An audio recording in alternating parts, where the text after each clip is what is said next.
1 minute, 30 seconds remaining.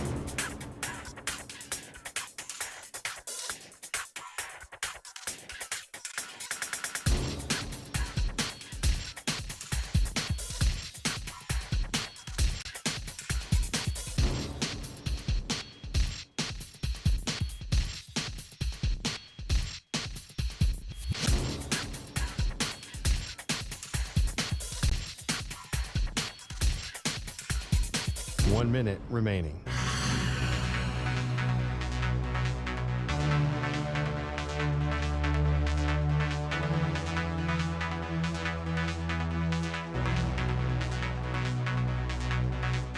Forty-five seconds remaining.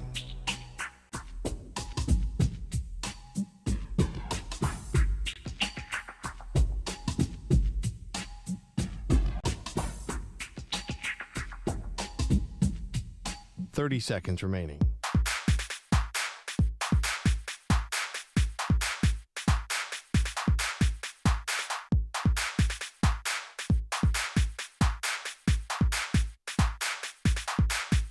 Fifteen seconds.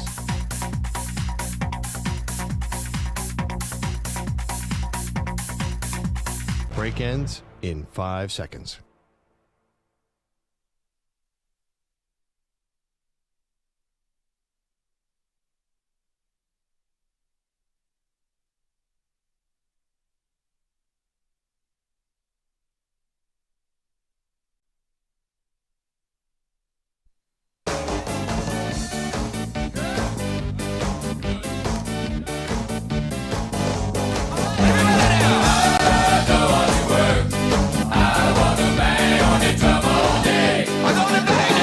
Welcome into the Hick At Nite Show. Here's Ryan Hickey. And welcome on into Hick At Nite. Ryan Hickey with you right here on the Infinity Sports Network. A very happy Sunday to you. And thank you for making us a part of your day. Hope the weekend has been good. A very busy weekend, really, as it always is, I feel like, in the sporting world here. So we got a lot to discuss tonight. Again, thank you for joining us here on this Sunday. A busy Sunday in large part, right, because of the NFL scouting combine this week in Indy, where a lot of prospects are working out. But not only that, you have a lot of storylines coming out of Indy because there are, for the most part, all coaches and GMs. So a lot of people are talking to the media. A lot of people are talking to each other. We actually saw a deal go down, right? No more reports. Actually, we saw a real deal go down over the weekend in the Commanders landing Deebo Samuel. I think this is a great move for Washington. You know, he's a great compliment to Scary Terry. Deebo's a guy that's very versatile, can kind of line up anywhere on the field, including, as we've seen, running back as well. I think he still has gas left in the tank. Like, I think he still has a lot left in him. And he's going to a team to where I think Cliff Kingsbury deserves a lot of credit. He was creative with Jaden Daniels. So I think he'll be creative and smart with how to use Deebo Samuel, because I think Deebo is a guy, right, where you have to... He has to be playing for the right coach that knows how to use him. I think Cliff is one of those guys as well that is smart enough, is creative enough to get the most out of Deebo next year. So I think he's going to be very dangerous. I think he's going to be very productive for the Commanders here in 2025. But here's the question I want to ask you now, coming off of this trade, starting to look ahead to the 2025 season. Are the Commanders now, after this trade, the biggest threat to the Eagles in the NFC? 855-212-4227, 855-212-4227. That is the number if you want to give your thoughts on the show. For me, the answer is still no. I think it's the 49ers in terms of being the best or the biggest threat to the Eagles, because when we look at Philly, right, and you say, how do you beat them? How do you take them down? How do you prevent them from going to their second straight Super Bowl? You have to be balanced, because Philly is balanced. They really have no weakness, right? They are an elite rushing team, as we saw with Saquon Barkley going for over 2,000 yards. Jalen Hurts proved to the doubters out there that he can throw the football with the best of them, that it's an offensive line that's elite, and a defense that is number one in the league. They could beat you in so many different ways. Or they could beat you in a ground attack. They could beat you throwing the ball, and they could beat you in a low-scoring game. You have to be balanced in order to beat the Eagles, because if not, if you have a weakness, they take advantage. You need to have zero weaknesses if you're right now a team in position to try to take down Philadelphia. And for me, the Commanders, even after this trade, they to me are a team that in order to win, they are solely reliant on Jaden Daniels to make plays. And for how great he is, and he's great, that's not enough to beat Philly. I mean, this defense needs a lot of help. As we just saw them the last time they were on the field in the NFC title game against the Eagles, that defense allowed 55 points in the 2 regular season matchups Washington had against Philadelphia. Saquon Barkley combined to rush for 296 yards and 4 touchdowns. That's a rush defense for Washington that needs to improve drastically. The secondary needs help. That Marshawn Lattimore trade did not work out for them. They need more production from him, bare minimum here in 2025. They need to improve their offensive line. They allowed Jaden Daniels to get sacked last year 47 times, even for how mobile he is. Still, defense has got him down 47 times, 6th most sacked quarterback in the NFL last year. And they also need balance in the sense of, we talked about how great Jaden Daniels was, right? Not only was he a great quarterback, obviously, he was also the best running back on the team. He led the Commanders last year with 891 rushing yards. He had almost 100 yards more than Brian Robinson Jr. They asked him to basically do everything, and for the most part, Daniels did. He came through when the Commanders needed him almost every single time. But as we saw in that NFC title game, right, like you need more than just a great quarterback to beat a team in Philly that really has no weaknesses on their roster. And so even though the Commanders now have one of the, they have a ton of cap space, one of the highest cap space availabilities in all the NFL. Even though that's the case, as you're about to hear from GM Adam Peters when he spoke this week, most of that money is going to spend trying to just re-sign guys that were on the roster last year. Take a listen to the Commanders GM. We want to spend, on Commanders and spend the right way. So that's how we're going to look at it. We're talking with a lot of those guys right now. It just depends on what they want to do and if they want to, if we can come to an agreement before free agency. Some guys want to hit free agency and see what their market is. Some guys want to get stuff done right away. The great thing is the culture that DQ created, there's a lot of guys that want to come back. So as you just heard, right, there's going to be a lot of attention paid to the Commanders this offseason by keeping a lot of their own guys, offensively and defensively. Again, this is a team that went to the NFC title game last year. They're not a bad team whatsoever, but they still need room. They still need help. They still need to improve in some areas. And if most of the money spent in free agency is going to be spent trying to just keep guys had last year, that doesn't allow for much improvement. So while Debo's a good addition, and again, I really like his fit in Washington, to me, the Commanders have too many holes right now that need to be shored up to sit here and call them the biggest threat to the Eagles in the NFC next year. Like when I look at the 49ers, for example, the only question I have about them is health. Like forget, when you look at their record last year, right? Don't let it fool you. The 49ers weren't a bad team. They were just hurt. They essentially missed Christian McCaffrey for the entirety of the year. He's still one of the best running backs in all the NFL. Brandon Ayuk played in just 5 games before missing the rest of the year with that ACL injury. Javon Hargrave, the big prize possession they got a few years ago off of Philly's defensive line, he missed most of the season as well. Trent Williams was dealing with injuries. Like San Francisco is banged up all over their roster. Nick Bosa was dealing with injuries. So they weren't bad last year. They were just hurt. They still have one of the most talented teams in all the league. So as long as they're healthy, I think they have what it takes to beat Philly. I think they have everything they possibly need here to take down the Eagles in the NFC. So 855-212-4227. 855-212-4227. When you look at right now, the Commanders landing Deebo Samuel, a big-time move for them, really helps bolster their offense. Are they now, after this trade, after just appearing in the NFC title game last year, are they the biggest threat to the Eagles in the NFC? 855-212-4227. 855-212-4227. You can also tweet me, Ryan_Hickey3. And you can write in our YouTube chat as well, which can be found on the Infinity Sports Network YouTube page. Again, I really like the Deebo Samuel fit here, but I still have too many questions when it comes to the Commanders that they need to get shored up to sit here and tell you that they're the biggest threat. I mean, hell, even the Rams for me would be above the Commanders when it comes to threats to knock off the Eagles. Because that's a team that is deep, that does have a very good defense, that has multiple ways to beat you, that has a Super Bowl winning quarterback in Matthew Stafford, that has the second greatest coach, or second best coach, I should say, right now in the league in Sean McVay. They're stacked here. And I think they have an opportunity to get better this offseason, and will. The Stafford decision was just the first one here. They're going to trade Cooper Kupp, going to get some more flexibility in terms of the cap here. And I think they're going to build their roster to be even better than it currently is right now. And that's a team when you hear, even Darius Slay talked about it in the offseason and the days and weeks following the Super Bowl. He said in his own podcast that the Rams are by far the team that gave the Eagles the most, that pushed them the most. I mean, obviously we saw that in the playoff game kind of play out where they were just one play away from winning in a snowy Philadelphia. But I look at the 49ers as more talented and well-rounded. I look at the Rams as a better, or as a bigger threat, I should say, to the Eagles and the Commanders. Great quarterback in Jaden Daniels, that's promising. Nice trade here getting Deebo Samuel.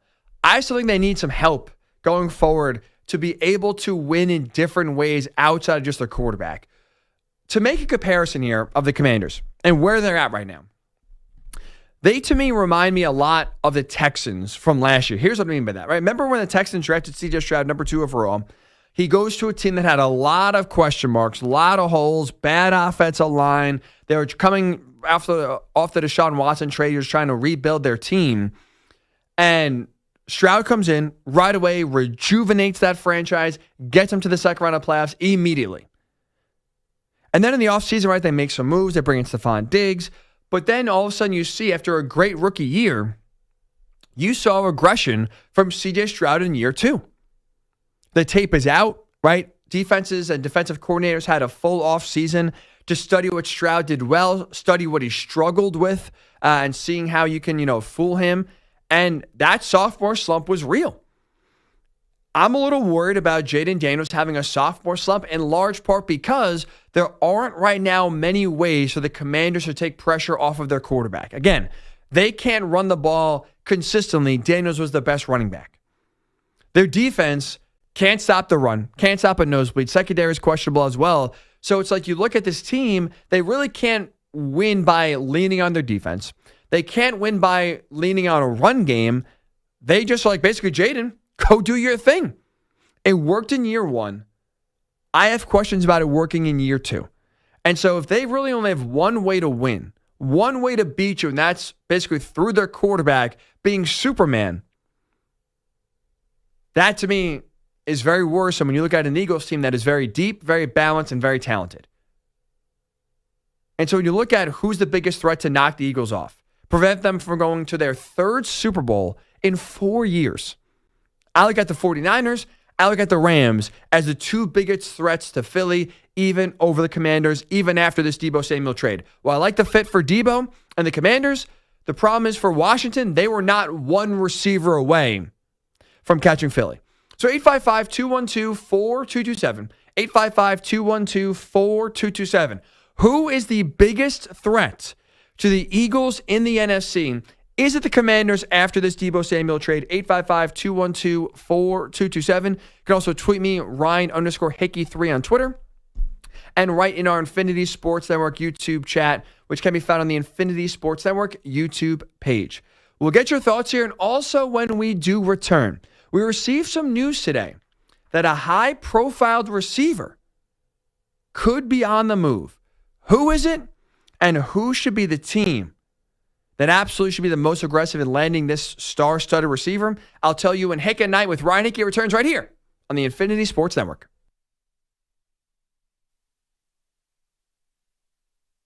You're in a 5-minute break.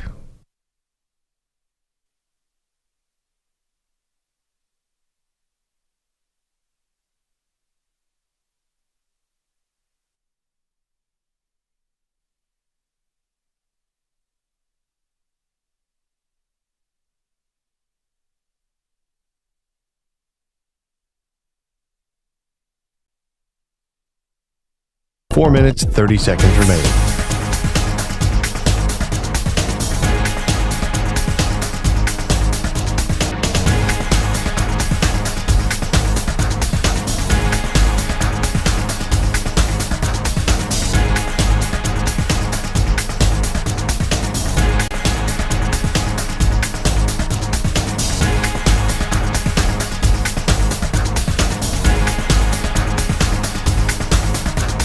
4 minutes remaining.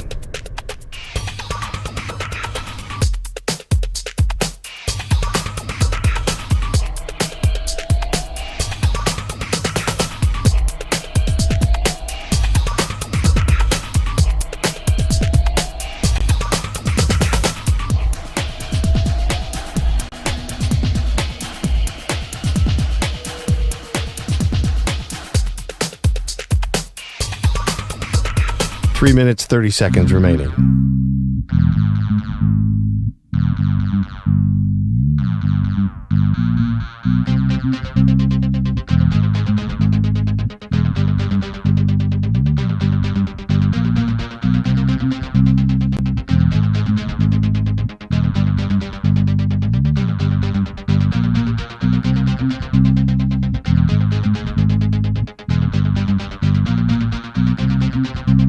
Three minutes remaining.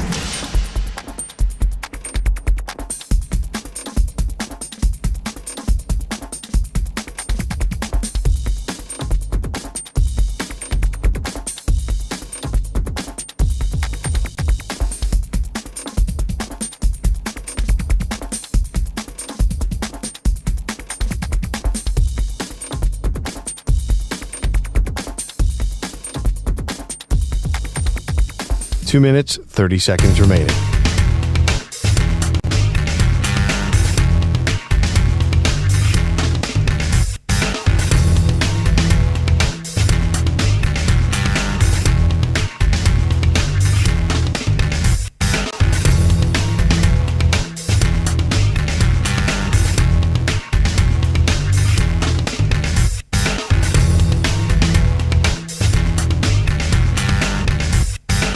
Two minutes remaining.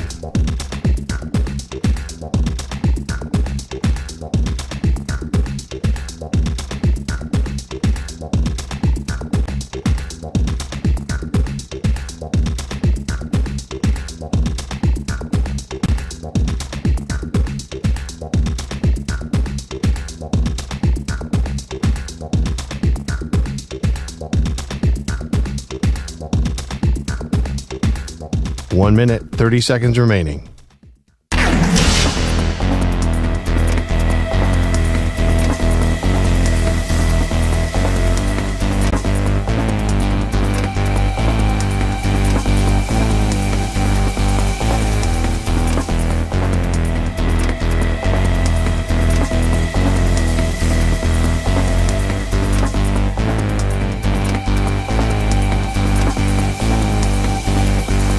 One minute remaining.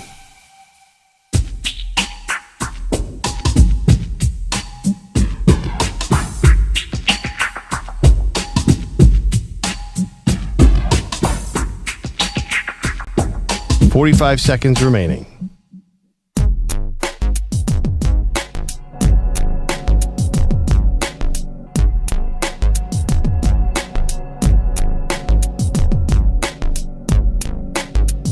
Thirty seconds remaining.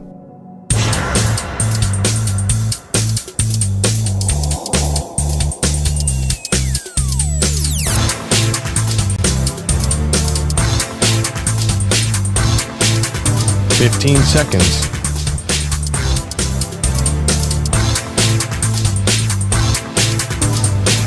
Break ends in 5 seconds.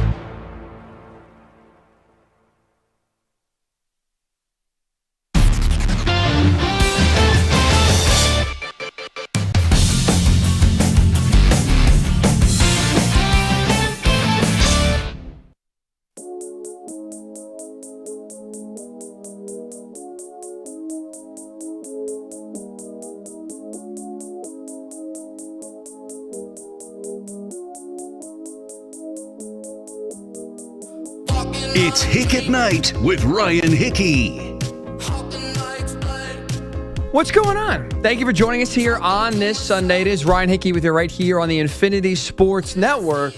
Starting this Sunday show off by reacting to the Commanders trading for Deebo Samuel and discussing, did this move, or I should say, is this the move that propels the Commanders to that number 2 spot in the NFC?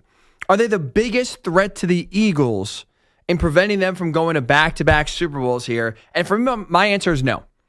I think the 49ers are a more talented, well-rounded team. I think the Rams are a better team. And when you look at the Eagles, right, and how good they were really since week 5 when they had their bye early on after a slow start, they ripped off, 16 wins in the last 17 games, in large part because they really had no weakness.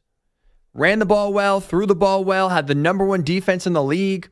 Like, this team is so hard to beat because they really do everything well. They don't really have a weakness or a hole. And so when you look at what it takes to beat the Eagles versus right now where the Commanders are, where yes, you get a really good compliment to Terry McLaurin and you get a guy in Deebo Samuel that I think still has, again, some gas left in the tank. I don't think the Commanders, though, were just one player away from catching the Eagles. The 49ers last year were hurt, but they still are talented.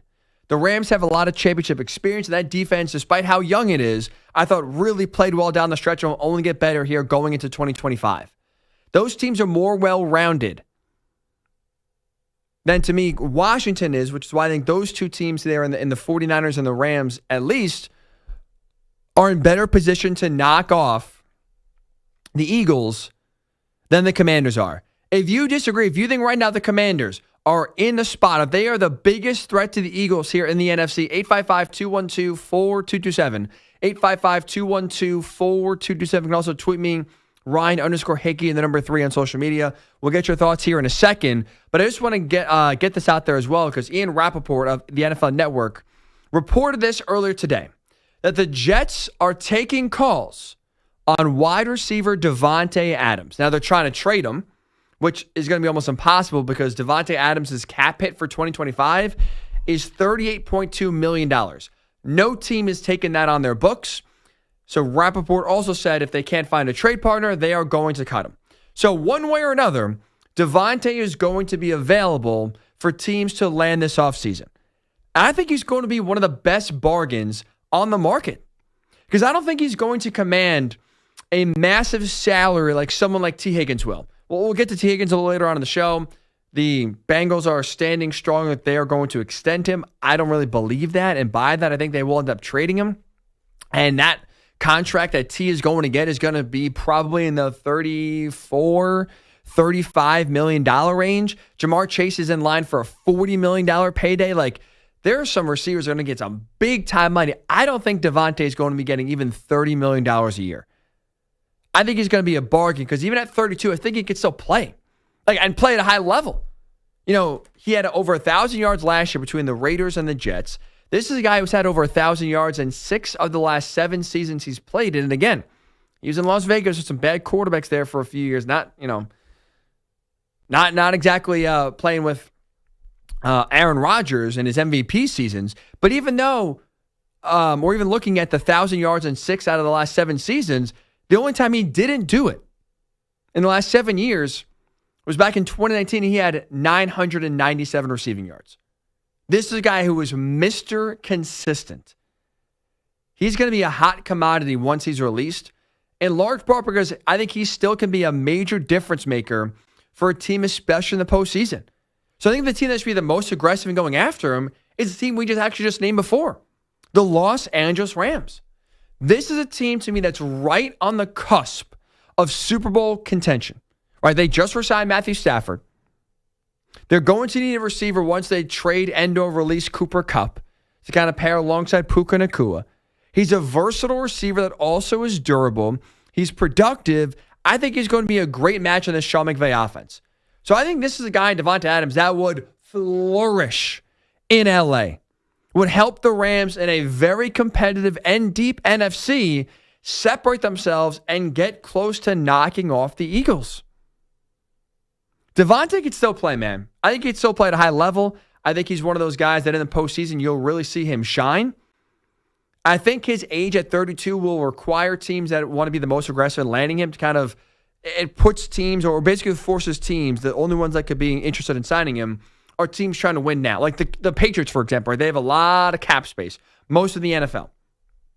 But with Davante Adams' age at 32, I don't think if you're the Patriots, going after Davante is the smartest move because in theory, when Drake May is really starting to hit his prime, what will Davante look like in 2 or 3 years? I don't know. He'll still be, playing at a high level when you would realistically think the Patriots are going to really start competing and contending for a playoff spot? Probably not. So I think teams that should be interested and will pursue Adams most aggressively are teams looking to win right now. But he's not going to be breaking the bank. He still, to me, is a difference maker. I think the best spot for him is the Los Angeles Rams. I expect them to be very aggressive in trying to land the former All-Pro receiver. So 855-212-4227, 855-212-4227. We were talking a lot here so far early on in the show. Is Davante Adams still a difference maker at wide receiver in your opinion? Which team should be the most aggressive in pursuing him? 855-212-4227, 855-212-4227. We're also talking biggest threat to the Eagles in the NFC coming off of the Commanders landing yesterday. Deebo Samuel from the 49ers. And even though it's a good trade, I think he's going to fit well in that offense. I don't see the Commanders being right now on the same level as the Eagles. I don't think they're the biggest threat to them. I think the 49ers and the Rams are better. Donald Hillenbrandt does tweet at Ryan_Hickey3. I think the Commanders can be the best team if they land Myles Garrett. That would obviously help shore up a big weakness they have, which is on the which is on the defensive line in terms of getting after the quarterback and especially trying to stop the run. But again, I don't think they're one Myles Garrett player away from then all of a sudden catapulting up to being on the same level as the Eagles. Deebo would be a great addition. Myles Garrett would be a great addition. They need help on the offensive line. They need to get a running game that's not their quarterback. Again, the Commanders to me have some moves to make across their entire roster where they're not one or two players away. They're not a Deebo Samuel player away. They're not a Myles Garrett away from being on the same level or even surpassing the Eagles in the NFC. 855-212-4227, 855-212-4227. Let's go to San Francisco, home of the 49ers, where John is. What's up, John? How you doing? What's up, buddy? What's on your mind, man? Hey. So as I mentioned to the gentleman who screened my call, I live in San Francisco, but I'm not a 49ers fan. I consider myself to be more of an NFL knowledgeable NFL fan. Okay. I couldn't agree with you more about the Commanders, and the 49ers are the team to beat. You were spot on with your assessment about the injuries. There's a reason why I predicted the Chiefs and the 49ers to be in the Super Bowl for the last 3 years, because for all intents purposes, they're the best teams in each league. And I still think had Brock Purdy not gone down in that playoff game against the Eagles, that it would have been the 49ers against the Chiefs that year as well. The one point I want to make is if you look, again, barring injury, if you look at the 49ers schedule for 2025, and hopefully you've got somebody there that can look it up for you. I've been following the NFL for over 40 years. It is the easiest out-of-division schedule that I have ever seen in the history of the NFL. All of their tough opponents are at home. If they lose 3 games in 2025 or 4 games, I would be shocked. And I'm going to call it again. I'm going to say the 49ers and the Chiefs, because as long as the conference games go through San Francisco and Kansas City, they're the teams to beat. Yeah, I hear you. Looking at their schedule here, John, and appreciate the call, buddy. Yeah, I mean, you look at it, it's the outside of the division, right? They have the Falcons coming to town. They play the NFC South. Falcons, Panthers coming to town. They play the Jaguars, Titans, Bears, and then away, Browns, Texans, Colts, Saints, Giants, Bucks. It's very manageable. You're 100% right, John.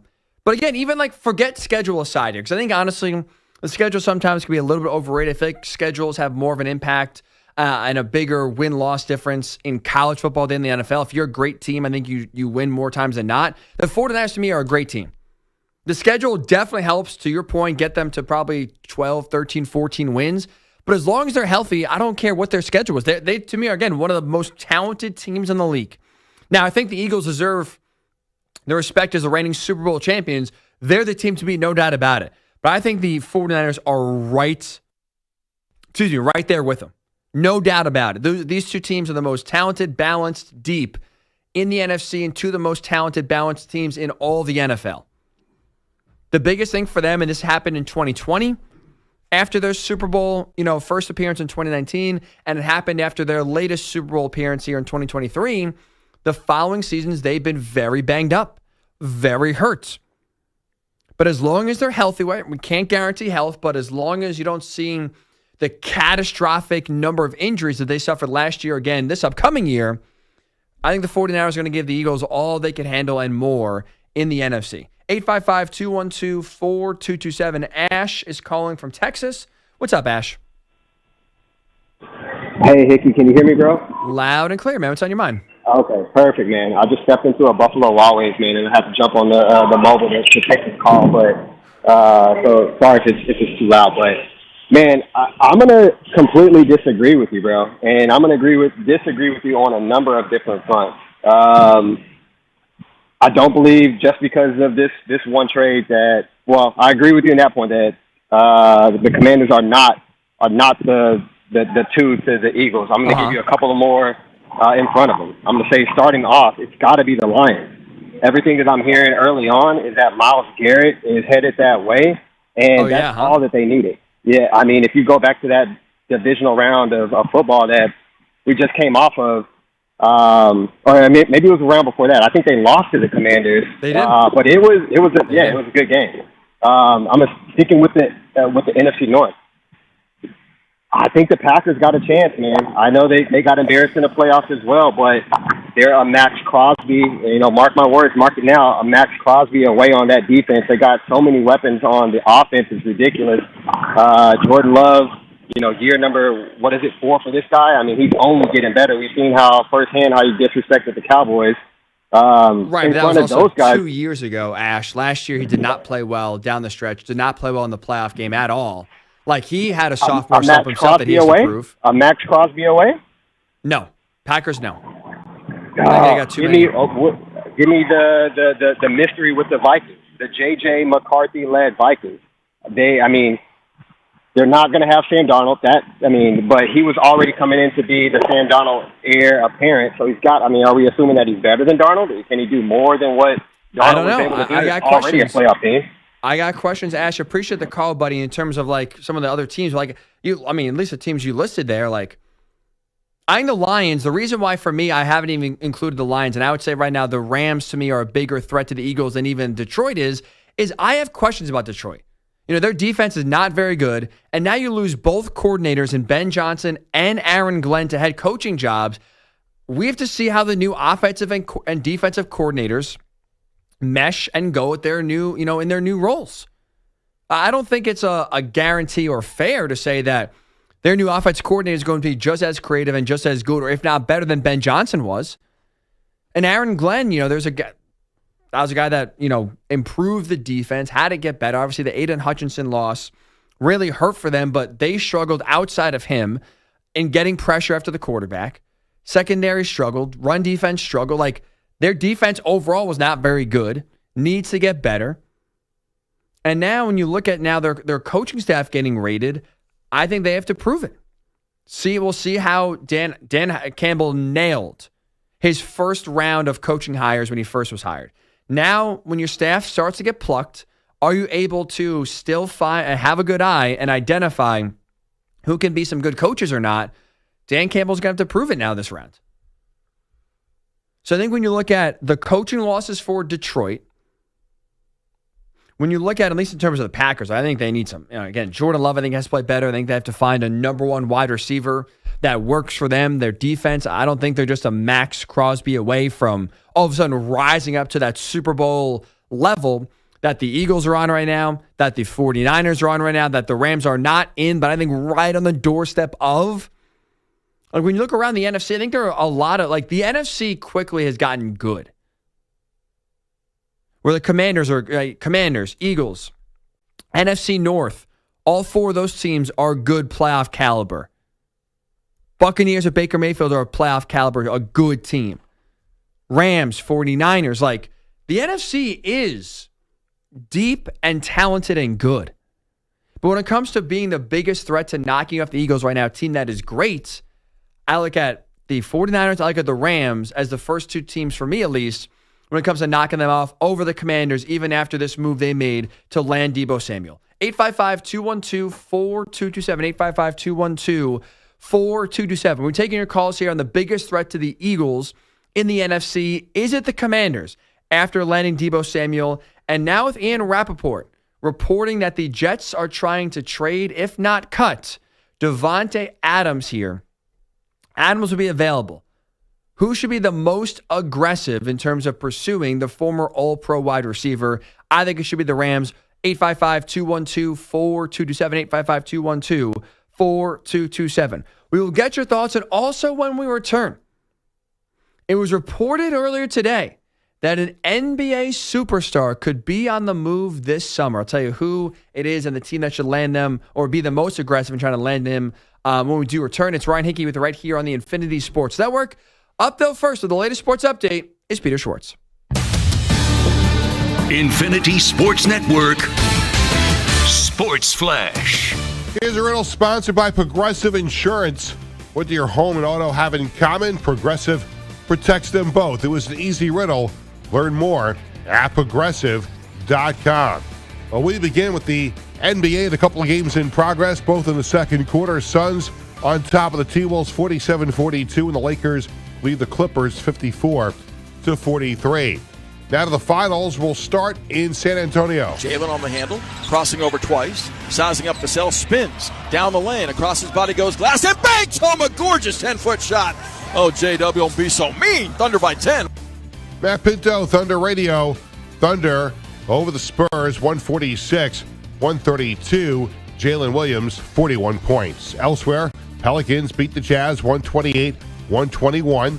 In overtime, the Knicks rally from 19 points down, beat the Heat 116-112. Raptors over the Magic 104-102.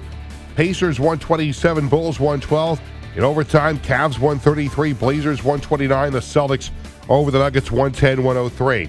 College basketball, Michigan over Wisconsin 71-62. Illinois beat Michigan 93-73, and Memphis over UAB 88-81. NHL in the third, Golden Knights 2, the Devils nothing. Now to the finals. We'll start with overtime in Pittsburgh. Nylander winds it and shoots, scores! William Nylander with a lightning strike, overtime winner, and the Leafs take it 6-5. Over the Penguins, the call on TSN. Elsewhere, Rangers 4, Predators nothing. Stars 6, Blues 3. Wild over the Bruins 1-0. And in overtime, Hurricanes 2, Flames 1. From the NFL, the Jets reportedly taking calls on wide receiver Davante Adams, and they're open to trading him. If they can't complete a deal before the start of the league year, the Jets are expected to release him. I'm Peter Schwartz. 855-212-4227. That's the number to get in touch with us. The Infinity Sports Network. Give us a call. 855-212-4227.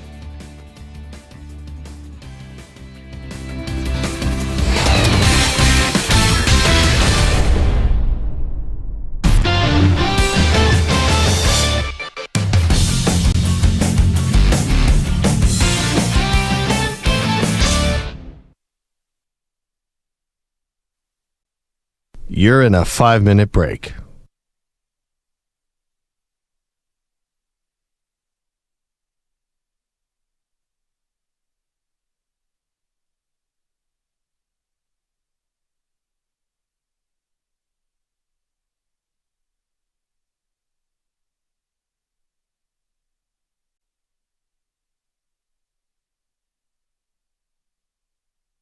Four minutes, 30 seconds remaining.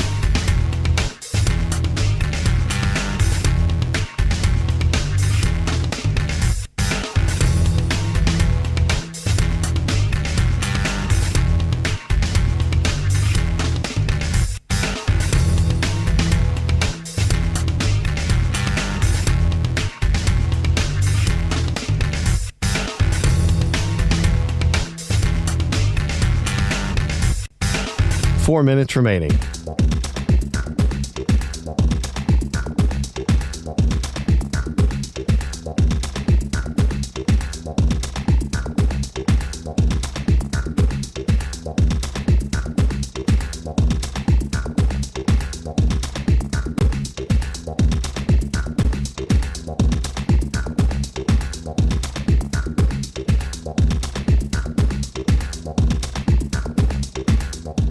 3 minutes, 30 seconds remaining.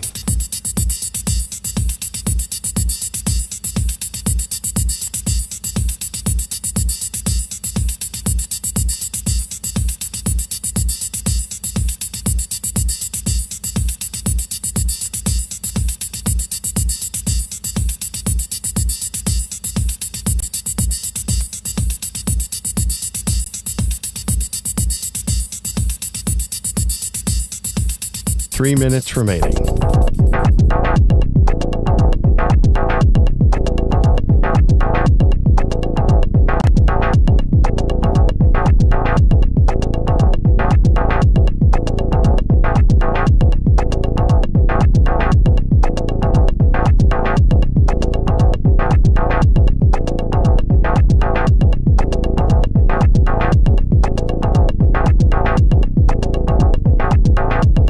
Two minutes, 30 seconds remaining.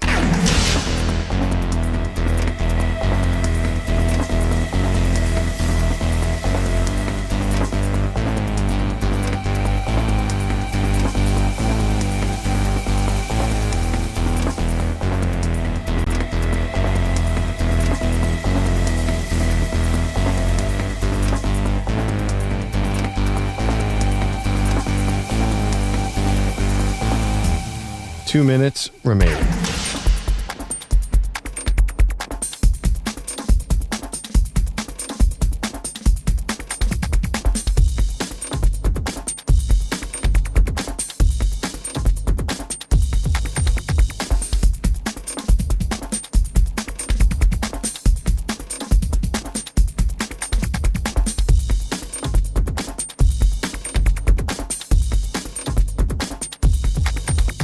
One minute, 30 seconds remaining.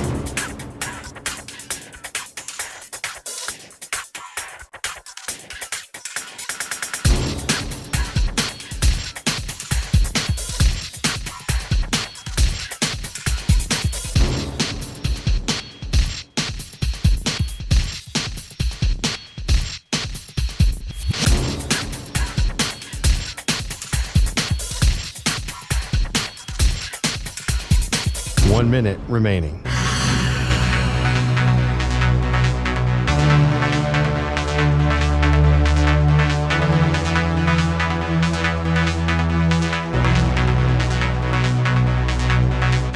Forty-five seconds remaining.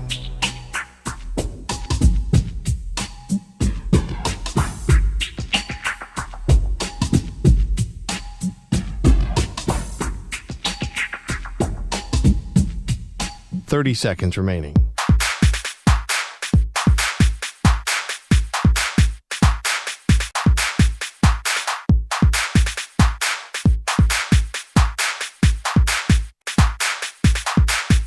Fifteen seconds.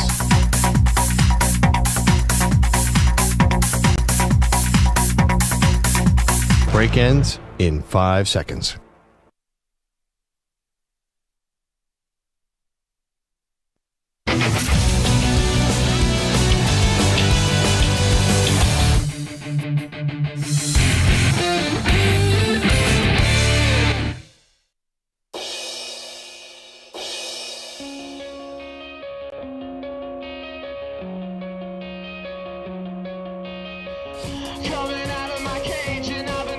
It's Hick at Night with Ryan Hickey. I just saw one of the wildest things I think I've ever seen.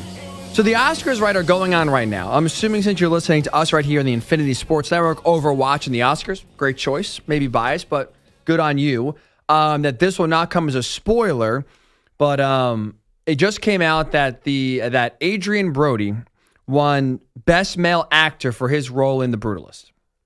I can't say. I know people right now I see on social media are upset that Timothée Chalamet did not win it for his acting job in the Bob Dylan movie. I haven't seen either. I haven't even heard of The Brutalist. Couldn't tell you what it's about. But anyway, Adrian Brody wins the award.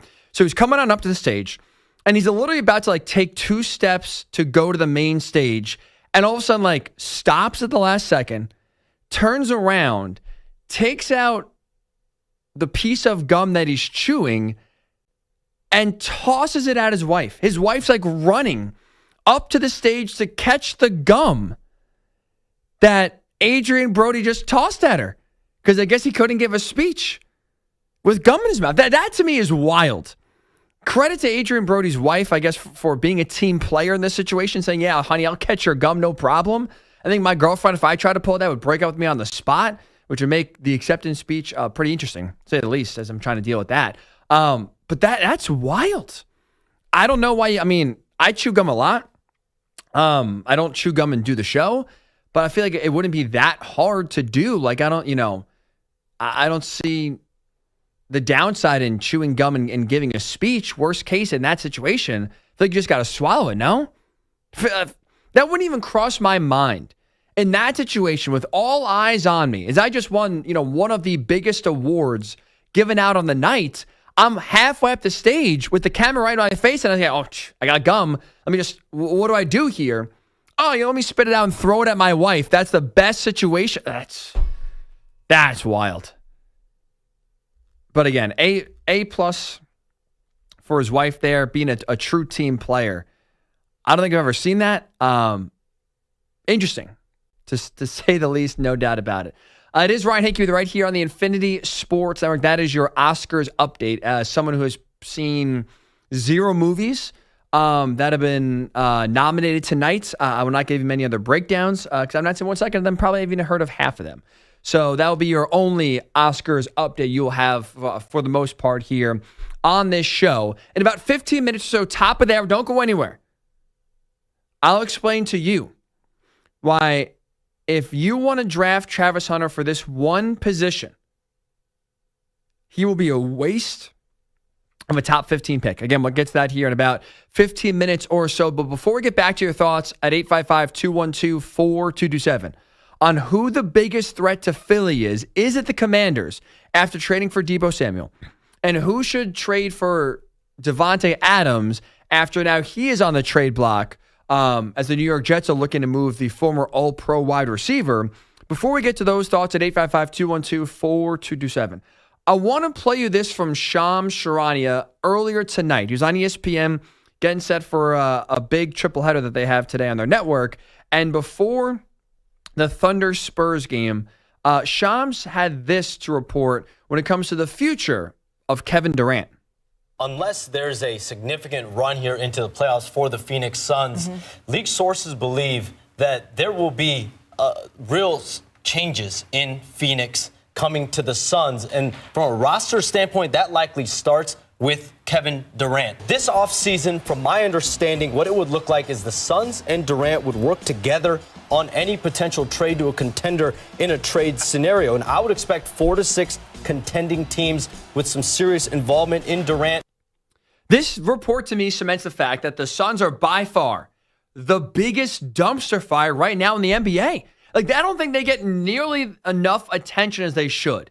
The Sixers have been embarrassing. A team like the Wolves has been disappointing. Like, there's some bad stories, right, this year and some disappointing teams.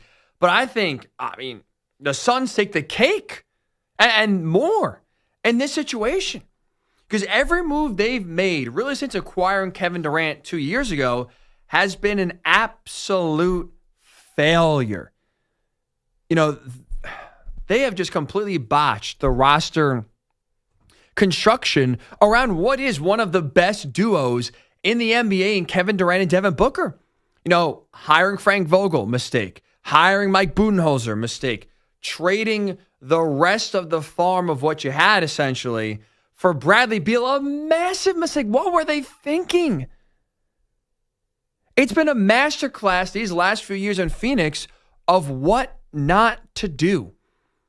And even though Kevin Durant's been hurt for a little bit here, and Bradley Beal, shockingly, right, I know, has been hurt as well, this Suns team that relatively has been, for the most part, healthy and has a lot of their guys available, they are going to miss the play-in. Altogether, they're 3.5 games out right now.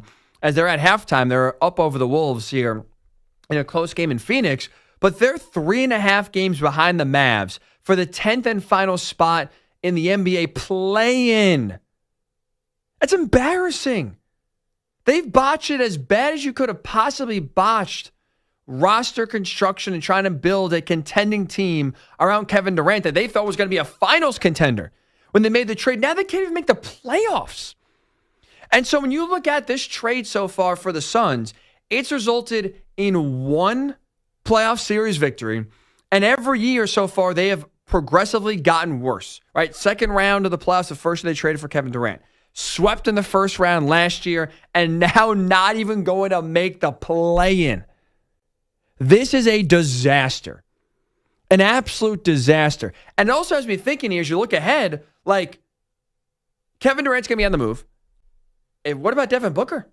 Like, if you're Devin Booker right now and you see how things have gone since Matt Ishbia has taken over and basically run the team and been the de facto GM, and you've seen every move he has made be the wrong one, why would you sign up and continue to stay in Phoenix? Why waste the final prime years of your career toiling away as your owner tries to build a contender, make some splashy moves that all have resulted in zeros? You know, he's proven nothing so far in terms of guiding this franchise in the right direction. He's taken big swings. He's been aggressive, but now he's exhausted basically every opportunity, every option the Suns have of getting better. You know, they don't have really any draft capital whatsoever to make moves to get more superstars in. So if you're Devin Booker, like, how much better can your team be than it is right now in the next few years? There's really not a reason to believe it. And so I wonder, and I have to believe, right, if Kevin Durant's on the move, I would expect Devin Booker to be like, you know what? We've tried, didn't work, get me out of here. Let me go somewhere where I can actually, again, contend for a championship and not just toil away in anonymity in Phoenix, fighting for a play-in spot most years of my prime left. This has just been an absolute nightmare here for the Suns. And it's going to end now with Kevin Durant getting traded this offseason. And so when you look at Kevin Durant being on the trade block, I heard Sham say 4-6 contending teams expected to be in the mix to trade for Kevin Durant. I think the team that should be the most aggressive, I think the team that if they land him this summer goes from a non-championship contender to championship contender, it's the New York Knicks. I think he would fit in perfectly on that team. I think he could be a great compliment next to Jalen Brunson. They have better depth and in a starting five than right now Phoenix has. And Kevin Durant's still a high-level player. Again, it's not getting noticed because the team around him stinks, but Kevin Durant still is one of the best scorers in the league, can score from anywhere, very versatile, decent defender, long, rangy, good wing. Like, I think if you put him around Brunson, he really takes that team forward. The Knicks are now, they're not a championship contender. They're not on the level of the Cavs, not on the level of the Celtics. You, though, get Kevin Durant this offseason. I think that move catapults the Knicks into that championship contender category. That they can actually go into a series and expect to win against the Celtics in the postseason. Because I think what you're doing is, right, if the Knicks trade for Kevin Durant, what you're doing is probably trading Cat. That's what's going back. The Knicks traded 5 first-round picks for Mikal Bridges, so they don't exactly have the draft capital, a ton of draft capital, let's say, to move in this trade. And also, not to mention, Sham said it later on in his report, that the goal, first and foremost here, would be to trade Kevin Durant in order to build around Devin Booker. They're not going to tank. They're not going to tear it down and try to get draft capital. I assume if they trade Kevin Durant, it's going to be to try to get some legitimate players back to put around Booker where you can try to compete for a playoff spot starting next year. And you look at who could be in the mix, right, who could be interested. Most teams that are playoff teams, right, are not giving up their first or second best player. They're not doing so. It makes no sense, right?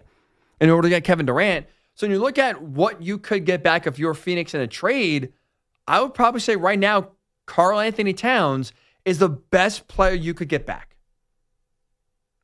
Could you try to convince yourself of a Cat Booker duo? And the Suns have had big man problems in recent years, so that addresses a big need that they have. Could that be enough to get them just in the play-in? Probably. But I think if you're the Knicks, that's a move that, again, jumps you from second-tier team, good but not great. So I think you jump to that championship contender tier if you can get Kevin Durant. That, to me, is a team that should be the most aggressive, that should be all in on trying to get KD services as he according to Shams, will be on the block this offseason and will be traded by the Phoenix Suns. 855-212-4227, 855-212-4227. It is Ryan Hickey with right here on the Infinity Sports Network. When we do return here in just 5 minutes, the NFL Combine has come and gone. A lot of storylines have come out of Indy. But what I want to discuss is the draft stock of Travis Hunter. Everyone's talking about him going top 5, maybe even number 1.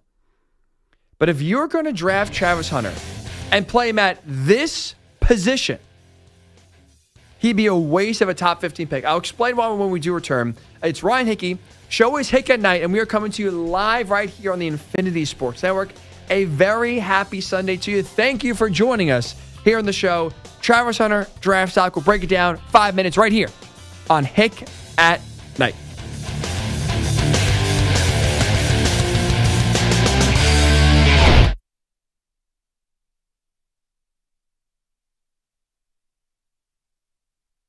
You're in a 5-minute break.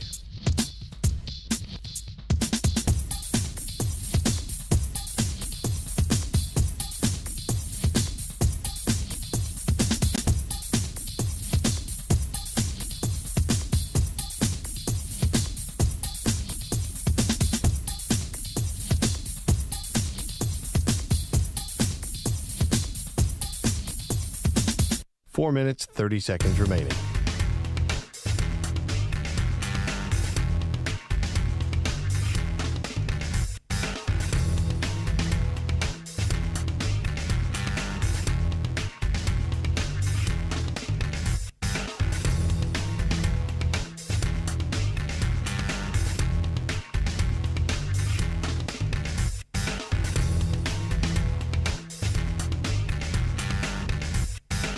Four minutes remaining.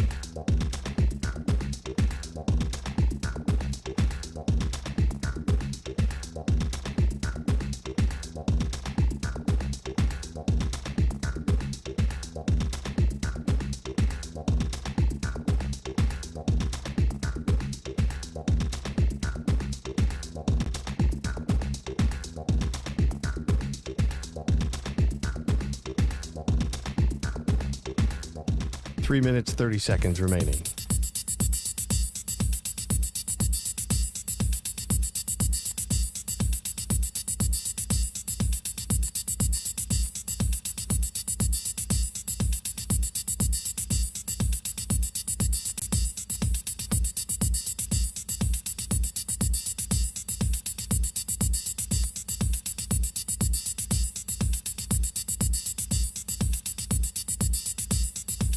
Three minutes remaining.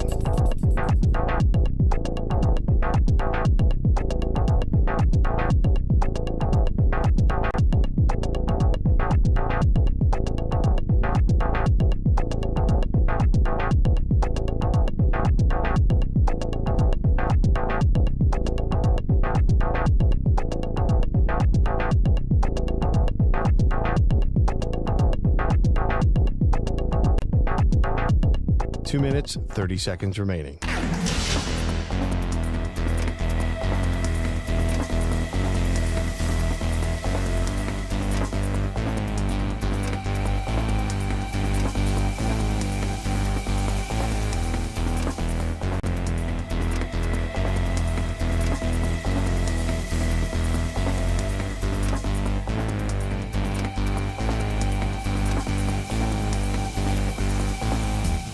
Two minutes remaining.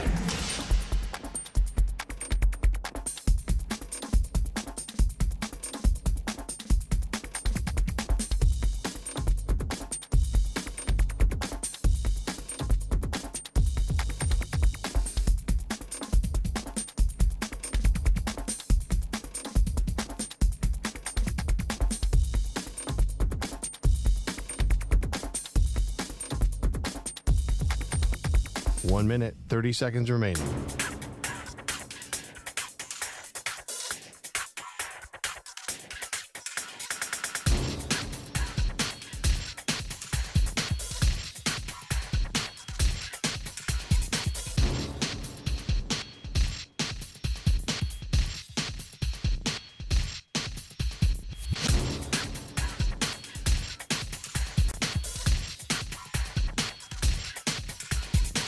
1 minute remaining.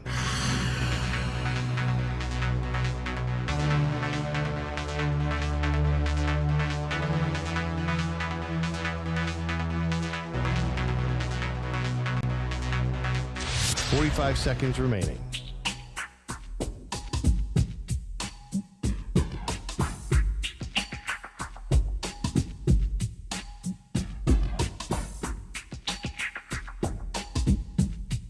Thirty seconds remaining.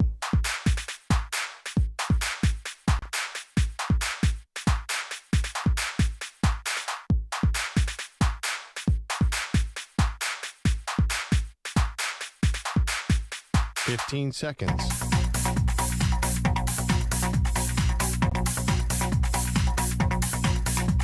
Break ends in 5 seconds.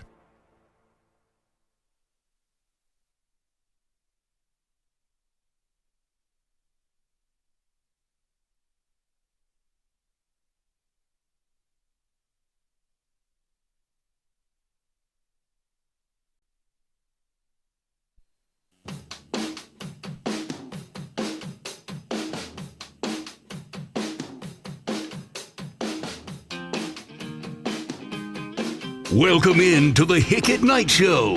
Here's Ryan Hickey. And welcome on into Hick At Nite. It is Ryan Hickey with right here on the Infinity Sports Network. Thank you for choosing to spend some of your time with us right here on the show. If you're just tuning in, missed the first hour of the show, go check out the Hick At Nite podcast, Nite spelled Nite, available wherever you do get your pods. That is where you can catch up on an action-packed hour number one of the show. Action-packed in large part because we were talking a lot of rumors, reports, and one actual deal going down in the form of Deebo Samuel going from the 49ers to the Commanders, all coming out of Indy. And I saw this tweet here when it comes to kind of things coming out of Indy.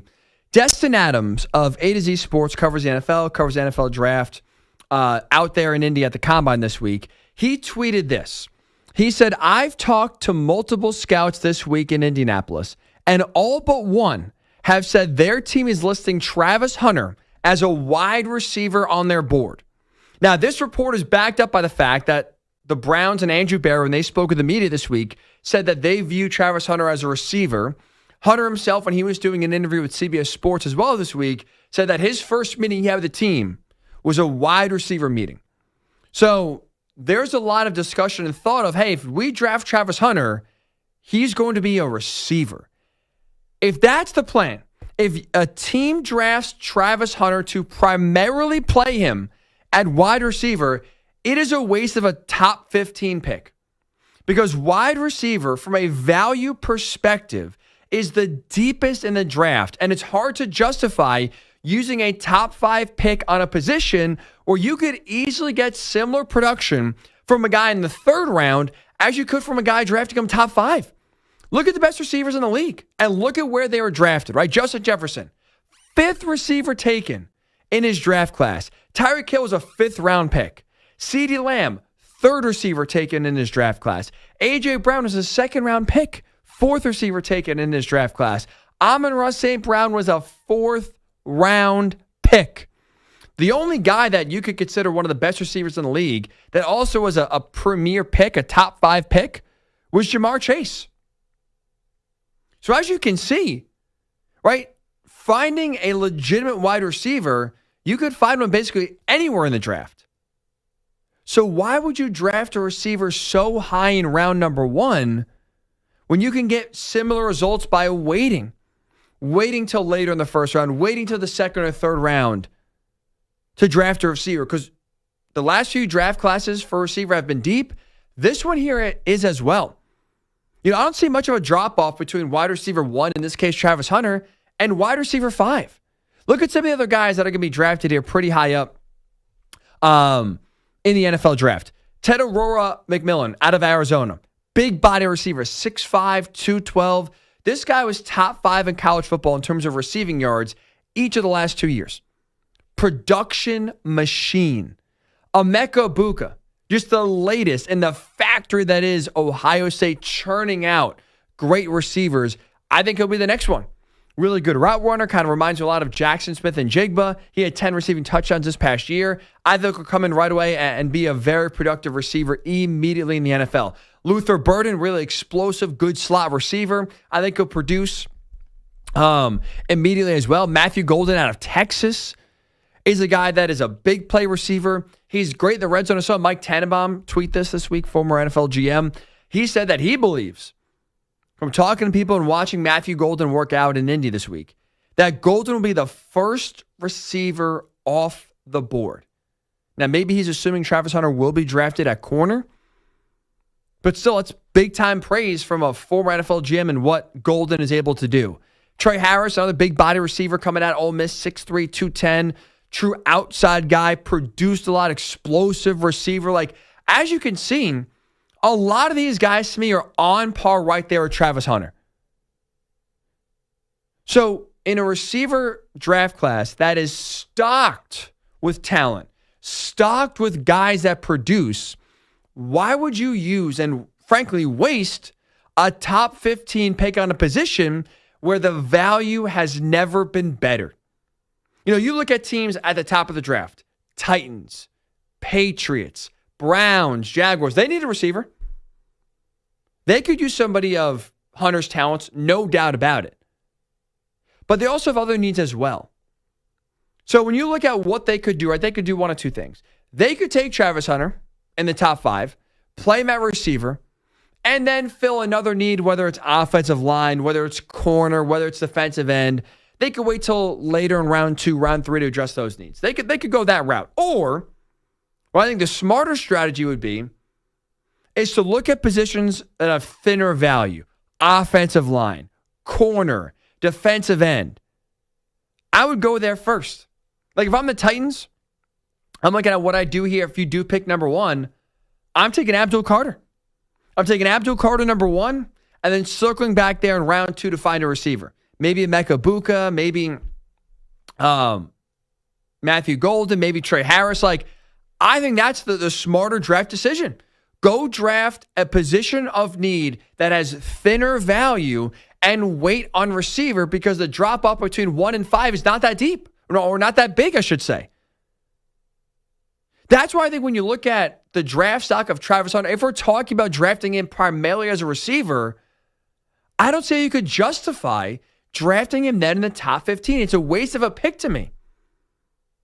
Because you can truly afford to wait to draft a receiver because that's the one position right now where the value is the greatest, where there's not much separation from a first-round receiver and a third-round receiver. I can't see a GM being able to justify drafting Travis Hunter top 5, top 10 and saying, this is our guy, we're going to play him at receiver, and having that be the smartest move. Now, I will say this. And maybe that's a smokescreen what the Browns are saying. Maybe teams want to think, we'll draft him a receiver, try to knock his value down, but he's actually a corner. And whether the Titans draft him, whether the Patriots draft him, where he goes. If you're drafting Travis Hunter as a defensive back, everything I said goes out the window. He is absolutely worth a top 5 pick, no doubt about it. Because as we see in the NFL, drafting and developing a corner is so much more difficult than drafting and developing a receiver, in large part because the depth at corner is so shallow. Let's do that same exercise we just did, right? Looking at the best receivers in the NFL, where they're drafted. Let's do that with defensive backs as well. Pat Surtain just won Defensive Player of the Year for the Broncos. That guy was taken 9th overall, second DB in his draft class. Derek Stingley, really promising year for the Texans. First DB taken, he was taken number 3 overall. Right after him, at number 4 overall, Sauce Gardner. Very solid start to his year, his career as well. Marlon Humphrey, top 20 pick, second DB off the board when the Ravens drafted him a few years ago. Trent McDuffie, really solid DB for the Chiefs. Right, he was the 3rd corner taken. He was number 21 overall. And Christian Gonzalez of the Patriots. Promising young career, really solid 2024 season. He was drafted number 17 overall, 3rd corner taken. So as you can see right here, it's almost impossible to get an elite corner outside of the top 20 picks in the draft. That's not a position where you get a lot of value in the 2nd round, 3rd round, hell, even in the back end of the 1st round. So if you're looking at Travis Hunter primarily as a corner, and you're saying that's our guy, we're going to play him at corner, have him take away half the field and forget it, he is absolutely worth a top 5 pick, no doubt about it. Because that's a position where it's so much more difficult to get right. But I think either way here, we're looking at the draft stock of Travis Hunter. You have to look at him not as a two-way player, but as a player that's going to primarily play one position, major in one, minor in the other. Because I don't care. He talked about it this week at the Combine. Oh, I want to play both. I expect to play, equal time like I did at Colorado where I play basically every offensive snap, every defensive snap. That's not realistic. I think that's the one thing that's not going to happen. He may play a little bit on play both ways and play a little on one side of the ball, but the reality is he's going to primarily play one position, whether it's receiver or DB.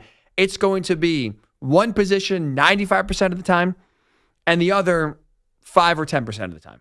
Like for me, what I would do, I think it's very simple, very obvious.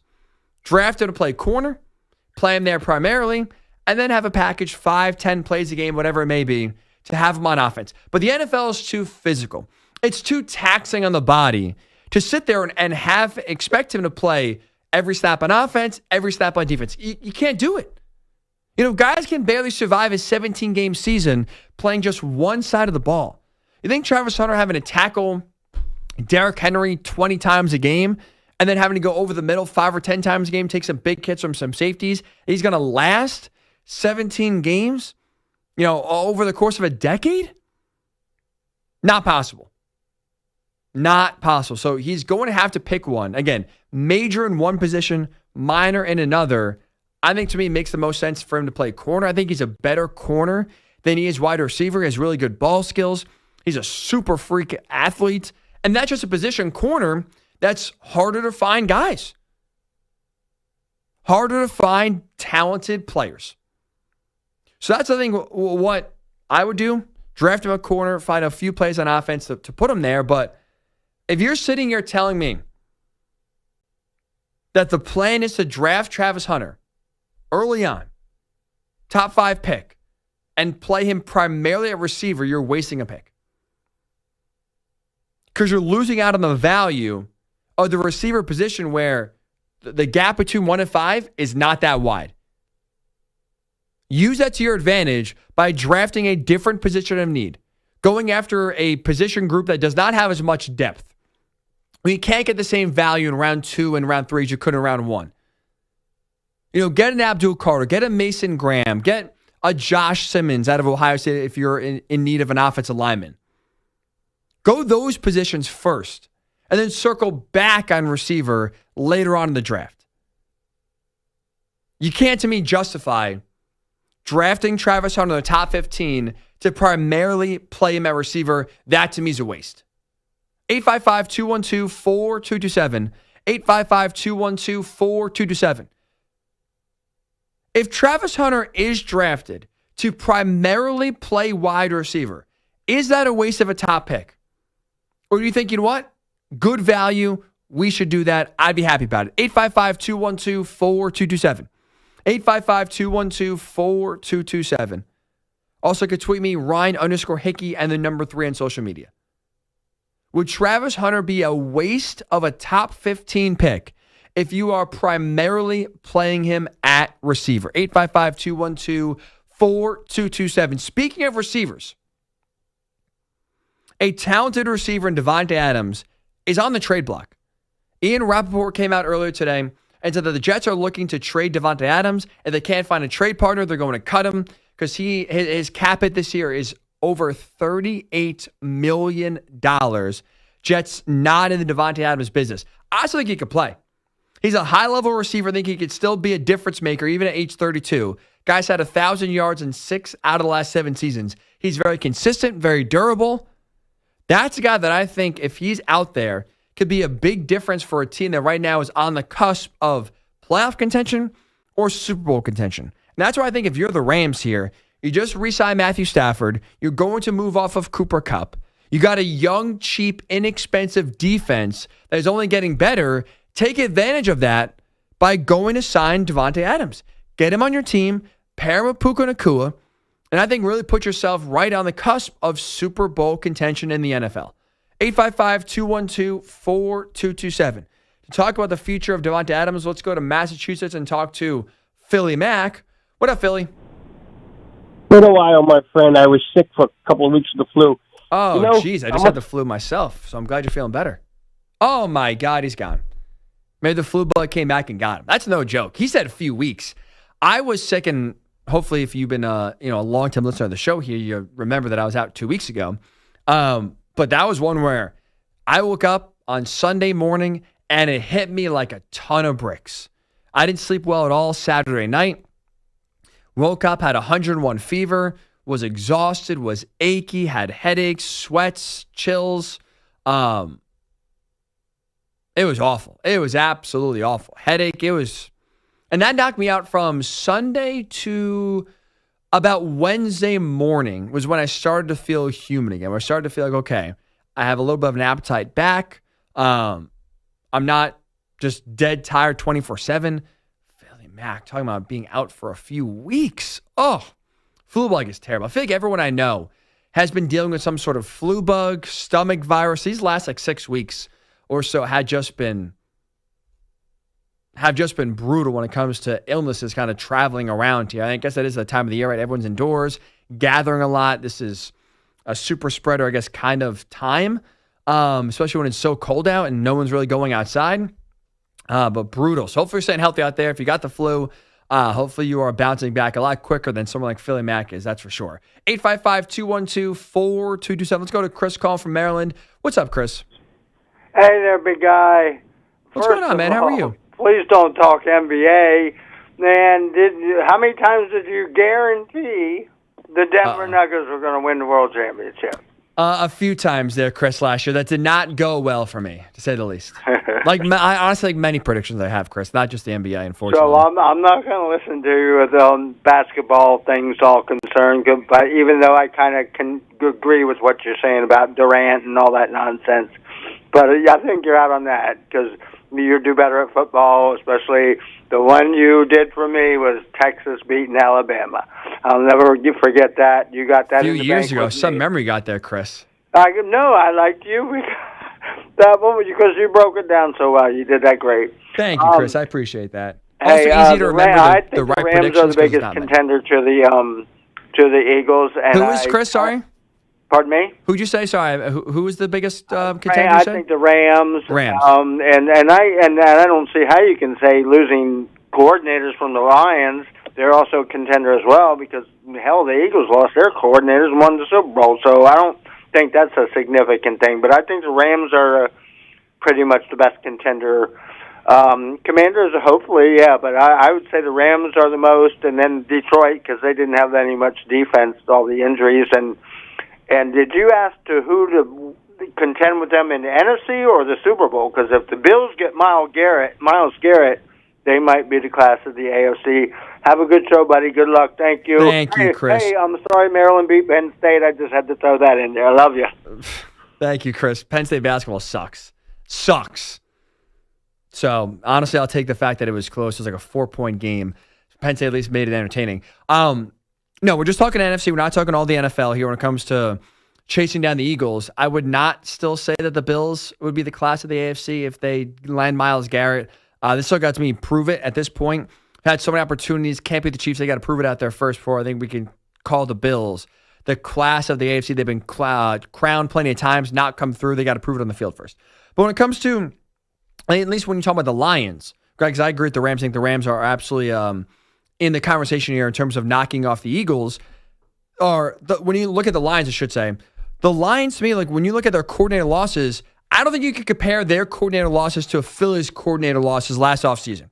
Remember, Philly fired both their guys. They fired their offense coordinator, they fired their defense coordinator. The coaches, not the talent, the coaches were the biggest issue with the downfall of the Eagles in 2023, and they absolutely collapsed. They started 10-1, and obviously, as we know, just had a horrific end to the season, culminating with that blowout loss to the Buccaneers in Wild Card Weekend. They fired their coaches to improve, and they got that in Kellen Moore and Vic Fangio, two guys, by the way, that have proven it and have had success over the course of the year. The Lions are losing two guys, especially in the case of Ben Johnson, who was the best offensive coordinator in the NFL. And he's the guy that's been on teams' radars now for 2 years. He was highly coveted. So when you look at, John Morton now coming in to run the offense, like, I think it's hard to you can't assume he's going to just pick up where Ben Johnson left off. He's not been proven like Kellen Moore is. And that's a high bar that Ben Johnson set. And Aaron Glenn, look, I get the defense was not very good and some injuries there hurt it as well, but like, that's a guy that a lot of people respected. Defense played hard for him as well. I know Kelvin Shepard was on the staff, so you're promoting from within. You hope kind of things stay the same. But again, that Lions defense still has a long ways to go to improve, to get better, to where I think they have to prove it. I don't think it's a guarantee of just say, forget the coordinator loss. That's no big deal. That is a big deal. In the case of the Lions, I think it is a big deal, and you can't use the comparison for the Eagles because the Eagles fired their coordinators that did a bad job. Again, look at it from 2022 to 2023 with the Eagles. Right, they get to the Super Bowl in 2022. They lost to the Chiefs, but they had Shane Steichen and Jonathan Gannon.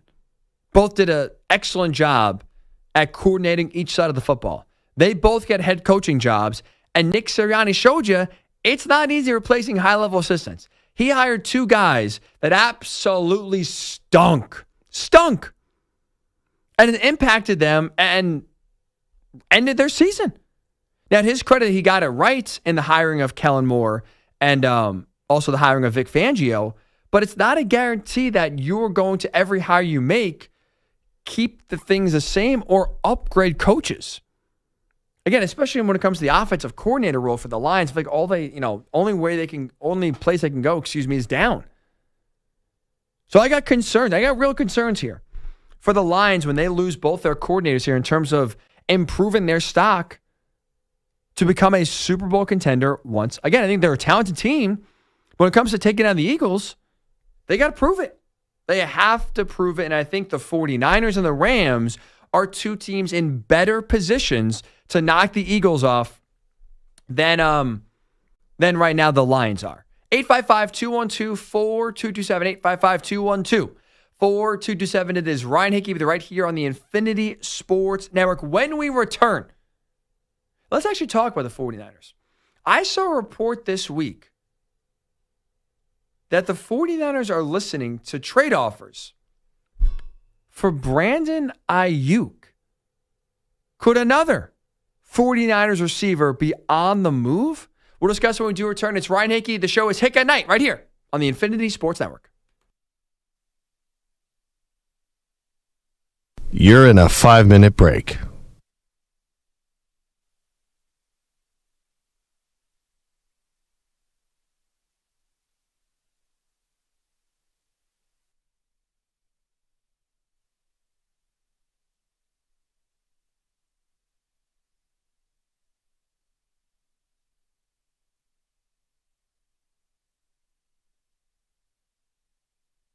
Four minutes, 30 seconds remaining.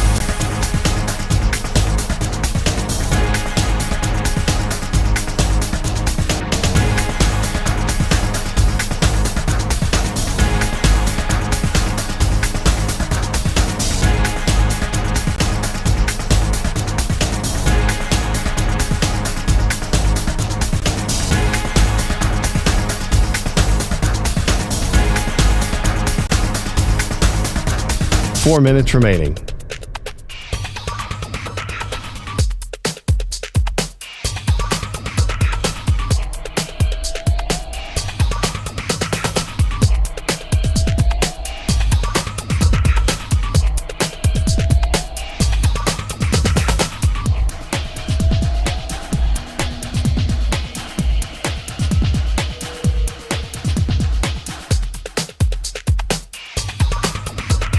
Three minutes, 30 seconds remaining.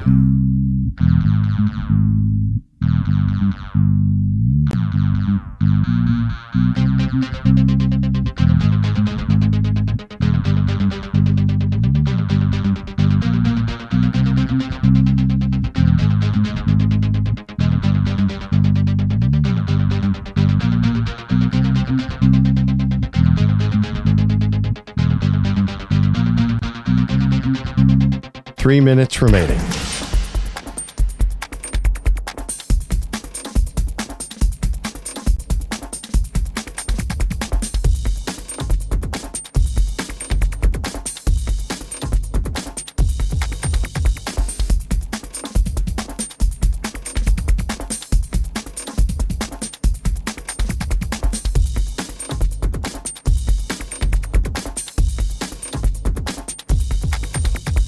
2 minutes, 30 seconds remaining.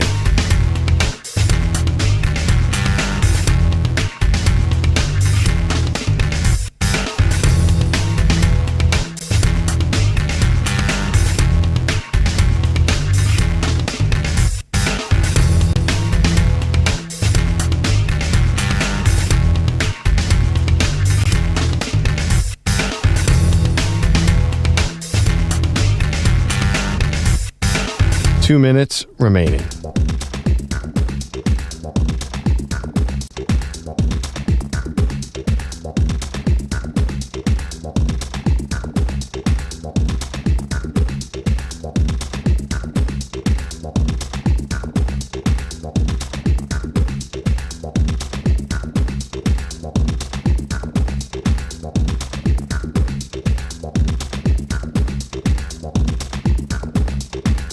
One minute, 30 seconds remaining.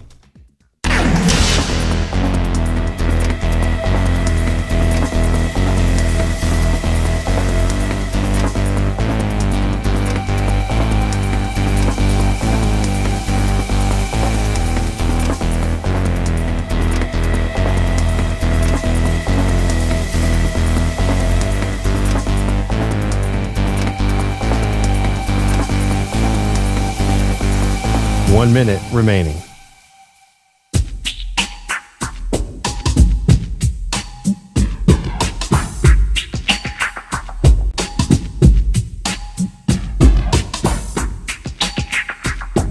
Forty-five seconds remaining.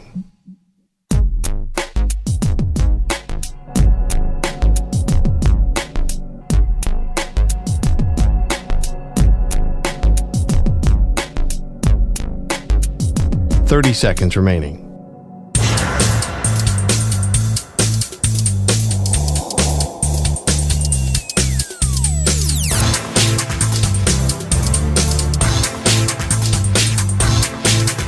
Fifteen seconds.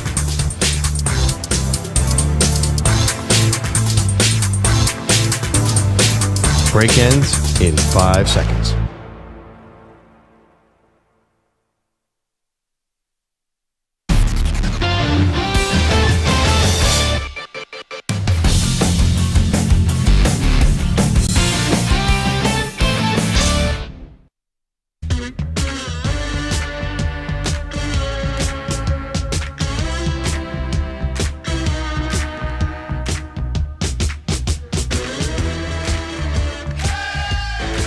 This is Hick at Night. Here's Ryan Hickey. So the 49ers have already moved one wide receiver, right? Deebo Samuel. That news came down yesterday that they traded Deebo from San Francisco now over to Washington. And there's now been reports coming from the Athletics, Diana Orsini, amongst others, that the 49ers could be also thinking about moving their other top receiver, and that's Brandon Ayuk. John Lynch was actually asked about these rumors earlier this week at the Combine.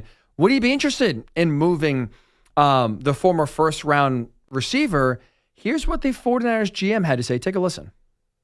I think there's some good that can come out of it. We need to get younger. You know, I think we're the oldest team in football, trying to make a run at the deal last year, and I think it's good to constantly get younger.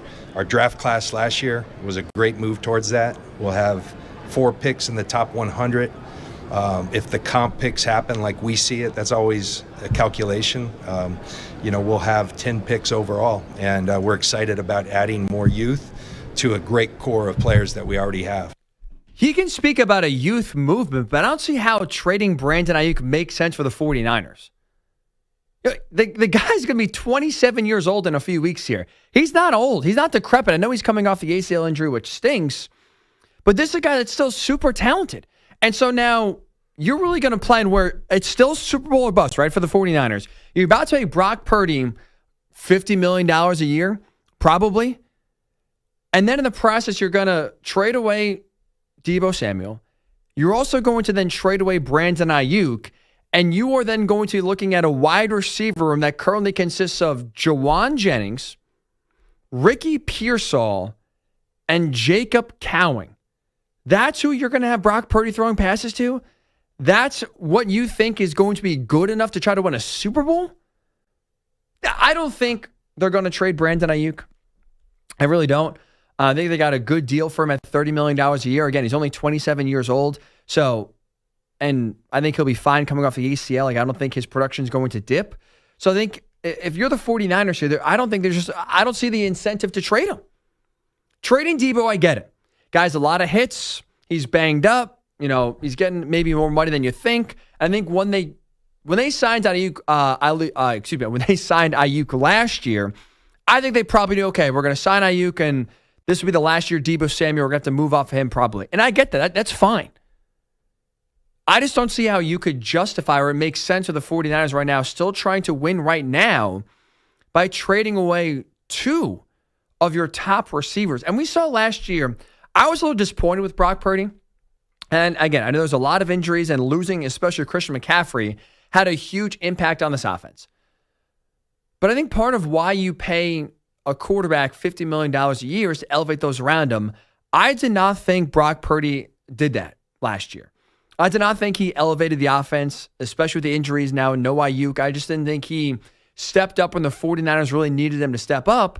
So if he was not great, let's say, without Ayuk, how do you expect him to be better and play at a Super Bowl level when you are trading away then 2 of his top receivers to get younger and reset it, and maybe you draft a receiver on the draft? You talk about the depth they have there. Okay, so you're going to have a rookie wide receiver, Ricky Pearsall, who had 31 catches last year for 400 yards, and Jacob Cowing, who had all 6 catches last year for 80 yards, along with Juwan Jennings, who was solid. I mean, he almost had 1,000 yards, but is Juwan Jennings a true number 1 guy? I don't think so.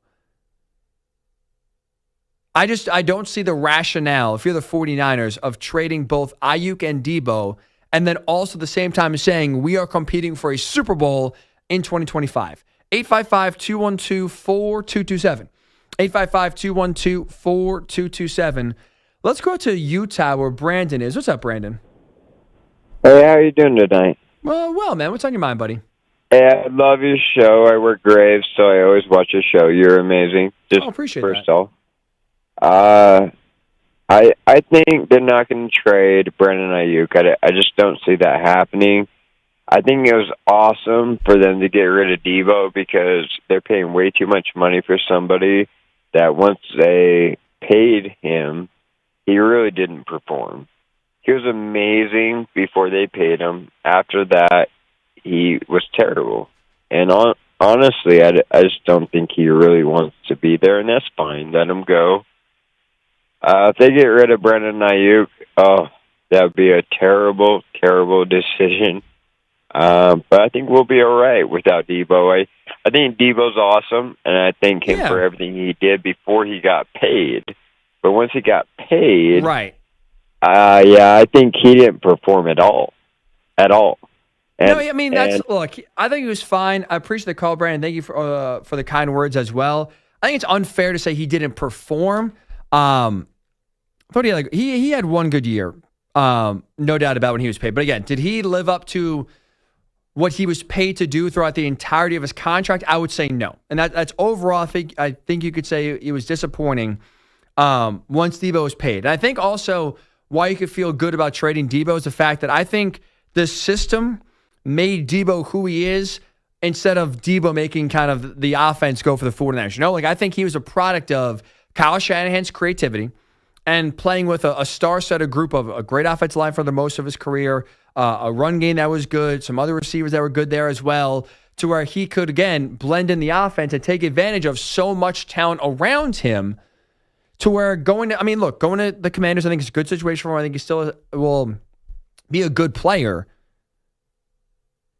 But I think the system made Debo more than Debo made the system. So if you're the 49ers, you could feel good of, okay, we're going to move off of him, and we could find ways to be creative and still get production out of our receivers without having to worry about Debo creating this gigantic vacuum and hole that is irreplaceable.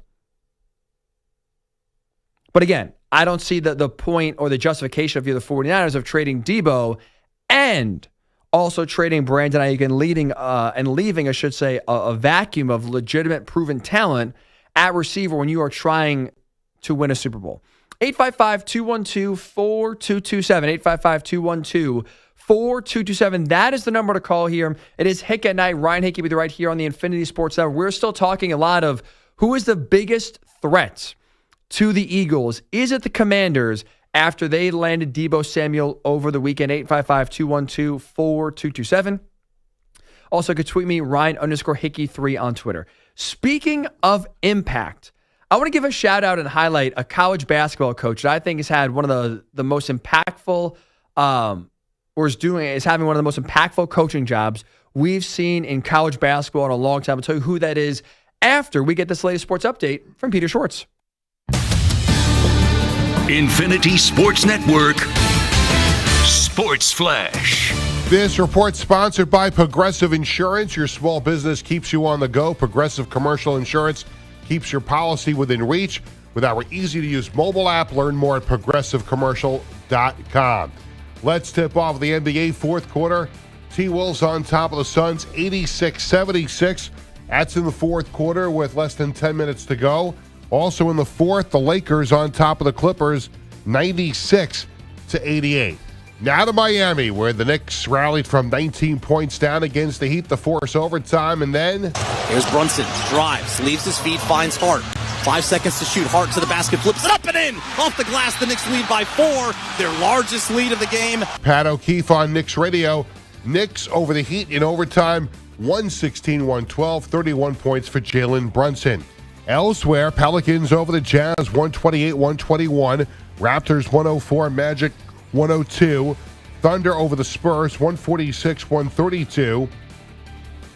Pacers 127, Bulls 112. The Cavs over the Blazers in overtime, 133-129. And the Celtics beat the Nuggets 110-103. College basketball, Michigan over Wisconsin, 71-62. Illinois beat Michigan 93-73. Memphis over UAB, 88-81. Now to the NHL. We'll start with overtime in Carolina. Across for Aho. Back for Slater. Back to Aho. Tees it up. Game over! He does it again. The 5th time this year. Sebastian Aho wins it in overtime. Mike Maniscalco on Hurricanes Radio. Canes over the Flames 2-1 in overtime. Elsewhere, Golden Knights 2, Devils nothing. Rangers over the Predators 4-0. Stars 6, Blues 3. In overtime, Maple Leafs 6, Penguins 5. Wild over the Bruins 1-0. I'm Peter Schwartz. You make the call. 855-212-4227. When you want to talk to us, call 855-212-4227.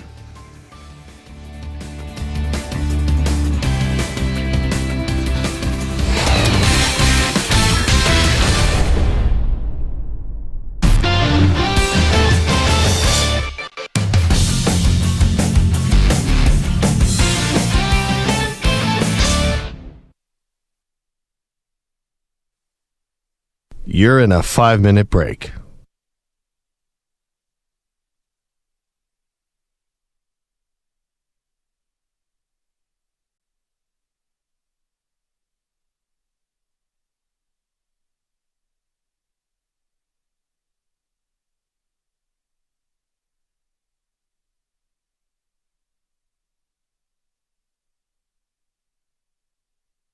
Four minutes, 30 seconds remaining.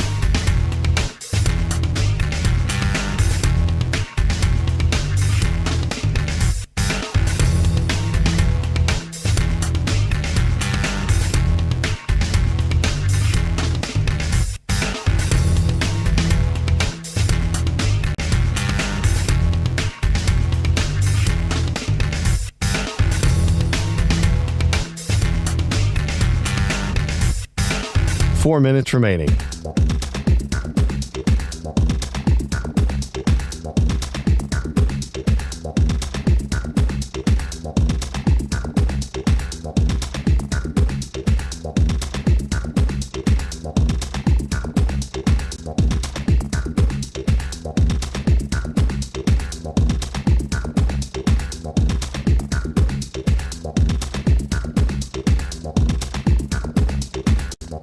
Three minutes, 30 seconds remaining.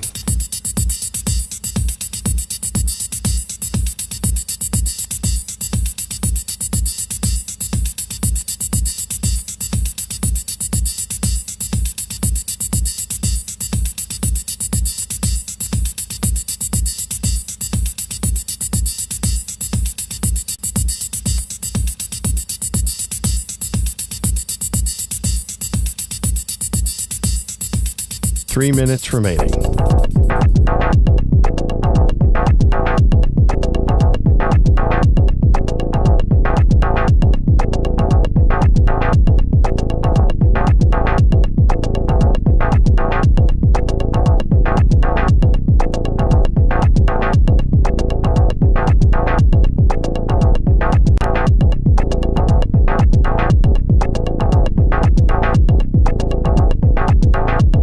Two minutes, 30 seconds remaining.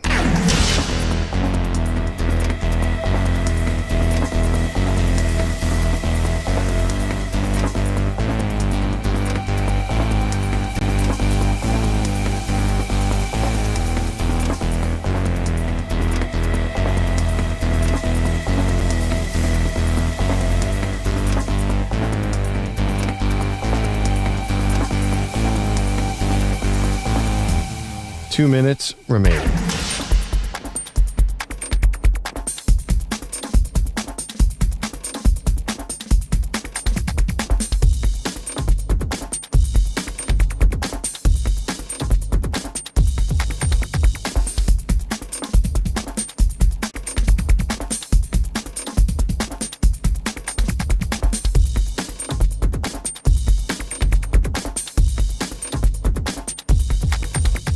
One minute, 30 seconds remaining.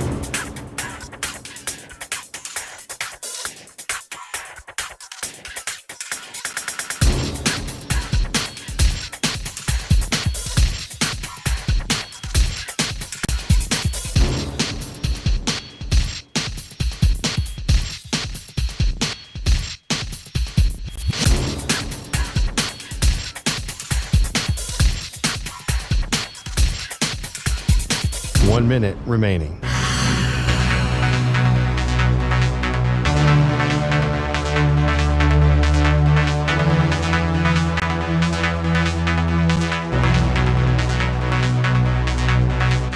Forty-five seconds remaining.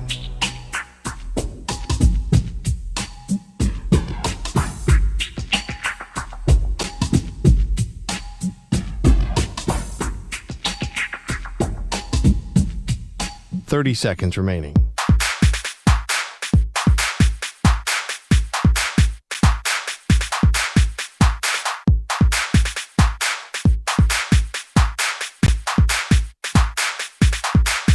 Fifteen seconds.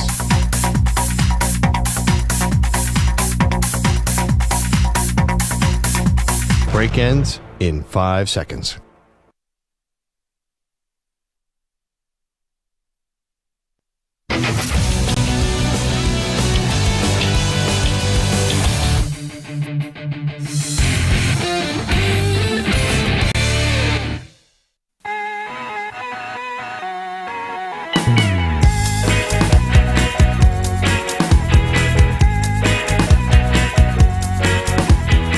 This is Hick at Night. Here's Ryan Hickey. So we'll get back to the NFL here in 1 second, but it's funny. I went to the gym today. No big deal. And usually, right, most gym clothes are just ratty old stuff. So for me, a lot of what I wear to the gym, especially living here in New York City, when the real feel is 18 degrees today, is a lot of sweatshirts. Even in the gym, I like to kind of sweat a little bit, so I kind of cheat by wearing a sweatshirt. So a lot of the old sweatshirts that I wear to the gym are like my high school sweatshirts. I went to St. John the Baptist High School on Long Island. So a lot of them are like St. John's baseball or just St. John's whatever. And so I've worn these sweatshirts to the same gym I've gone to now for 3 years in a row. And up until 3 weeks ago, nobody has said anything to me when I wear my St. John's sweatshirts. And now all of a sudden, with St. John's like the college, St. John's, the Johnnies, actually playing well, being top 10 in the country, winning the Big East for the first time in the regular season over the weekend. The buzz in New York City is real. I'm not sure. I don't think it's very palpable across the country. I think part of it is just college basketball. Now people are really starting to get in tune and watch some more and kind of get ready for March Madness. So I think now you'll start to see St. John's talked about on a bigger national stage. Like here, at least in New York City, the buzz is legitimate. And there are people now 3 different times over the last 3 weeks, people have stopped me asking if I went to St. John's, if I watched the game yesterday, if I went to the game yesterday as well. For 3 years, no one would say a word to me, and I'm wearing my St. John's high school sweatshirt. And now different people the last 3 weeks have talked about and have stopped me talking about St. John's. The buzz is real. St. John's is New York City's de facto college basketball team, and a lot of people have bought into what Rick Pitino's doing. I think what we're seeing now with Slick Rick at St. John's is one of the most impressive coaching jobs we've seen in a long time. Because what he's done is revitalized a program that's basically been living in the past for my entire lifetime, almost like 30 years we're talking now. St. John's won the Big East regular season yesterday for the first time. They won it outright for the first time since 1985. Back when Chris Mullen was there. Think about how long he's been retired from the NBA. We're talking 40 years. It's been since St. John's just won a Big East regular season title. And this is a team now that will be a top 3 seed come tournament time. I think they are Final Four caliber. Like, they are legitimately good. They got good scores. They're mentally tough. They play great defense. Like, I think they have a real legitimate shot here to make a deep run come March. And Pitino deserves a lot of credit for it. And I thought it was really interesting because he was on CBS today, actually, on their pregame show, coming off of winning the Big East. And he was asked by Jay Wright, who we retired because in large part of the new NIL transfer portal landscape in college basketball. He was having a conversation with Rick Pitino, and he asked Rick, what is your secret? How are you having success in this new era of college basketball? Take a listen to what Rick Pitino had to say. I think you just have to adapt. There's so many coaches. It always changes. Times change. The offense has changed. The defense has changed. When Bob Knight was into that undefeated season, was all motion, and everybody was trying to copy motion. We started pressing one year, and everybody was after the press. I really think you just have to adapt to the climate you're in. You have to know what to wear in that climate, how to adapt to it. And that's what we've tried to do with the NIL. We tried to do with the portal. We didn't complain. It's here. Let's try to be the best at it that we could be as far as being creative. I mean, that's obviously great advice for coaches. That's great advice, though, for anyone in life in general. Because there's so much we can't control. And there's so much we don't like about whatever our job is or whatever our situation is. But the people who have the most success in life are usually the people that make the best out of the circumstances. Whatever cards you're dealt, how can you make sure that's the best hand you possibly could have? Not complaining, just saying, okay, this is what we're dealing with. How can we fix it? How can we make it better? How can we take advantage? The people that think like that are usually the ones that are the most successful. Rick Pitino, in this case, is exactly, he's showing you exactly why he's had so much success. Doesn't complain, just adapts. And honestly, hearing that is a large reason why I don't feel bad for coaches in this era of college athletics, especially when it comes to college football and college basketball. They're getting paid a lot of money. I know it is the Wild West right now, right? When it comes to players being able to leave, they're demanding all this money. I get it. It is different than college sports or at any other time in this country. But with that said, you're paid to figure it out. It may not be to your liking. You may not like the fact that you have to re-recruit your roster every single year or have to now bargain with agents and deal with NIL payments and stuff like this and collectives and everything else. It's not ideal. Nobody's saying it is. But this is what the new landscape is right now. This is what the new reality is. So either shape up or get out. And for Rick Pitino, a guy who, by the way, has been coaching 36 years in just college basketball alone, that's a guy who, if he's able to just say, you know what, we'll suck it up and we'll deal with it, everybody else should be able to do that as well. So you're seeing the mindset of what has allowed Rick Pitino to come into St. John's in year number 2, do something that hasn't been done in 40 years. This guy has navigated the transfer portal to perfection, where 2 guys he just got in Kadar Richmond and R.J. Lewis over the past year or two, they are the 2 front runners to win Big East Player of the Year. He's done an excellent job in the portal. And he's done an excellent job just right now managing the landscape of college basketball. And he has put St. John's in a position to win the Big East tournament, to get a top seed in the come tournament time, and I think to make a run to the Final Four.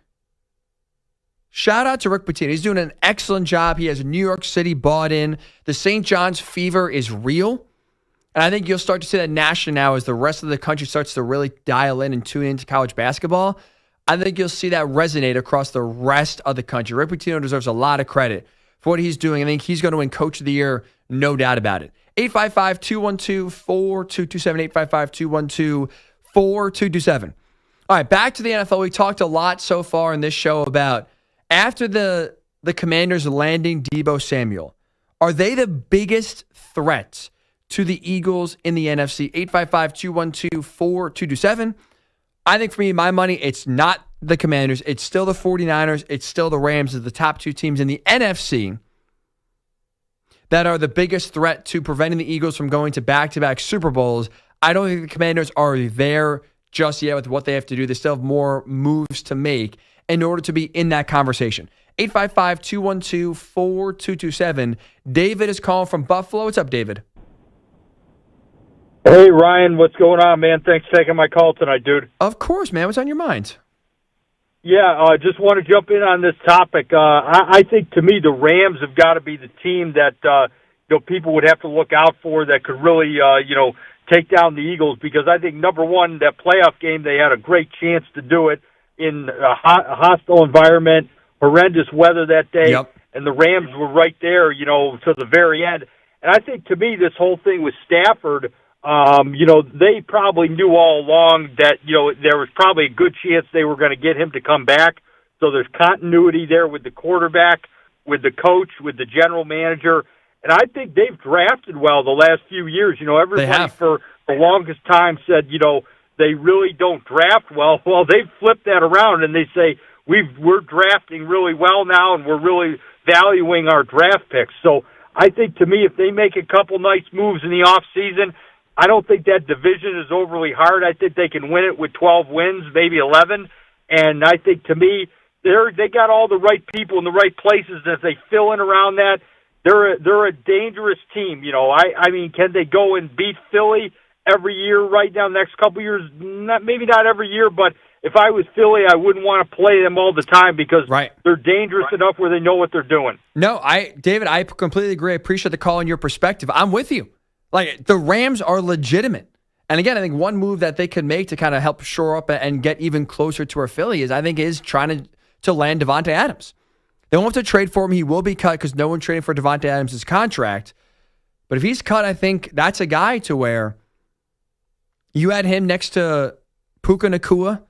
Again, continue, like you said, to draft well, which they've done. They developed extremely well as well. I think the Rams in the next 2 or 3 years are going nowhere. Matthew Stafford's still playing high-level football. They are absolutely going to be right there in the conversation in terms of teams that can make the Super Bowl out of the NFC, no doubt about it. It's also funny because we talked a lot of 49ers so far tonight, right? In the sense of, I think for me, the 49ers are the closest team to the Eagles. They are the biggest threat to them in the NFC when it comes to knocking Philly off. I want to read you 2 tweets I got in the span of a minute from each other when it comes to the 49ers, when it comes to specifically Brock Purdy. I'm a Brock Purdy guy. I think he's worth the money he's going to get, and I'm a believer in him. But I want to read you this first from Eric Anthony, who does tweet at Ryan_Hickey3. Purdy was the 7th or 8th best offensive player on the 49ers Super Bowl team. Great story, solid player, but paying him star QB money is crazy. 1 minute later, I get this tweet from InfoGuy65, who does tweet at Ryan_Hickey3. I know it's cute to talk about Deebo, but he was a cog off the field and a legend. But it's at the end of the day, Brock Purdy makes his team run, and he's a top 5 quarterback. So we don't need you. Speaking of Deebo, people say it's a system, but they've seen how it runs without him. Hush. ... So the Brock Purdy discourse this offseason will be nothing short, I think, of toxic.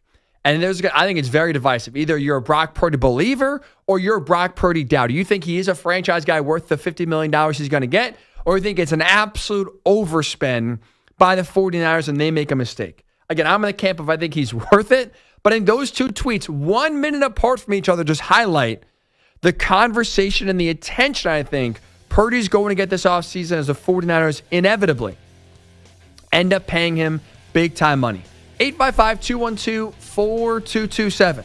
855-212-4227. When we return here on the show, let's talk quarterbacks. Let's talk quarterbacks in the draft. How many franchise quarterbacks are in this upcoming draft? I'll tell you next. It's Ryan Hickey right here on the Infinity Sports Network.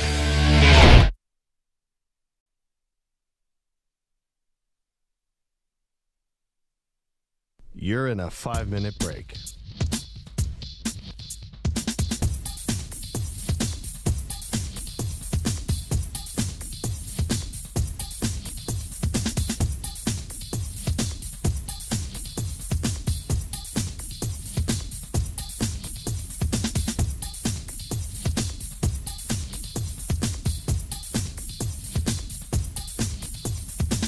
Four minutes, 30 seconds remaining.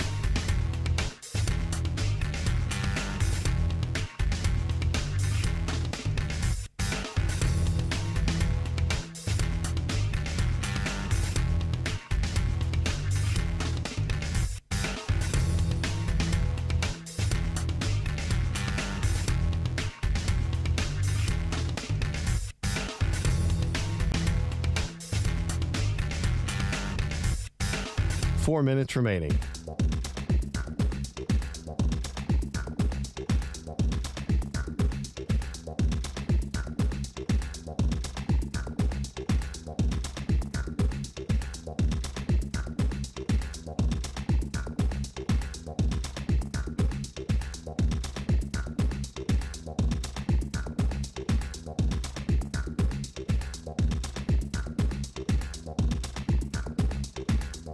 Three minutes, 30 seconds remaining.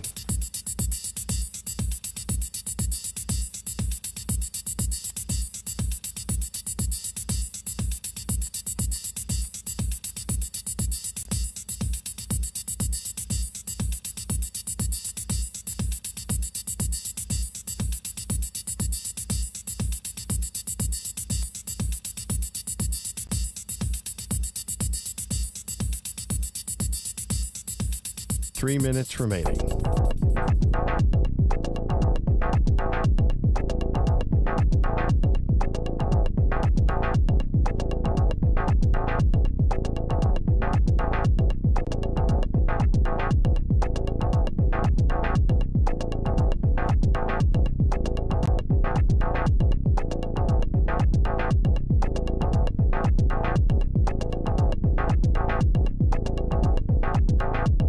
Two minutes, 30 seconds remaining.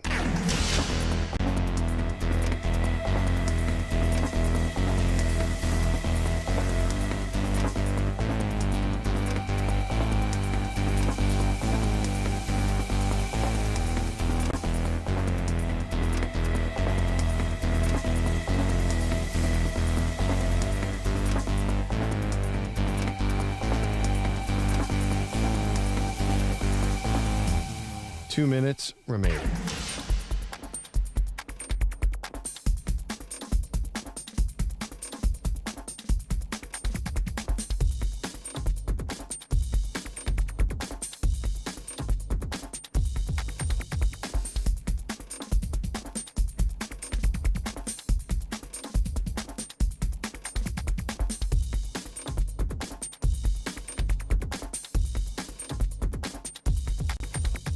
One minute, 30 seconds remaining.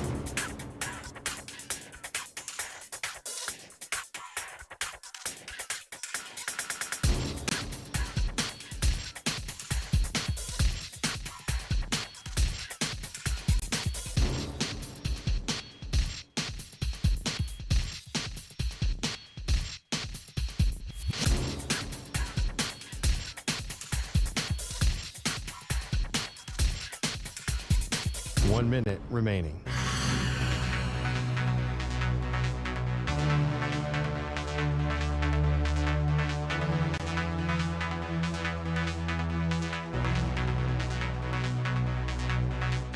Forty-five seconds remaining.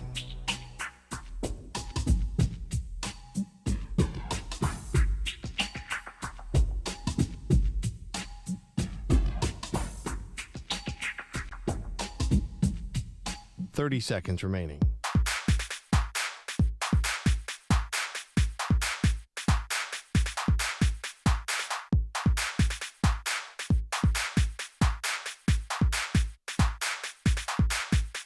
15 seconds.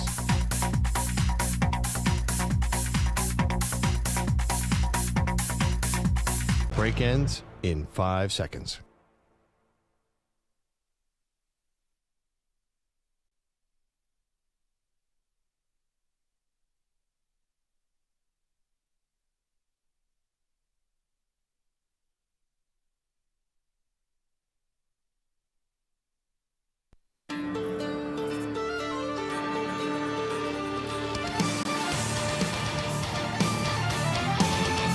Looking for a man after midnight? You've come to the right place.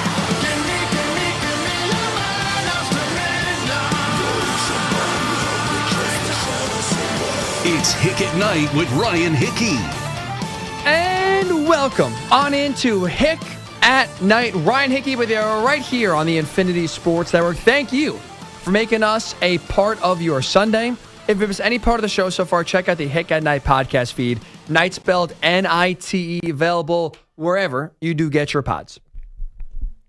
When you look at the NFL draft now, right, as the scouting combine kind of wraps up here, and you look at quarterbacks, because it's funny, I feel like we've not talked a lot of quarterbacks so far, at least this week with the combine underway, and a lot of people now really starting to focus their attention on the draft. I think the only quarterback in this draft that will end up being a franchise guy in the NFL is Cam Ward.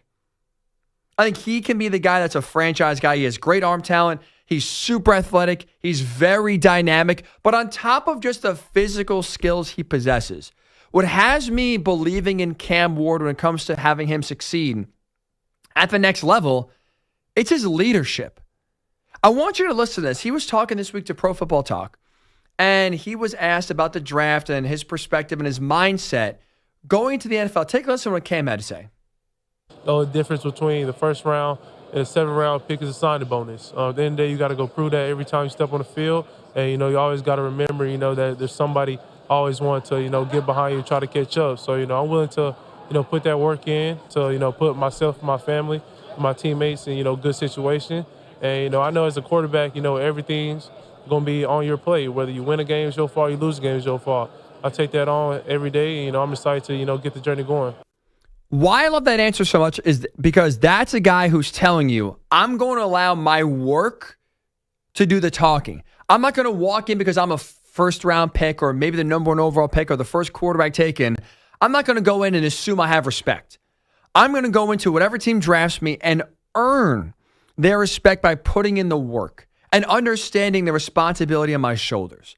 This is awesome. This is a lifelong dream, right? But it's a job, and there's so much pressure that comes along with being an NFL quarterback that he's going to put the work in to make sure he's the most prepared. I love that answer from Cam Ward, and I think, for me, his leadership and that mindset is going to be the reason why he succeeds, because so far in college, from what we've seen at all three stops, and in Cardinal Ward, Washington State, and at Miami, that leadership, that mindset is a big reason why he's had success at all three stops.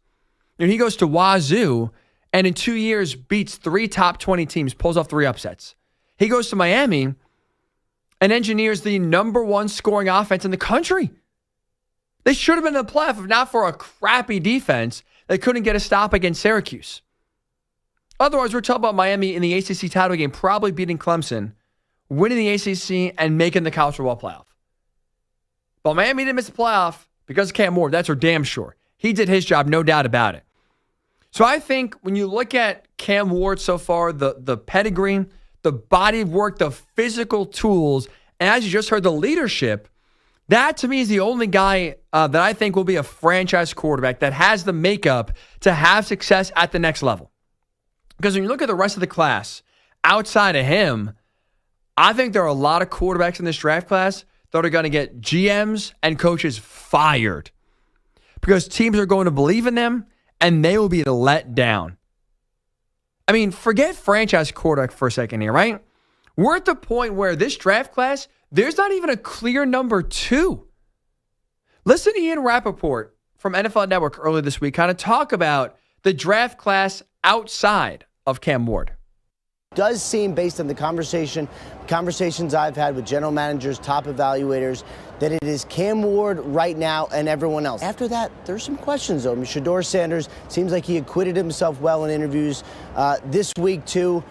His overall knowledge was good. He, of course, has talked about the change in culture. He's had 2 different places, certainly in contention to be QB2, but I'm not sure that we are there yet. Jackson Dart and press teams as well threw really nicely behind us.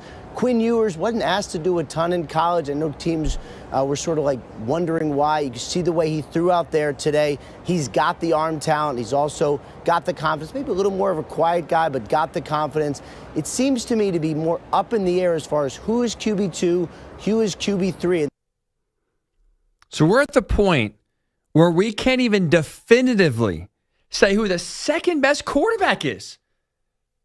How can anyone truly believe that there's another franchise quarterback in this class if we're sitting here debating about who the second best guy is? And it's not because, this class is so deep, it's so talented. How do we order 1, 2, 3, 4? It's not the case at all. Many assumed it was Shedeur Sanders, and maybe it ends up being the second, quarterback in this class is Shedeur.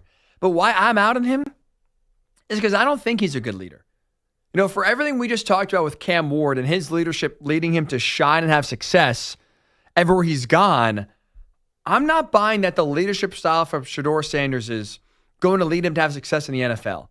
When I watch Shedeur at Colorado, and I watched a lot of Colorado this year and last year as well, watching him play, I think he has bad body language. He, to me, is not a guy that can rally the rest of the team and make them believe in him.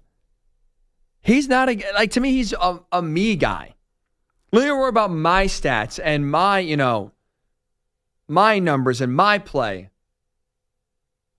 I don't think he's a we guy. He's a me guy.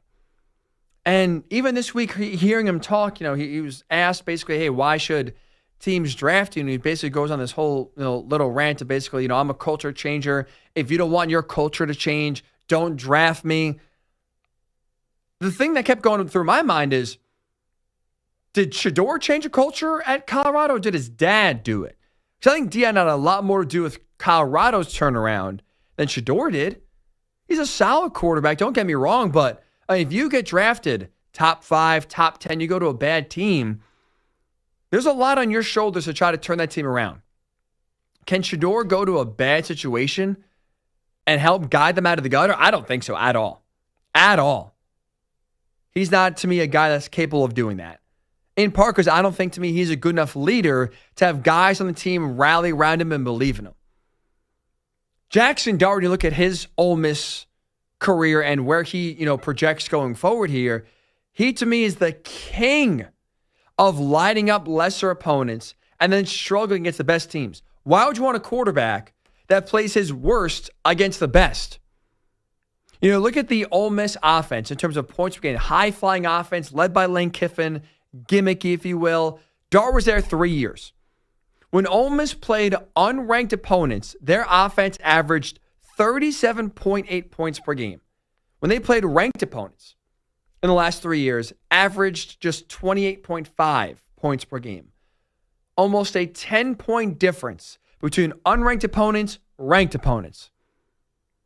Dart is not a guy who plays his best football when it matters most. When you need him to the most. I mean, hell, Ole Miss missed the playoff this year. They're supposed to be a lock with their scheduled 12-team playoff. And they lost to Florida and Kentucky in large part because Dart stunk in those games, was atrocious. I'm not touching a guy that plays his worst against the best. No, thank you. And then finally, Quinn Ewers here, I think, is the only other quarterback kind of, that teams will use a high pick on. Quinn Ewers revealed this week that he was playing with a torn oblique. And he was basically healthy for 3 games out of 16 Texas played this year. Quinn Ewers is too injury prone to trust to be a franchise guy. Missed 2 games this year at Texas, and again, basically played 90% of the season hurt. Last year, missed 2 games because of a shoulder injury. The year before that, missed 3 games with a right shoulder injury. Hell, even the last year he spent in high school, he missed 6 games with a core injury.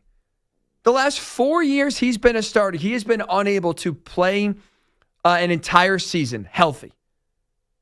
So now, again, as you go to the NFL and you're playing players that are bigger, faster, stronger, how on earth can you believe Quinn Ewers is going to be healthy and available? The best trait for all these prospects at any position is availability. Quinn Ewers has not been available, has not been healthy, has not been playing his best football. Why would you draft him? Why would you try to make him your franchise guy when he can't stay on the field? What sense is drafting a quarterback who's going to miss some time? It's like Tua. I bet you if you told the Dolphins back in 2020 when they drafted him, hey, Tua's going to have a lot of injury concerns, he's going to have a concussion problem, and every single year the biggest storyline of him is going to be, can he stay on the field? Will he be healthy enough? I bet you if you told the Dolphins back in 2020 that's going to be the case, that's going to be their future with Tua, they don't draft him. I bet you they go Justin Herbert and regret it a lot less than drafting Tua, that's for damn sure. Ewers to me is Tua 2.0. Injuries are always kind of the biggest talking point around his career each and every year. And I don't see, again, how you could justify that. So you look at Quinn Ewers, he has injury concerns. Jackson Dart plays his worst football against his best competition, and Shedeur Sanders is a bad leader.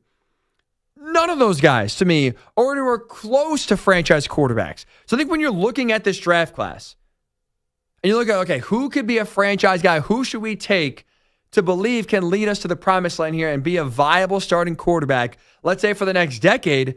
There's only one guy, and it's Cam Ward. That to me is that everybody else is going to, I think, be a bust and get coaches and GMs fired because of how poorly they play. 855-212-4227, 855-212-4227.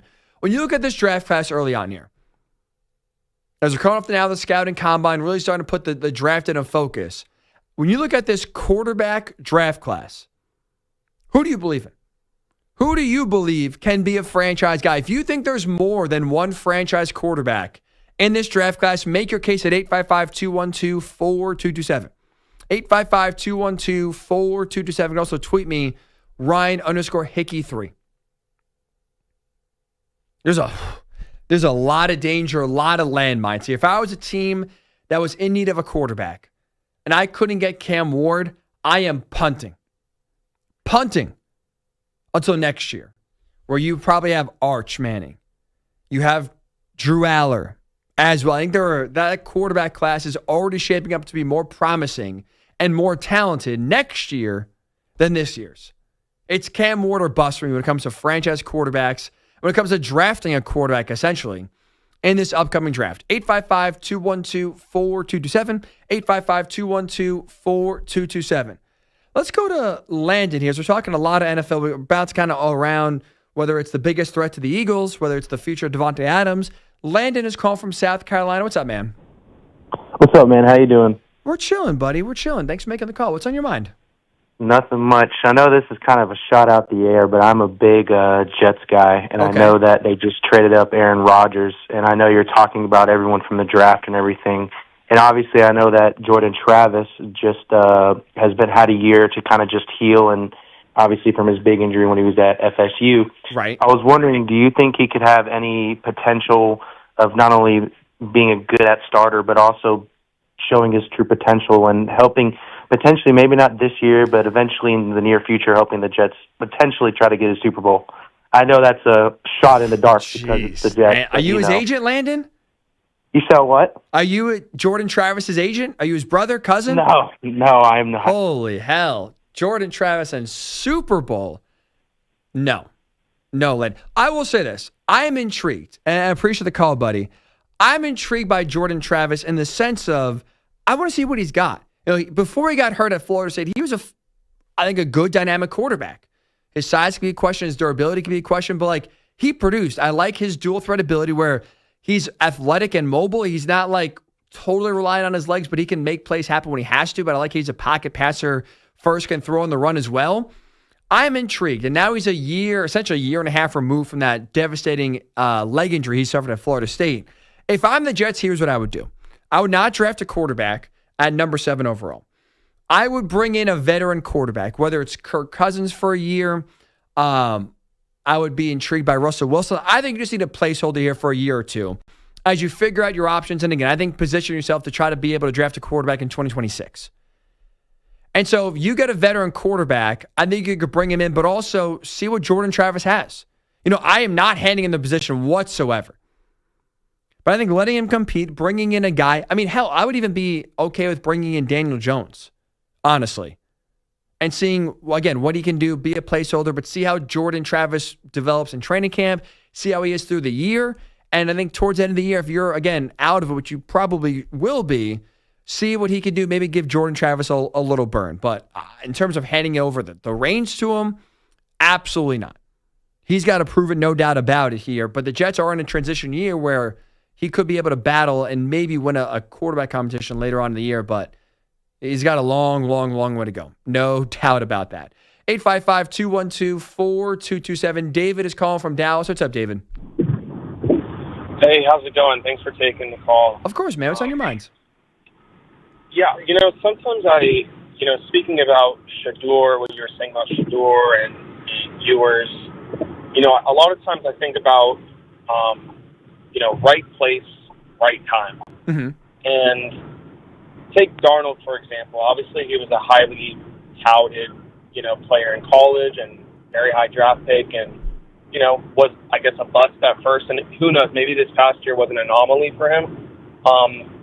But I think that just shows that sometimes you can, I'm just kind of wondering, what if you took the East Carolina quarterback, right?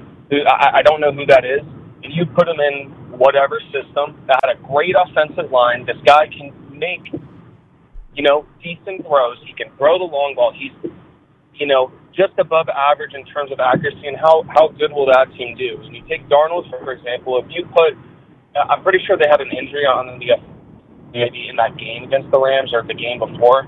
He got sacked 9 times, and you plug in, a couple amazing linemen, that changes the outcome. My point is you have the number 1 pick, number 2 pick, number 3 pick. Are you really going to take one of these guys that might not be a game-changing QB? Is it better for these teams to say, you know what, we have to take Shador or Cam Ward versus maybe draft and them panning out amazingly or not panning out at all versus taking somebody else in the 4th, 5th, 6th round, maybe even 2 different QBs, seeing how they pan out. But to the fans and to the public, it's like, wow, this was a bust. What a terrible plan. If you kind of catch my drift. No, I do, David. And I think you bring up a great point, and I appreciate the call. And I agree with your point being, the question you're asking is this. Is it better to build up a full team, or is it better just to be basically throwing a dart on the dartboard when you're drafting that high up and hoping, Cam Ward or Shador Sanders or Quinn Ewers pans out and you get the next C.J. Stroud, get the next Jaden Daniels, right? Just kind of have it work out for you. I think that's a losing strategy. For me, I think building up the team first, I should say, then plugging in the quarterback is the best way to ensure success because I think the Sam Darnold point is very valid. The Vikings had a good team around Darnold. Darnold comes in playing under a very good head coach in Kevin O'Connell with the best receiver in the NFL, Justin Jefferson, and you see a different Sam Darnold than we've ever seen before when he was at the Jets. And there's a reason for it. Sam Darnold on the Jets had no help. Offensive line sucked, receivers sucked, coaching sucked. He was not put in a position to succeed. And there's a big reason why you see a lot of these teams, the Jets, the Giants, the Raiders, the Browns. Oh, there's a reason why you see a lot of these teams always picking in the top 10 and the top 5 because they keep making the same mistake of we're going to draft a quarterback to be our savior. It doesn't work like that. I don't think you quote unquote get lucky and hit on a quarterback. Putting talent around them can help ensure that a quarterback succeeds. And I don't think you need to be drafting the first quarterback in the draft in order to ensure that quarterback hitting. I talked about before, I'm a Brock Purdy guy. I think he's worth getting paid the $50 million he's going to get this offseason. With that said, though, let's not pretend that if Brock Purdy was drafted to the Jets with the last pick in the draft instead of the 49ers, we're not talking about the same Brock Purdy right now, right? We're not talking about that. He is who he is, I think, in part because he's playing under one of the best offensive-minded coaches in the league right now in Kyle Shanahan and having one of the most talented teams around him. That helps. I think Brock Purdy's good. But he also is surrounded by a talented team and a good coaching staff that gets the most out of him. And a lot of these bad teams can draft talented quarterbacks. Sam Darnold has talent. But why he failed in New York is he had bad coaching and bad teams.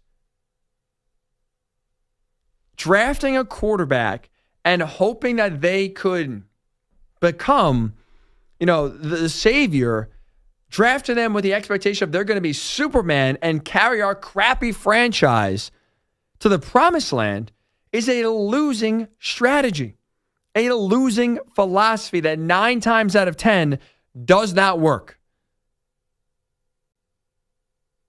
That's why, especially when you look at this draft class, and you look at all the questions right now surrounding almost all these quarterbacks, even Cam Ward is far from perfect, right? That's why I think if you're a team at the top of the draft tier, I don't know. I don't think it makes really any sense to draft a quarterback. Again, Cam Ward would be the one that I do believe can be the franchise guy, but he's without risk as well. And so I'd rather draft a bigger, sure thing, which is Travis Hunter at DB, Abdul Carter, Mason Grant. Go for other positions first and then circle back to quarterback later in the draft or later in a year or two. 855-212-4227, 855-212-4227. Let's continue talking quarterbacks here. We'll get your reaction. How many franchise quarterbacks are in this draft class?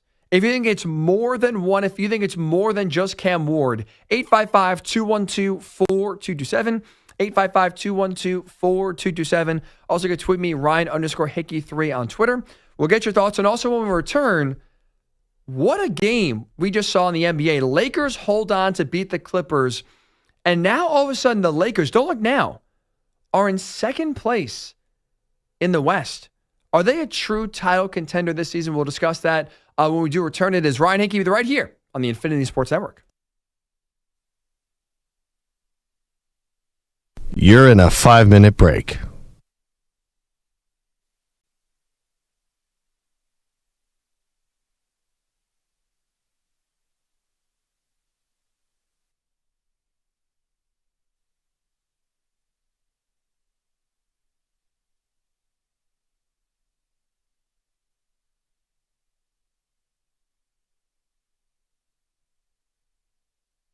Four minutes, 30 seconds remaining.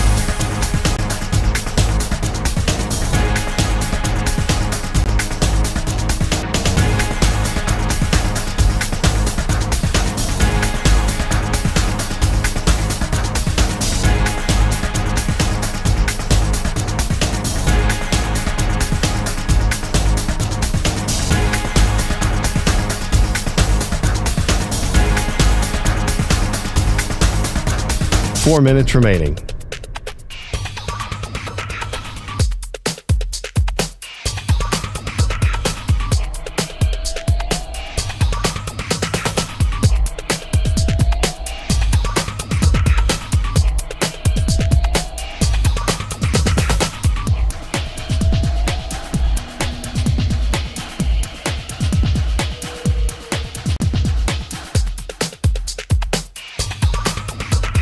Three minutes, 30 seconds remaining.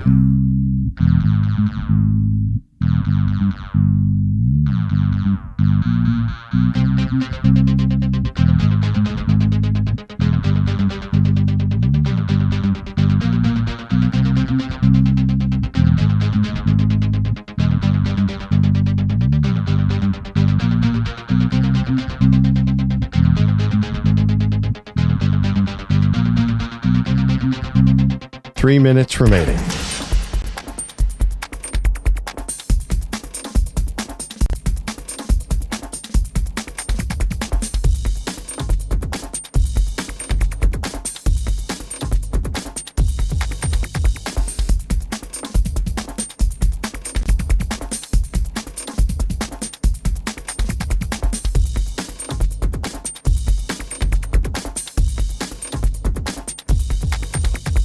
Two minutes, 30 seconds remaining.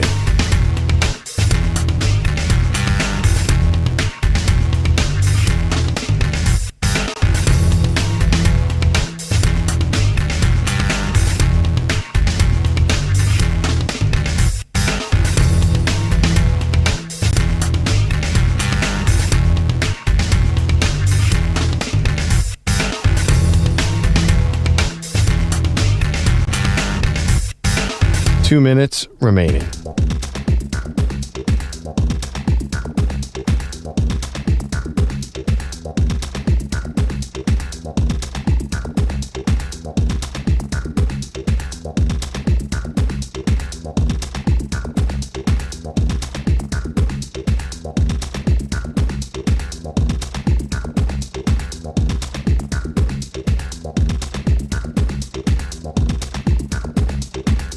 One minute, 30 seconds remaining.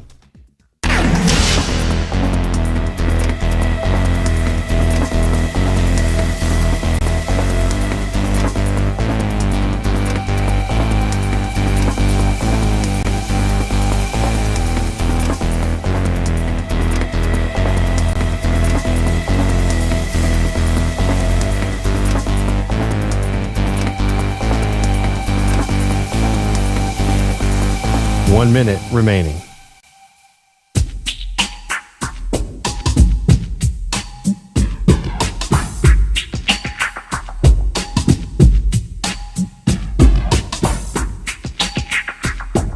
Forty-five seconds remaining.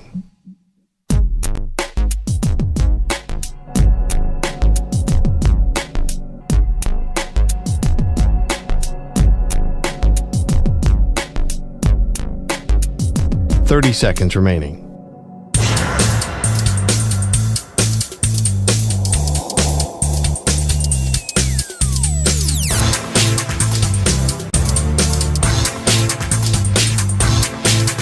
Fifteen seconds.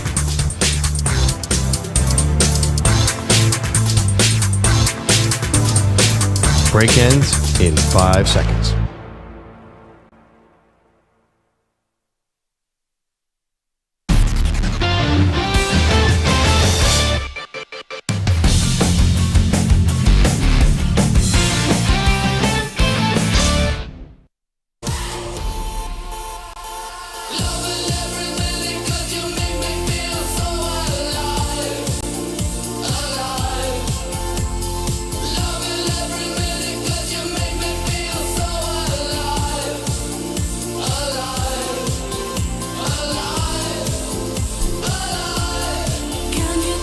This is Hick at Night. Here's your host, Ryan Hickey. So the Lakers continue to roll. They take down the Clippers 108-102.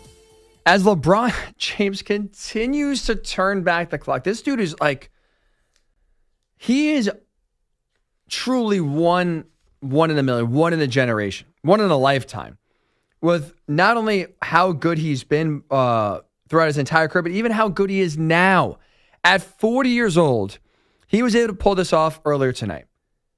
Up 107-102, 30 seconds left. Chris Dunn got a breakaway, going down the basket, trying to score, cut a 5-point deficit down. Who comes out of nowhere to get a chase down block but LeBron James? The patented chase down at 40 years old. The guy's still doing it, showing effort, getting the explosion there, meets him, blocks him just before the ball hits the backboard. Another chase down block by LeBron to help preserve, again, the lead. Lakers hold on again to win 108-102. And now, don't look now, they're in second place in the West. They are just behind only the Thunder. Even though they're sitting there with the second seed currently here, as we're just about 20 games or so away from the end of the regular season, I still don't think this year the Lakers are a title contender. I still have a lot of questions about their depth, about their size, especially up front. I mean, look at the West. You got a lot of big men to deal with Chet Holmgren, with Nikola Jokic. Like, the Lakers just have no big men whatsoever. You know, obviously, they traded away Anthony Davis. Jackson Hayes is fine, but is he going to be a playoff caliber center? I don't think so. So I think the Lakers still have some roster adjustments to make as well. But they're playing some good basketball. They're playing a lot better than, honestly, I thought they would be at this time of the year. Even after trading for Luka, I thought there'd be a little bit more of an adjustment period. But it's right now going smoothly. Luka, 29 points tonight, 9 of 17 shooting, 5 of 12 from 3. So still trying to kind of get out of that slump. But at least in terms of his percentage, shooting a lot better than he has since he got to the Lakers. They have one of the best, I think it's the best playoff duo with Luka and LeBron going to the postseason. But I think all around, the Thunder are a better team. I do trust the Nuggets, even with what we kind of saw today against the Celtics, where they're down by 19 in the first half. Did come back, but ended up losing. Jamal Murray's played good this year, a lot better than he has, let's say, last year. And so as long as that continues, we see playoff Murray that we saw 2 years ago that led the Nuggets to win the finals. I think they're a better team than right now LA is. So the Lakers are playing good basketball. JJ Redick is coaching them up well. They just, again, climbed to second in the West. But still, I don't see them right now as a title contender. I also think the Thunder and Denver are two teams right now I would pick to win the West and go to the finals before I would pick the Lakers. But they're playing well. And LeBron, again, getting chased down blocks is truly incredible.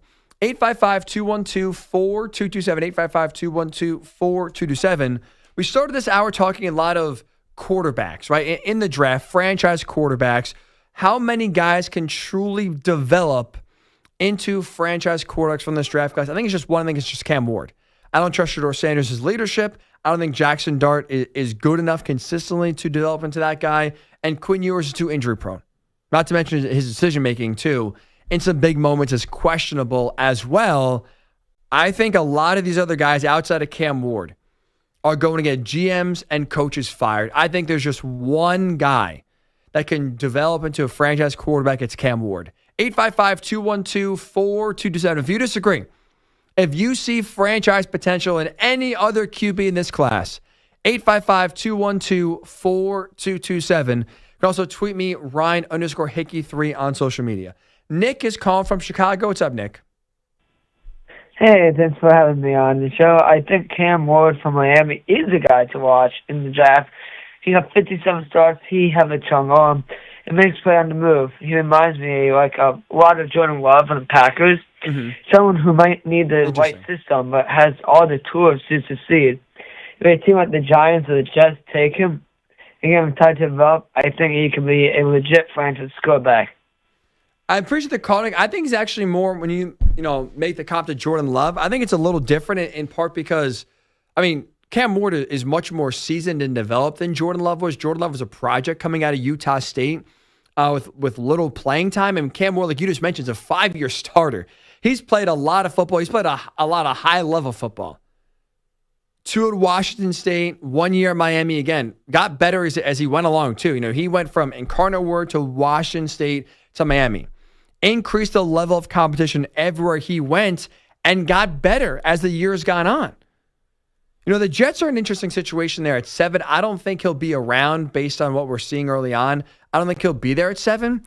But the Jets are a team where they have talent. They have talent offensively and defensively. They're not that far away where if he can go there, I think he has a chance to hit the ground running pretty fast. Giants, I think, are a little bit further away than people want to make it seem to be. And the Browns are a team where I'm fascinated by. Because I think the Browns do have talent, but at the same time, they also have plenty of areas they need to improve. They got to get a running game. I think they need some help at receiver.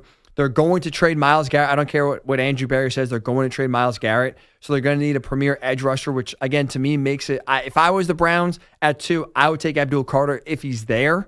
If the Titans don't take him at 1, I would take Abdul at 2 and kind of basically try to plug and play him for Myles Garrett. It's not going to be the obviously the equal production right away, but I think Abdul can develop into a guy that could be one of the premier edge rushers in the NFL in a few years. But there are a few teams near or at the top of the draft that do have some talent, that do have a situation to where it's not dire, that there is some talent there where they could, a guy like Cam Ward, who I think is ready to play right away, could step in and have success early on. Any of those other guys, those Shedeur, Quinn Ewers, Jackson Dart, I'm not buying. I would stay far, far away from any of those guys. And again, I would punt. If I'm a team in need of a quarterback and Cam Ward's not there, I am punting until 2026. 855-212-4227. That is the number to call here. How many franchise quarterbacks do you think are in this draft? We'll get your thoughts on that. Also, when we return, speaking of quarterbacks, I thought the best quarterback on the market, at least for a little bit, was Matthew Stafford. Right? Obviously, we learned on Friday he is going nowhere. He is re-signed with the Rams. Who's the biggest loser when it comes to Stafford staying in LA? I'll tell you after we get this latest sports update from Peter Schwartz. Infinity Sports Network Sports Flash. Well, we begin with the NBA, and we'll start with the Battle of Los Angeles. Luka dribbling left. Got to the rim. 10-foot follow-away. Good! Beautiful shot by Luka. 29 for Doncic. And that's when Luka Doncic finished with 29 points. It was John Ireland on Lakers radio. The Lakers beat the Clippers 108-102. Elsewhere, T-Wolves topped the Suns 116-98. The Pelicans over the Jazz 128-121. The Knicks were down 19. They come back, beat the Heat in overtime 116-112. Raptors over the Magic 104-102. Thunder 146, Spurs 132. The Pacers over the Bulls 127-112. In overtime, the Cavaliers topped the Blazers 133-129. The Celtics over the Nuggets 110-103. College basketball, Michigan over Wisconsin 71-62. Illinois beat Michigan 93-73. Memphis over UAB 88-81. Now to the NHL. We'll start in overtime in Pittsburgh. Nylander winds it and shoots, scores! William Nylander with a lightning strike, overtime winner, and the Leafs take it 6-5. Over the Penguins, the call on TSN. Elsewhere, Golden Knights blanked the Devils 2-0. Rangers over the Predators 4-3. The Stars topped the Blues 6-3. Wild 1, Bruins 0. In overtime, Hurricanes over the Flames 2-1. In the NFL, Jets reportedly taking calls on wide receiver Davante Adams. Golf, Joe Highsmith won the Cognizant Classic. NASCAR, Christopher Bell won the Circuit of the Americas. William Byron came in second. Tyler Reddick finished third. I'm Peter Schwartz. This is the Infinity Sports Network. Follow us on X. Our handle is INF Sports Network. That's INF Sports Network on X.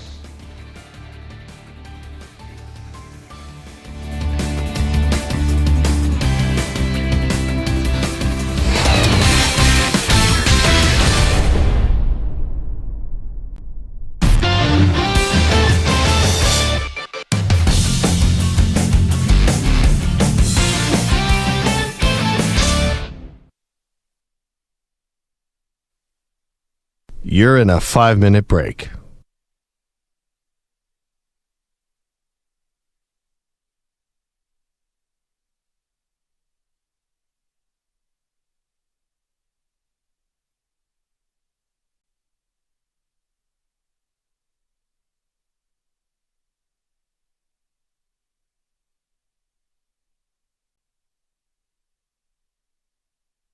Four minutes, 30 seconds remaining.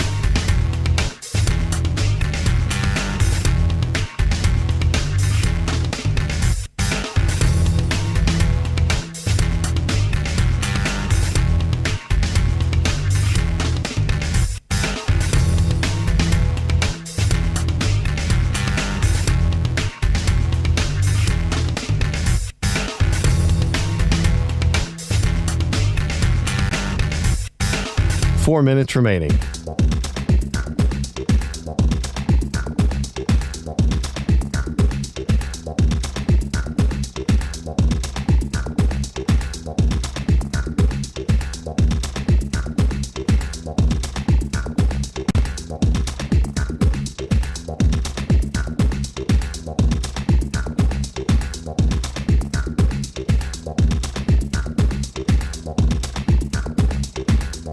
Three minutes, 30 seconds remaining.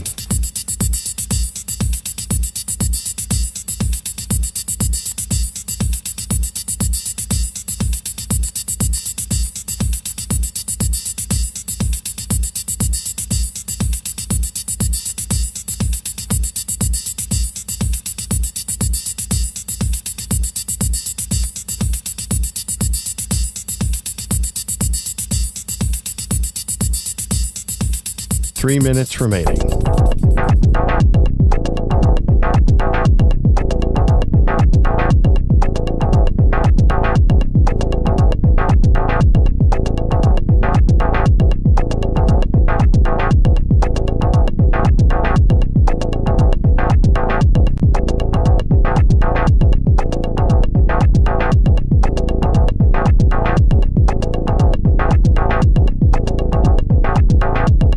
2 minutes, 30 seconds remaining.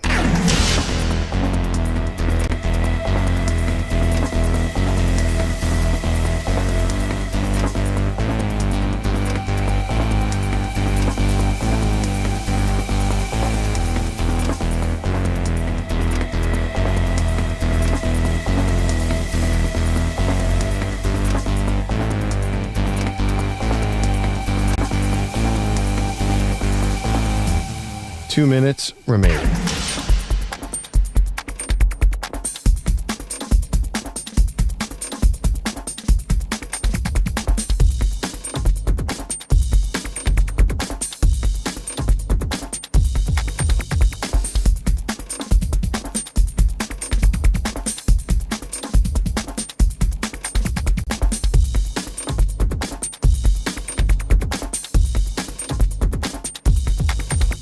One minute, 30 seconds remaining.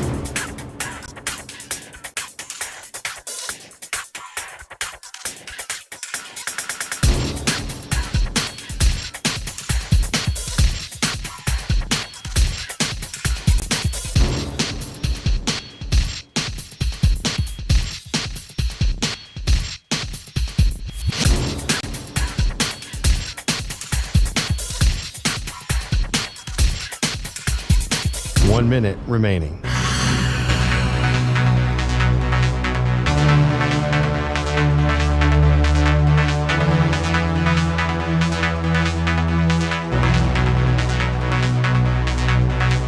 Forty-five seconds remaining.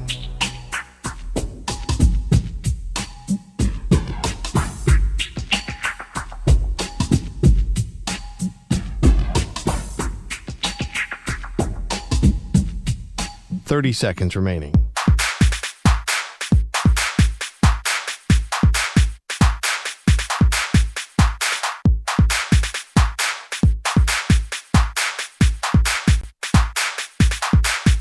Fifteen seconds.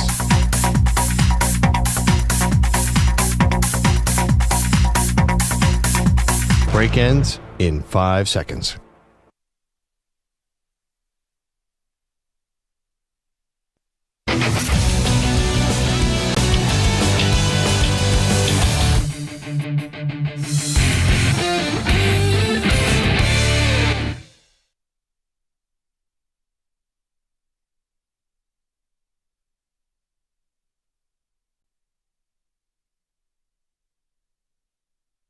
Alrighty, we are back here on the show. Ryan Hickey, Hick at Night with you right here on the Infinity Sports Network. Thank you for making us a part of your evening.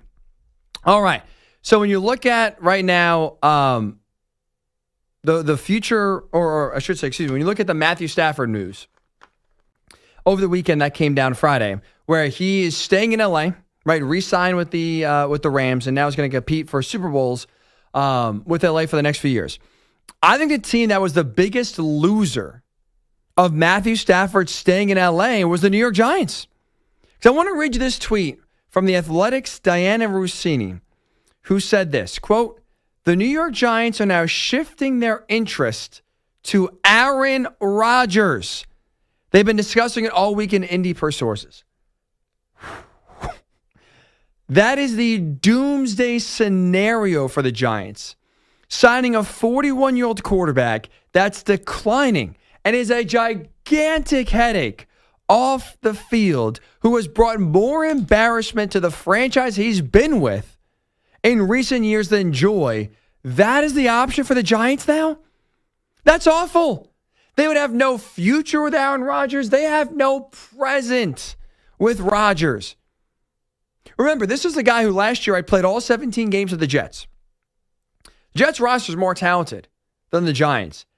Yet the Jets won just 2 more games than the Giants did last year. What makes you think he's going to come to New York, or stay in New York, go on the other side of the city, and uplift this team more than he did with the Jets?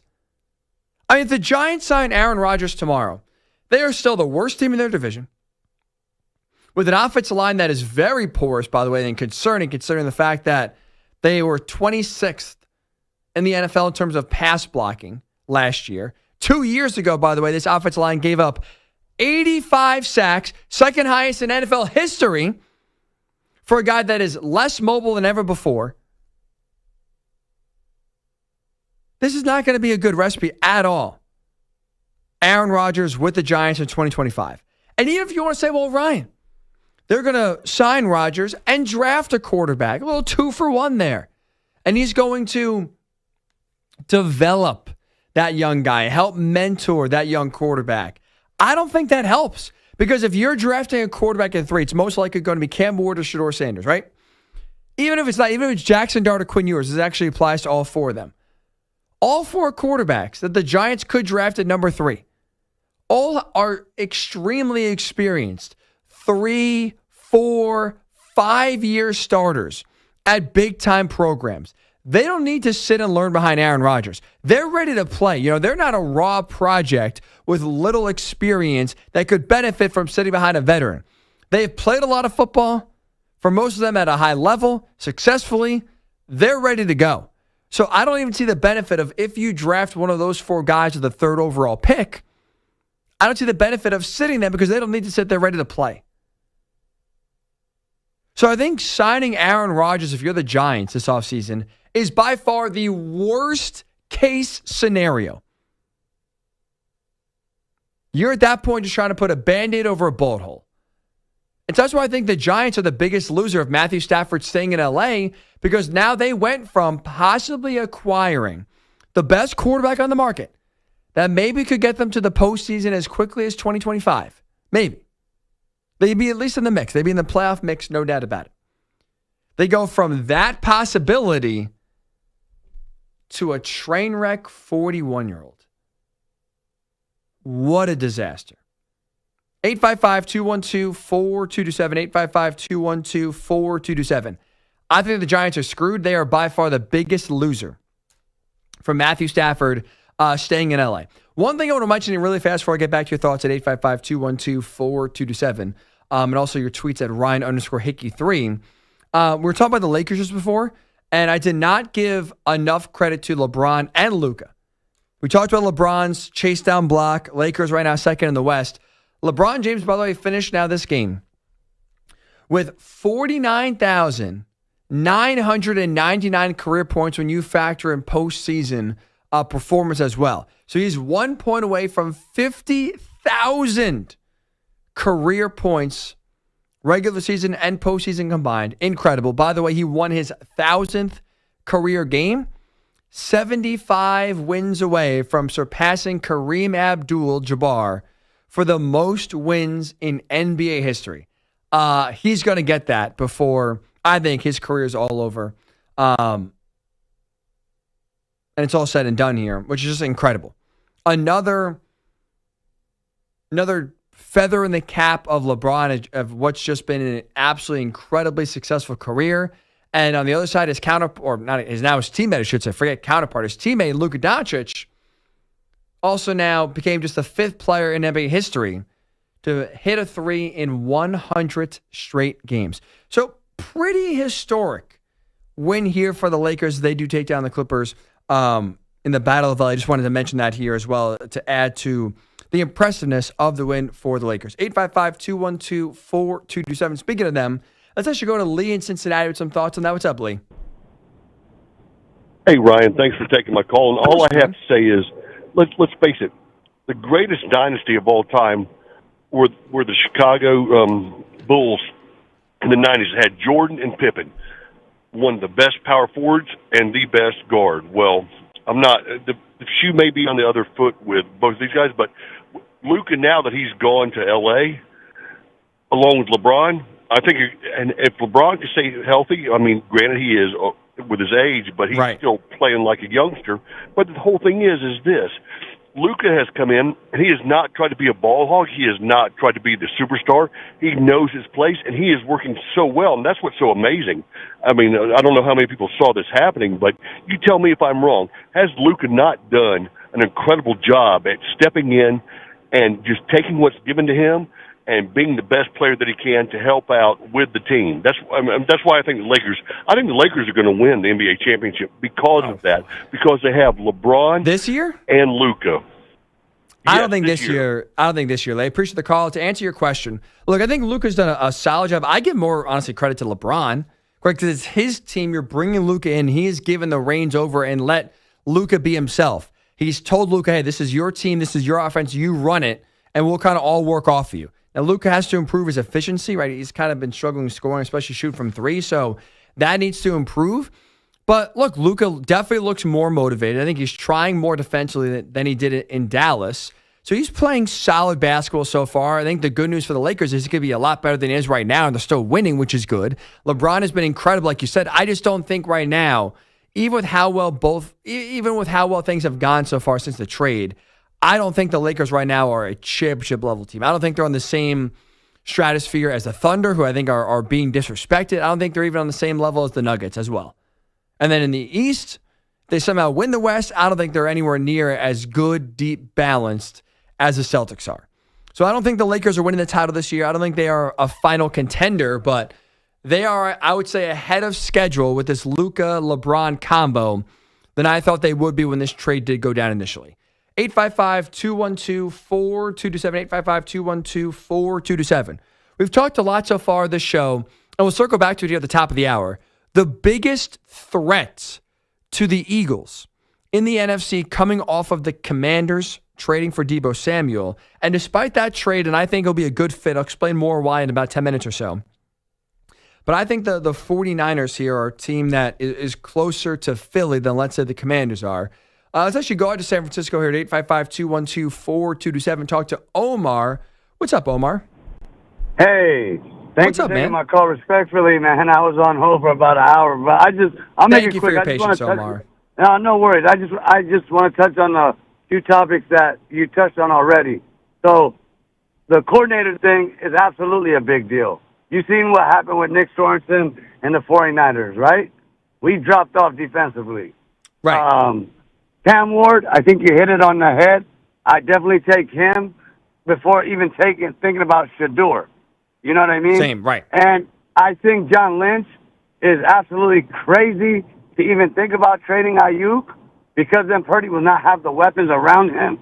I think he's fishing, trying to get the Browns to see if we could get Myles Garrett. But I don't believe in that trade. Thanks for taking my call. No problem, Omar. Thanks for making it. I don't think the 49ers, I don't think them trading for Myles Garrett's in their best interest. They have a good defensive line. They have Nick Bosa. I think for them, shoring up their offensive line, again, maybe figuring out receiver-wise, like using their draft pick to draft a receiver instead of trading it to the Browns to get Myles Garrett, I think their resources are better used elsewhere on the team than using a lot of them to acquire, in terms of cap space and draft picks. Still one of the premier edge rushers in all the NFL, and Myles Garrett maybe the best, but I don't think right now Myles Garrett is exactly what, let's say, the 49ers are missing to get back to the promised land. Rob is calling from Connecticut. What's up, Rob? Hey, Ryan. Long time no talk, right? Yeah, buddy. How you doing, all right? Yeah, I'm doing very well. Enjoy listening to you tonight. Actually, totally agree with you 100% about Cam Ward. He is the most promising out of this draft class as far as the quarterbacks, as far as the franchise. Everybody else kind of falls on the wayside. They don't impress me too much. And then Matthew Stafford staying in L.A. was probably the smartest move he could have ever done. Absolutely. And, the Giants go for Aaron Rodgers. Huge mistake. Huge mistake in my eyes.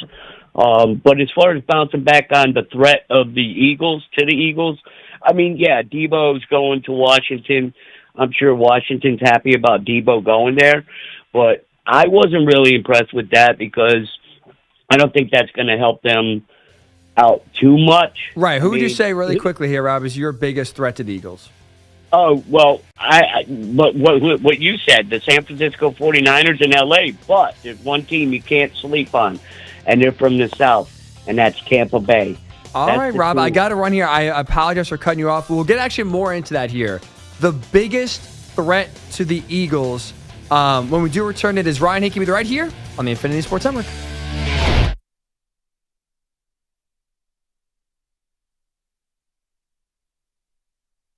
You're in a 5-minute break.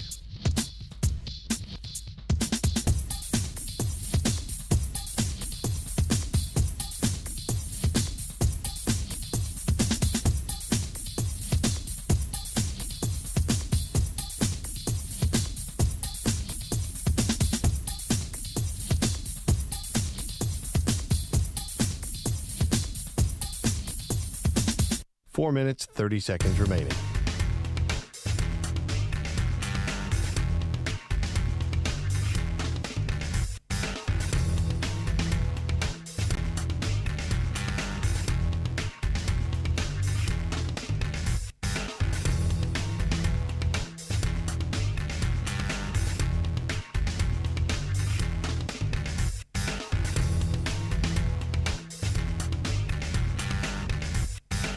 Four minutes remaining.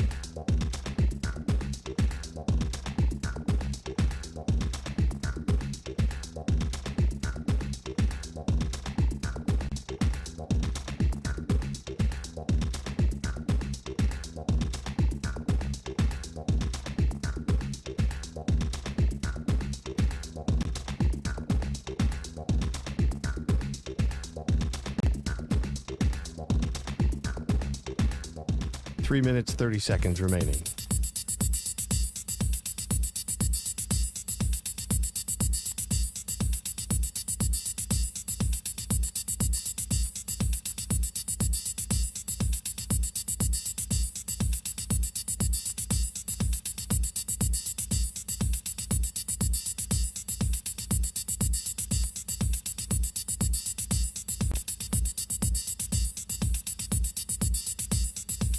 Three minutes remaining.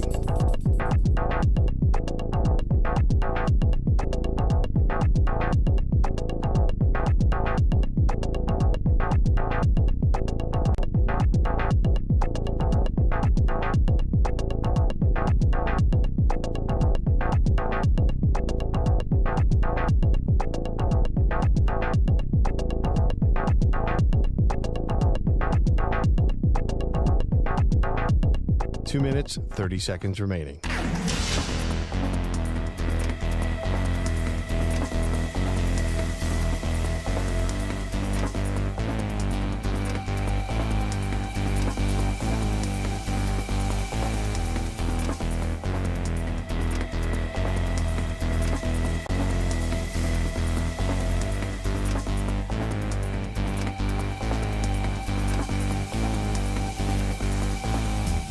Two minutes remaining.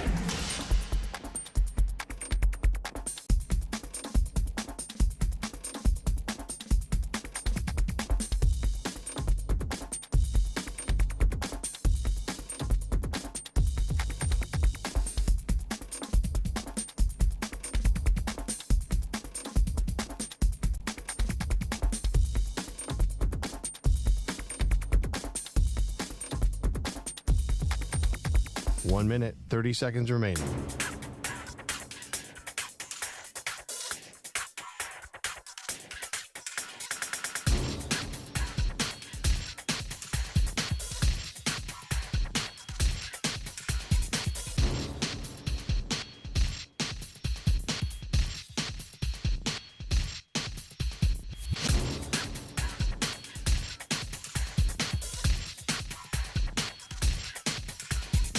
One minute remaining.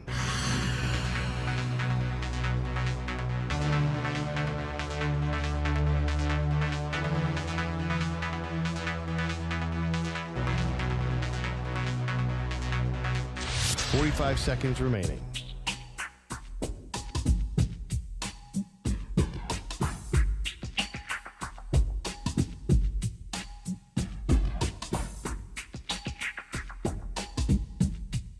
Thirty seconds remaining.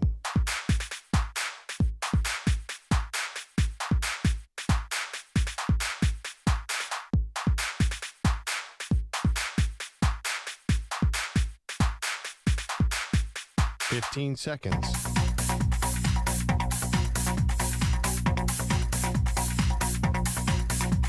Break ends in 5 seconds.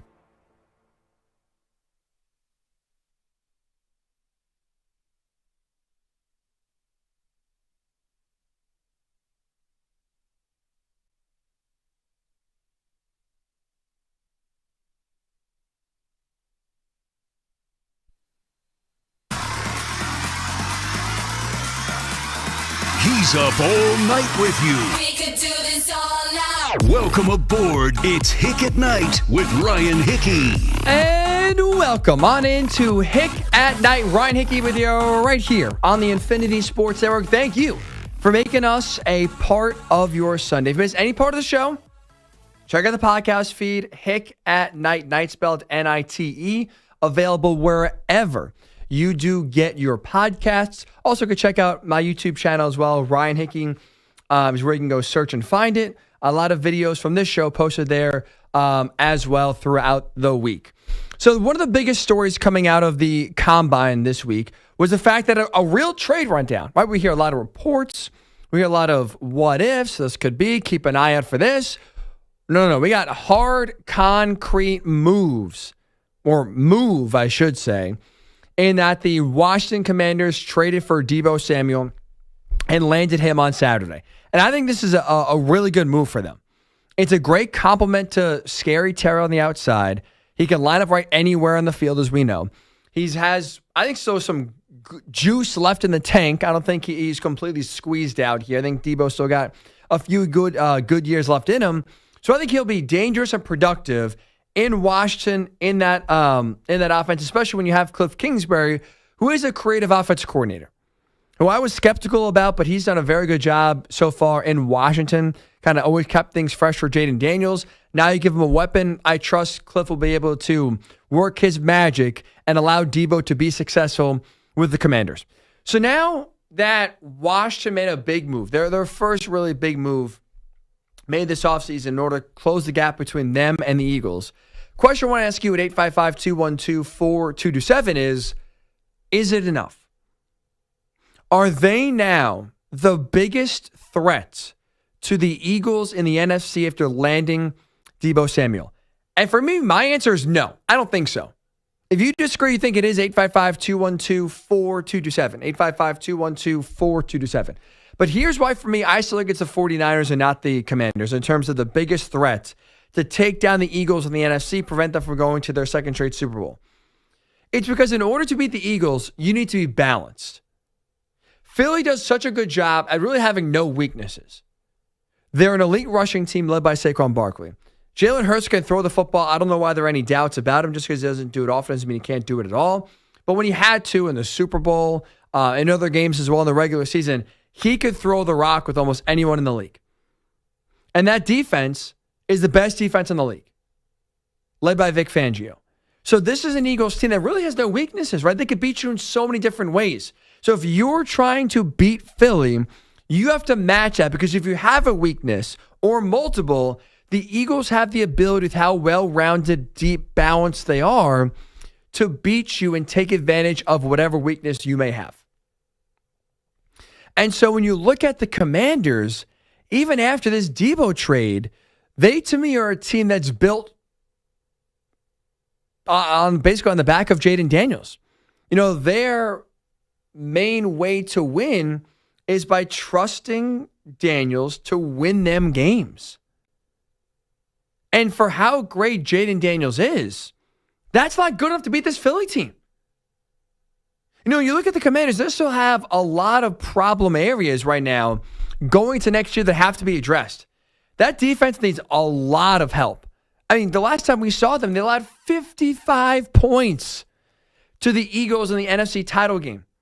In the two games they played against Philly in the regular season, they allowed Saquon Barkley to rush for 296 yards and 4 touchdowns. That secondary needs to improve. They need more out of Marshawn Lattimore. No doubt about it.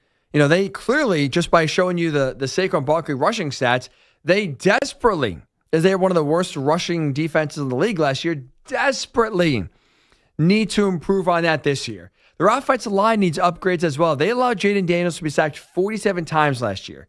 6th most sacked quarterback in the league. And part of, you know, relying on Daniels to do it all for them is the fact that Jaden was not only obviously their best passer and one of the best quarterbacks in the league last year, he was also the Commanders' leading rusher.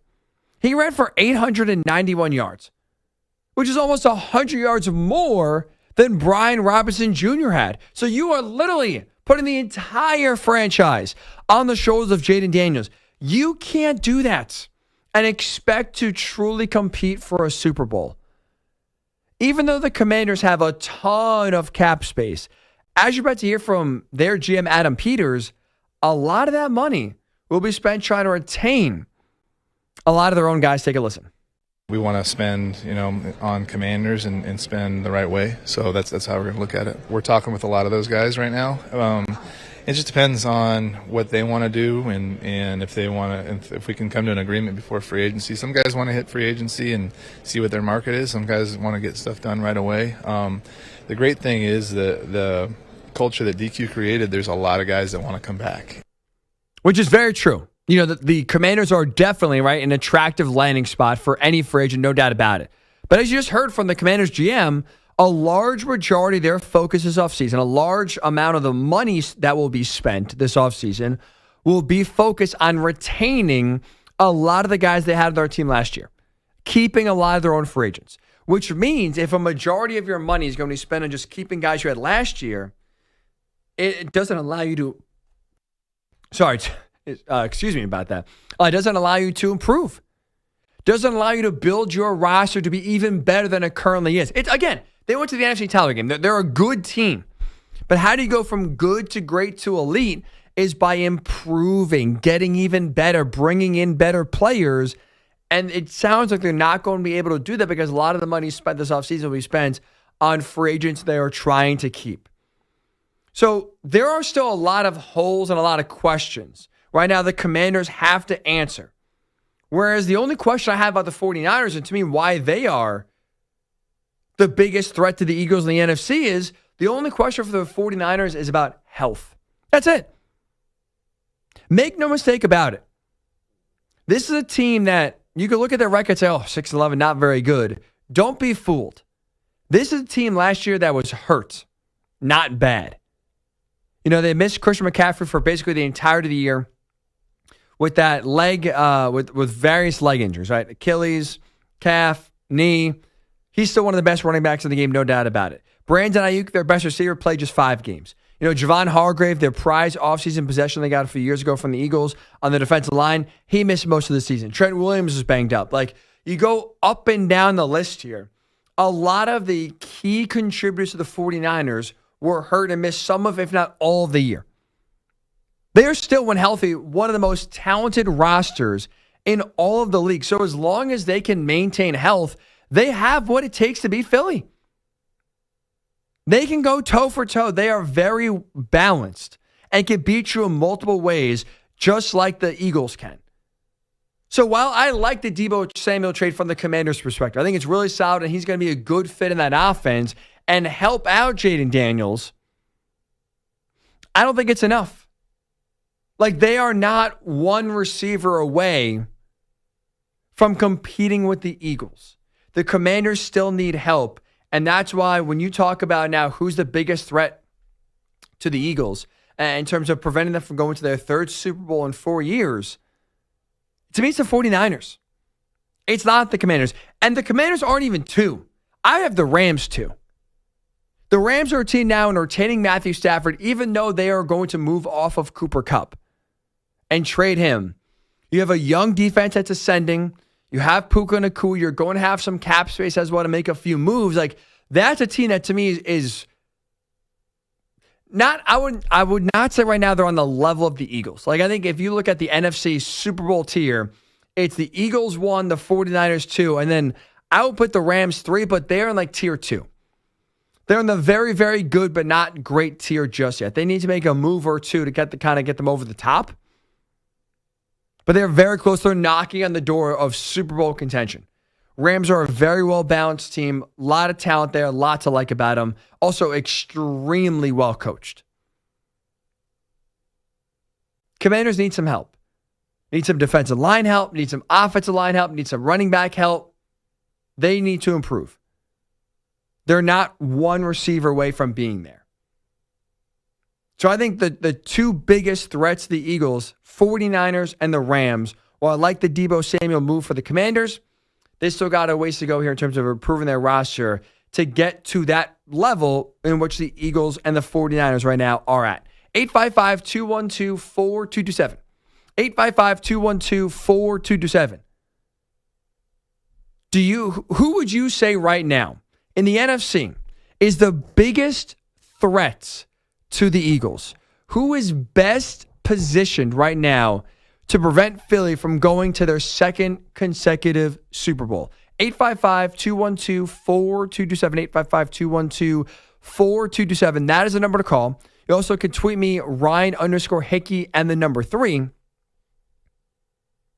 That's where you could give your thoughts as well. And also, we are streaming the shows we do every Sunday night on the Infinity Sports Network YouTube chat, or on the Infinity Sports Network YouTube page, and the chat sections where you can also comment your thoughts as well. We are back streaming every single weekend right here on the Infinity Sports Network. I know we had some issues in the past. Thankfully, those have been resolved. So we are back, baby, back on the tube where you can watch this show in live living color on your phone, on your TV, wherever you want to check out. And make sure you subscribe to the Infinity Sports Network YouTube page as well for a lot of great shows that stream on the weekend and during the weekdays as well. As a reminder, this portion of the show is brought to you by Ethos Life, the easy way to get life insurance in 10 minutes. Up to $2 million in coverage with no medical exam and just a few health questions. Get your free quote at checkethos.com. That is checkethos.com. Not available in all states. It is Ryan Hickey with you right here on the Infinity Sports Network. When we return, we're taking your thoughts on the biggest threats to the Eagles in the NFC. When we return, we'll also dive into the future of Davante Adams. It was reported today by the NFL Network that the Jets are shopping Davante. If they can't find a trade partner, they will cut him. Who should trade, or who should sign, I should say, Davante Adams? There's one team to me that sticks out more than every other. I'll tell you who that team is when we do return. It is Ryan Hickey with you right here on the Infinity Sports Network. You're in a 5-minute break.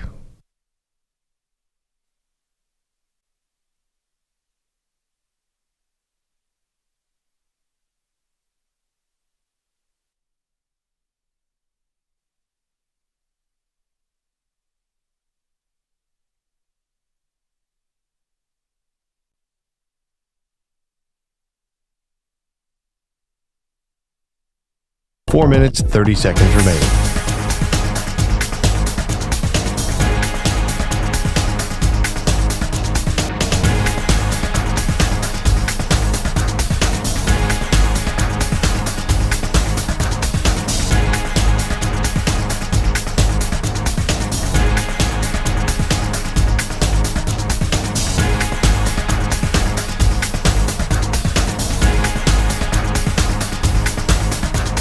Four minutes remaining.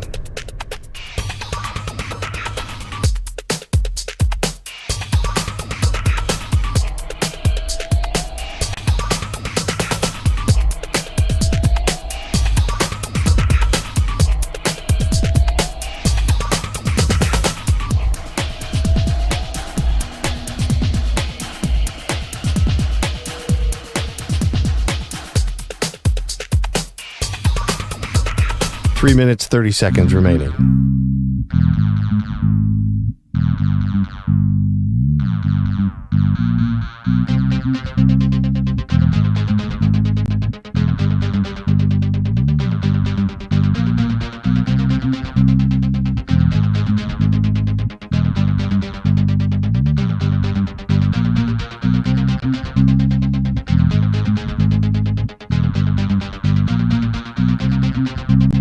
Three minutes remaining.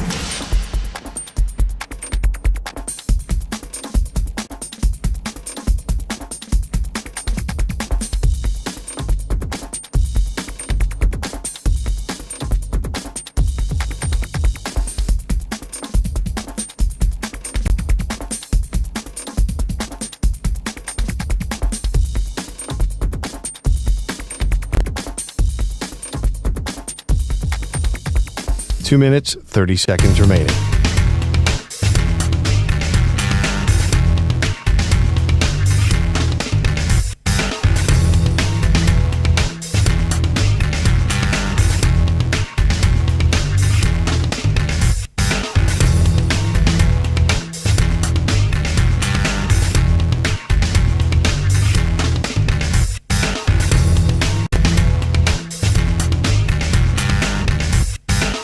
2 minutes remaining.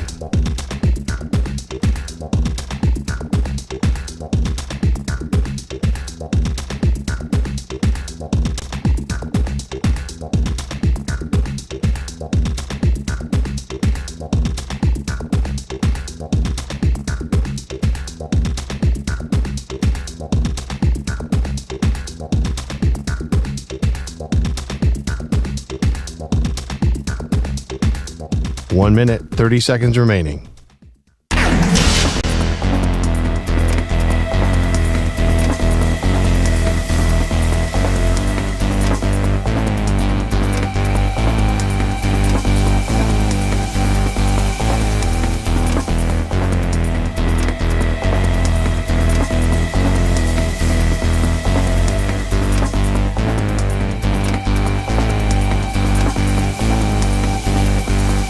One minute remaining.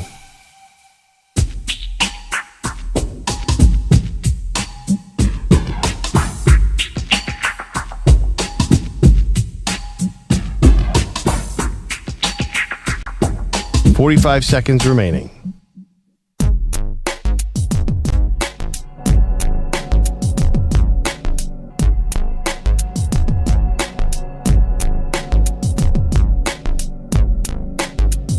Thirty seconds remaining.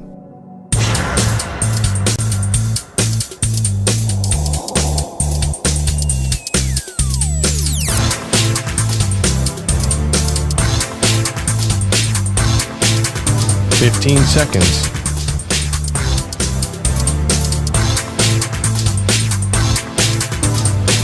Break ends in 5 seconds.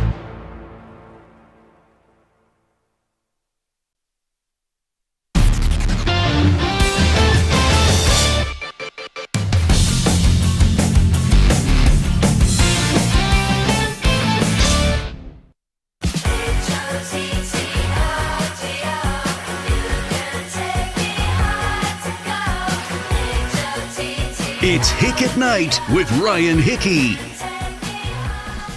I'm seeing on Twitter, it looks like there was an earthquake out in the California, LA area. So if you are listening to us right now in that area, hopefully you are safe. Hopefully you're okay. And nothing to worry about there. No kind of earthquakes or, I mean, at least for someone here who has grown up on the East Coast and has lived on the East Coast, my entire life has never had to really deal with an earthquake outside of one time. And that was the craziest experience. The one like last year, right? Yeah. It was like last, June maybe, somewhere in that range. I remember literally waking up. Like, it woke me up. I'll never forget. I was sitting in my living room. My girlfriend's dad was visiting. And we're sitting there. And all of a sudden it's like shaking. I'm like, I thought people there was construction outside. Like someone's drilling. I'm like, oh, this is a big ass drill. I'm like, oh no, this is bigger than construction. I would never forget, it was sunny out. Yeah, you remember where you were for an event like that because it's so rare here. That was crazy. That was do you remember what it was? 4 or 5, something like that? Yeah, like 4 point something probably. I'll check it. It wasn't, in terms of, again, people that live out in the West Coast, California, that, these happen more frequently. It was nothing to where, it was a crazy earthquake, but just for someone who's never experienced, that was wild. So, seeing now at least some tweets about an earthquake hopefully everyone is okay, being safe, and kind of pushing through. But speaking of, because I guess this falls right in the nature of Mother Nature, or I guess in the category, I should say, of Mother Nature. I despise spring. I really do. Because one thing I don't like about spring is the back and forth temperatures. Yesterday was a perfect example. And maybe this is an extreme example, but still.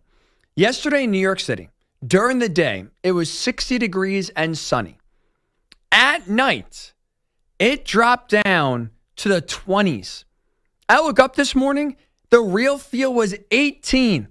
I wore shorts yesterday. It was a spring day. And 12 hours later, the real feel is 18 degrees. I have my winter coat coming in the studio. It is freezing here because we're kind of right by the Hudson River. So the wind is whipping. So it may be single digits real feel here with the wind coming off the Hudson where we are down here in New York City. So this is, I mean, it's the worst. It's such a tease. And again, extreme example, 60 degrees down to, in the 20s and the teens in the span of a few hours. I get that's not normal for a spring day.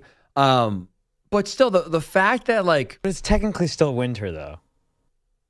No, it's March, but I don't want to be that guy, but... are you going to be that guy when it's like that you say that Memorial Day isn't the start of summer, but like June 21st is when the summer solstice happens? No, Memorial Day is the start of the summer. Okay, I'm just making sure, because there are plenty of people, and I got into big fight. Usually this happens every year, because I always like to hype up Memorial Day weekends. That's one of my favorite holidays of the year, because I love that summer starts. Summer's my favorite season.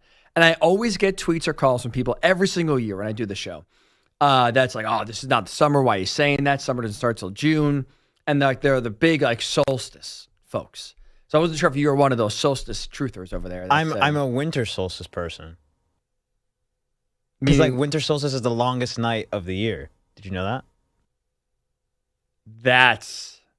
I have never heard anybody. It's an Iranian tradition. That's why. Oh, really? Yeah. It's I look at it as the shortest day in the year, which is miserable. It's like tradition to gather around and we read different types of poems, and we have lots of pomegranate.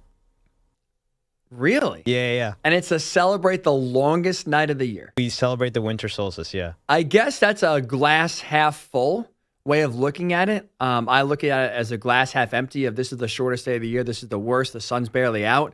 Which is why, by the way, I'm looking forward to this weekend. By the way, as a reminder, we're springing ahead for those that don't know.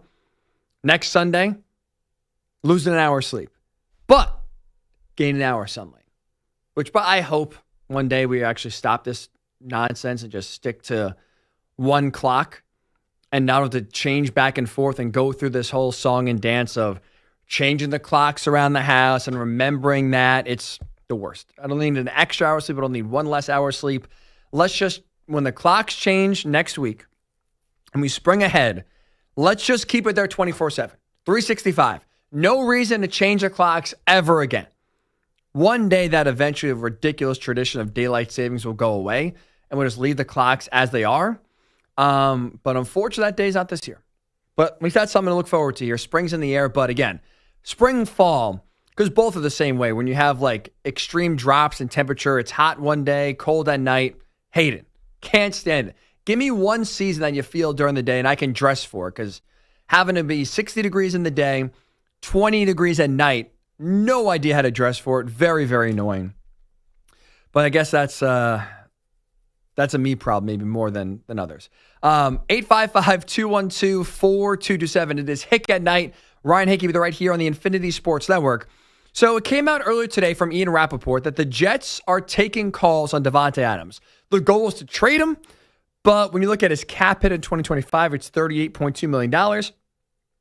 Nobody will be trading for that cap hit. So Rappaport reported that if there's no trade, that Adams will be cut.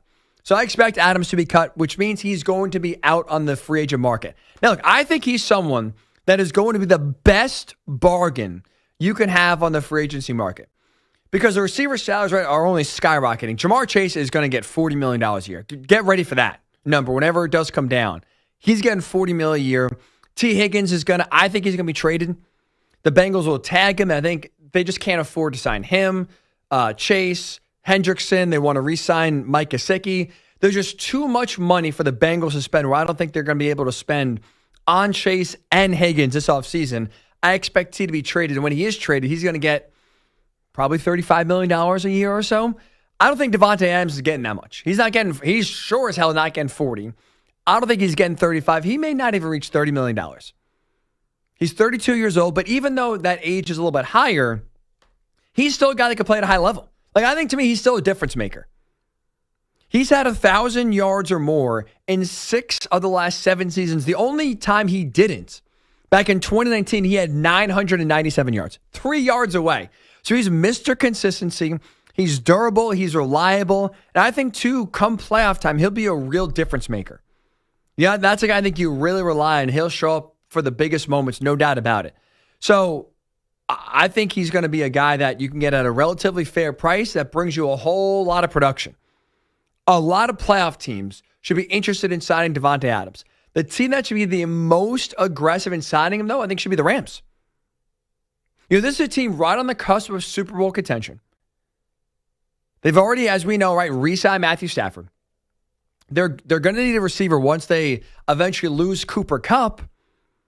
And I think he fits really well into this Sean McVay offense. He could line up anywhere, outside or in the slot, can complement Puka Nacua, can be, I think, playing under Sean McVay and his creativity, I think, would really do wonders for Davante. He has great hands, right? He's a great route runner, great separator as well. I think him and Stafford would gel very quickly. I think he'd be a great fit in that offense.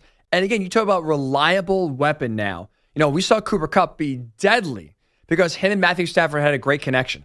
I think we could see a similar connection between Adams and Stafford develop pretty fast to where he could, I think, help push the Rams from that Super Bowl contention or just on the cusp of Super Bowl contention category into that Super Bowl caliber tier. Right now in the NFC, I think it's the Eagles and the 49ers that are Super Bowl caliber teams right now. I think the Rams could creep up into that tier as well if they can get someone like Davante Adams. That's a team that should be by far the most aggressive in pursuing the former All-Pro wide receiver when the Jets eventually release him. 855-212-4227, 855-212-4227. So we got a lot to talk about here when it comes to Super Bowl contention, especially in the NFC. Who should be the team that goes after Davante Adams the most? Is this a guy that you still think could be a big-time contributor on a playoff team? And then the question we started with the top of the hour at, who's the biggest threat to the Eagles? After the Commanders landed Deebo Samuel in a trade this weekend, are the Commanders the biggest threat to knocking off Philadelphia, preventing them from going to back-to-back Super Bowls? I don't think so. I think to me it's still the 49ers here as the biggest threat to Philly, in large part because they can match the depth of Philly and how many different ways they can win. Philly can win running the ball, throwing the ball, playing great defense. I think the 49ers can do it as well. Whereas you look at the Commanders, their defense is very suspect, and their run game outside of Daniels is non-existent. They ask, I think, too much of their quarterback to when you are so reliant on one player to win you games. When you look at a balanced, deep, talented team like Philly, that's not good enough. Not good enough at all. There's a reason why we saw the Eagles blow out the Commanders in the NFC title game, win the season series 2 out of 3 games, and really should have swept them if not for the Jalen Hurts concussion that led the Commanders to winning the only time this year against the Eagles. So I think when you look at the biggest threat to Philly, I think despite what we saw last year from the 49ers, I think it's still San Francisco.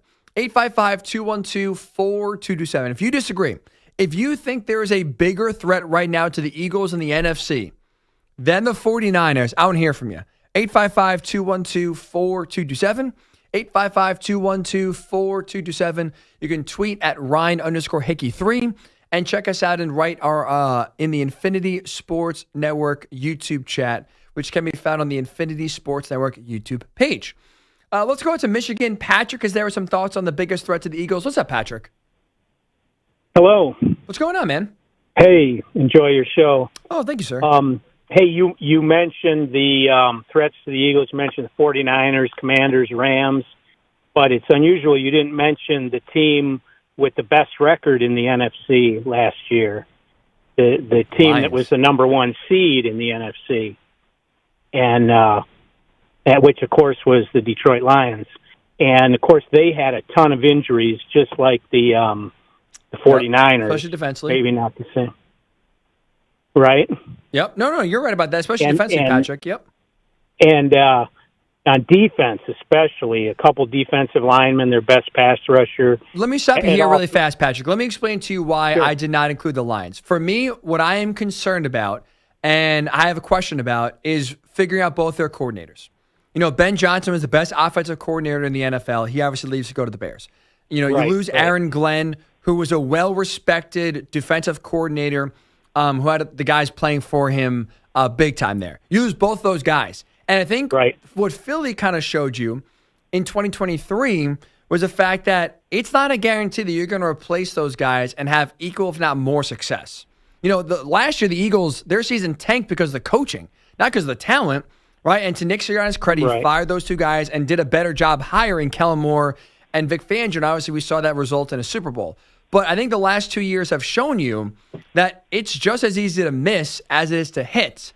And right now, going with two unproven guys, Dan Campbell did, to replace, two of the best to do it right now in the league, I have questions and concerns right now, Patrick, about their ability to, again, pick up where they left off and improve even more from last year with two new coordinator hires. Right. No, it's a good point. It's unknown, but you figure law of averages, they're going to get those guys back who are injured and hopefully not have as many injuries as last year, and maybe that will compensate for the inexperienced coordinators who Dan Campbell is familiar with. He's pretty confident in these guys. Of course, he's going to say that because he hired them. But right. And again, to use Philly as the example, because I think it's fair here, right? Because the Lions have a ton of talent, so do the Eagles, right? And I appreciate the call, Patrick. When you look at Philly, right, they hired from within too in 2023. When they lost Shane Steichen, who became the head coach of the Colts after they went to the Super Bowl in 2022, they hired from within. They promoted Brian Johnson, who's a quarterback's coach, from QB coach to OC. So there was continuity, right? There was belief there, kind of similar with what we're seeing with the Kelvin Shepard promotion on the defensive side. And like you said, Campbell's confident in John Moore. Again, I'd hope you be confident in the guys you're hiring. Otherwise, don't hire them in general. But even if the defense does improve with by being healthier, will the offense take a step back because now you lose the creativity of Ben Johnson? I think that's a real possibility. So the Lions, to me, with all the talent, what they've accomplished the last 2 years, I go into 2025 with a question mark with Detroit. Not that we're going to miss the playoffs, but can they get into that Super Bowl conversation? I don't know. A lot of it's going to be on coaching, and I have a big question mark when it comes to the coaching. 855-212-4227. Tony's call from Florida. What's up, Tony? Hey, how you doing? Good night. Thanks for taking my call. Of course, buddy. What's on your mind, man? Hey, I'm calling for a couple of things. Excuse me if I'm feeling nervous, man. It's the first time I ever get on the radio. Oh, wow. Glad we popped the cherry with us. Thank you, Tony. Yeah, it's the first time. I think the best fit for Davante Adams would be the Kansas City Chiefs, man. They need a receiver. I think they're going to come back with a chip on the shoulder, man. And if they get a receiver like Davante Adams, man, it would remind me of back in the Patriots when Brady got Moss. They went undefeated. They lost in the Super Bowl. But I think that would be the best fit for them. And, I am a Commanders fan, and I have to agree with you, man. We have way too many holes. We won too many games at the last minute that I don't know how we did, but we won. We need a pass rush pressure. We need to stop the run. We need a tight end. Mm-hmm. We need help on the line. We need way too much help, and we just can't. We're going to kill Jalen Daniels if we don't get him help at a young age. No, you're right. So, and you know who I would compare it to, Tony? A little bit going from year one to year two is a little bit like C.J. Stroud and the Texans. We're kind of similar. They won a lot of games early on. No one expected it, right? A lot of it was on C.J. Stroud's shoulders. Now, to their credit, the Texans, at least, they made some big splashes in the offseason. But you saw, with an extra year of tape out, or a full year of tape, I should say, out there, defensive coordinators, defenses adjusted what C.J. Stroud did well, and you saw a drop-off from year one to year two. I think that's a real possibility here. And the Texans went out and got him help. Right. and they still had a drought. Right. And now, again, Tony, right, you just saw your team get Deebo Samuel, so they got him help, just kind of like when the Texans traded for Stephon Diggs. And appreciate the call, man. Thank you again for making the first call with us here on Hick at Night. Appreciate that. Well, welcome to call back anytime. But I do think there needs to be a real thought, and I would say assumption, of a regression from Jaden Daniels from year one to year two. Not because he was I think he's a really good quarterback. That's kind of a successful career. But you do, defensive coordinators are so good that when you give them time to study what you do well, what you struggle with, they come out with many different wrinkles from year 1 to year 2 that I think C.J. Stroud's going to see a lot more looks that he's not used to. And again, when everything's on his shoulders, right? When there's no run game to kind of take the load off, when you have an offensive line that's not very good, when you got a defense that can't be trusted to get you enough stops as well to win, I think when all that pressure is on Jaden Daniels now with a full off season, I think we'll see a regression. Now, to be fair, right? We saw a regression from C.J. Stroud, a sophomore slump, and the Texans still with the playoffs this year made it to the second round. So I think we could see a regression and still see the Commanders make the playoffs. I'm not saying that they're going to go 5-12. But I think you have to be cognizant of the fact that with the holes that the Commanders have, if Jaden Daniels does have a regression, this team's nowhere near the Eagles, nowhere near the 49ers, nowhere near the Rams. And that's part of the reason why, even after this trade for Debo, I don't think we can sit here and have a real conversation about the Commanders being the biggest threat to the Eagles, even though they just made the NFC title game. And we're the last two teams, part of the last two teams standing in the NFC. Niners, Rams, much better positioned to take down the Eagles in 2025 than right now the Commanders are. 855-212-4227. It is Ryan Hickey with you right here on the Infinity Sports Network. We'll continue to take your thoughts here. We're talking a lot of quarterbacks, talking a lot of draftable quarterbacks, NFC threats, Davante Adams' future. We are breaking down a lot of football. We'll also give you the Sunday Scaries. Try to make you feel a little bit better going into this upcoming work week, including sharing a story of a man who promised one thing and did not come close, and the world was there to watch him fail. I'll tell you who that is and what the story was after we get this latest sports update from Peter Schwartz. Infinity Sports Network Sports Flash. This report sponsored by Progressive Insurance. Your small business keeps you on the go. Progressive Commercial Insurance keeps your policy within reach with our easy-to-use mobile app. Learn more at progressiveCommercial.com. Let's tip off with the NBA in Miami. The Knicks rallied from 19 points down against the Heat to force overtime. And then here's Brunson, drives, leaves his feet, finds Hart. 5 seconds to shoot. Hart to the basket, flips it up and in. Off the glass, the Knicks lead by 4. Their largest lead of the game. Pat O'Keefe on Knicks radio. Knicks over the Heat in overtime, 116-112. Jalen Brunson scored 31 points. Elsewhere, the T-Wolves over the Suns, 116-98. Anthony Edwards with 44 points. Luka Doncic scored 29.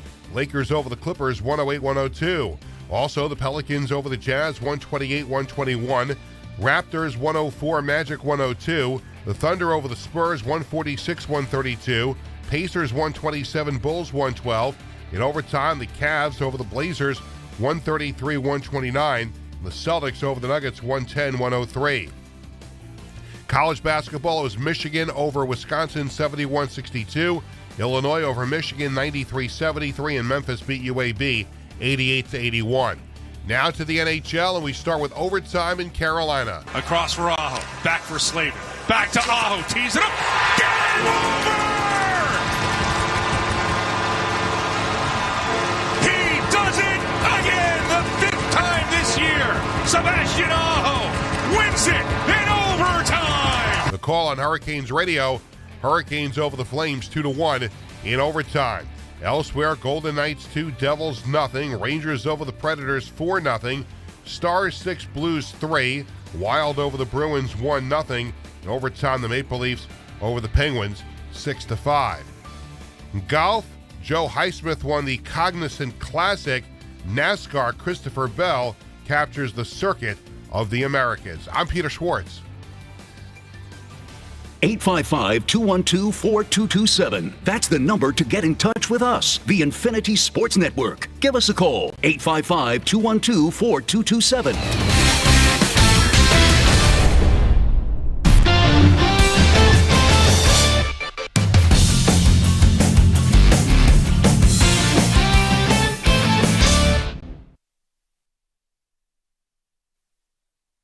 You're in a 5-minute break.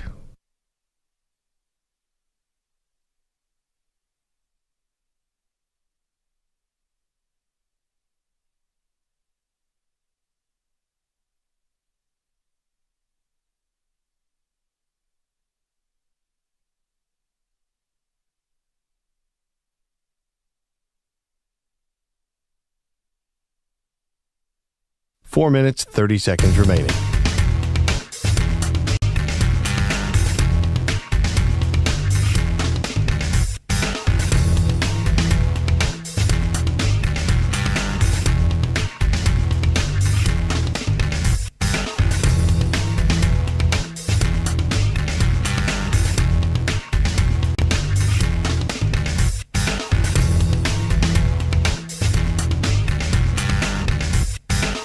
Four minutes remaining.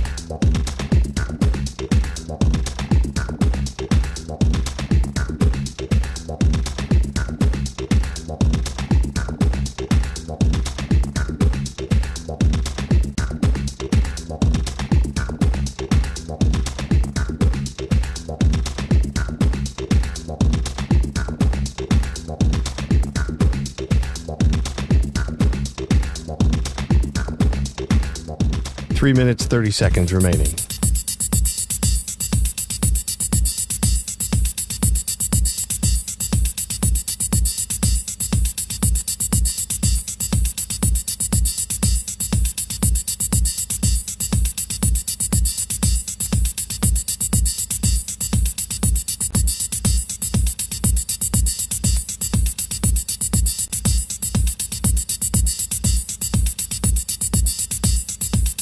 Three minutes remaining.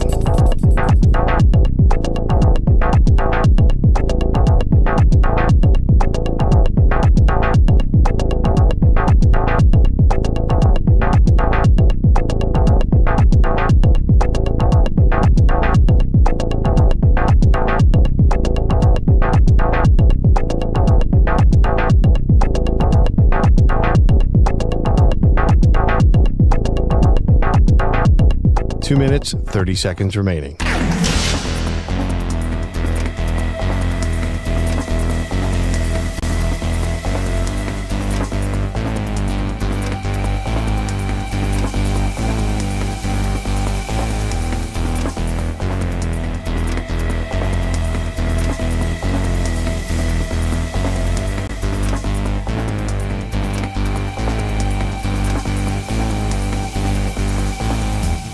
Two minutes remaining.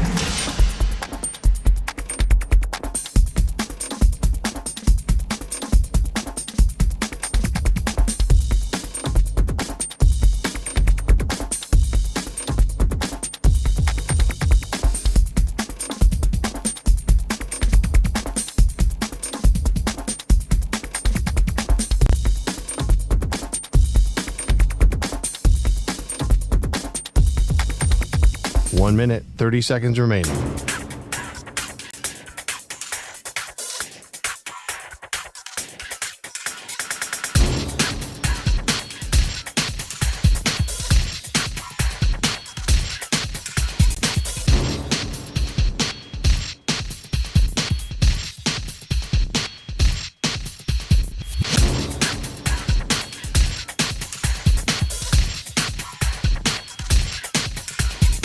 One minute remaining.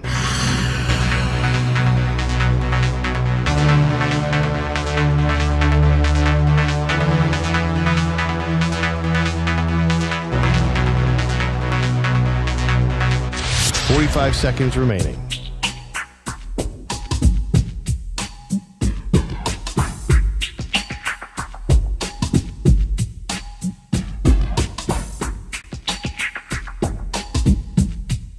Thirty seconds remaining.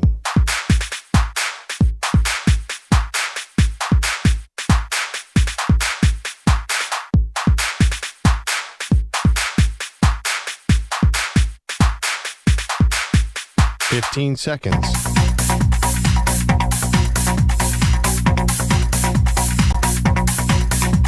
Break ends in 5 seconds.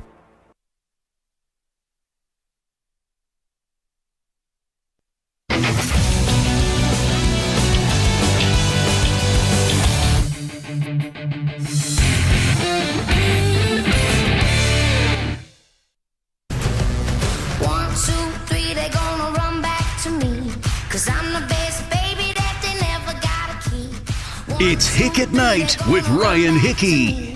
They always want to come, but they never want to leave. If you missed any part of the show, check out the Hick at Night podcast feed. Night spelled N-I-T-E, available wherever you do get your pods. Also, you can check out the YouTube channel, which can be found Ryan Hickey, just by searching that. A lot of videos from the show posted there as well. So a lot of easy ways to catch up on anything you may have missed from the last 3.5 hours or so. It's been a jam-packed show. We've talked a lot coming out of, storylines coming out of Indy with the scouting combine. We talked a lot of basketball today as well, including the Lakers getting a big win, the Suns losing again, as Kevin Durant's future is seemingly decided, and it's not going to be in Phoenix much longer once the season does end. So we've hit on a lot of college basketball here as well, some Rick Pitino. So I'd say a pretty balanced show in terms of what we talked about here. It's been a lot of fun. So that's the best way to check it out. Again, Hick at Night podcast, Night spelled N-I-T-E, for anything you may have missed. And also on YouTube as well, if you want to watch some videos from this show, Ryan Hickey YouTube channel. All right.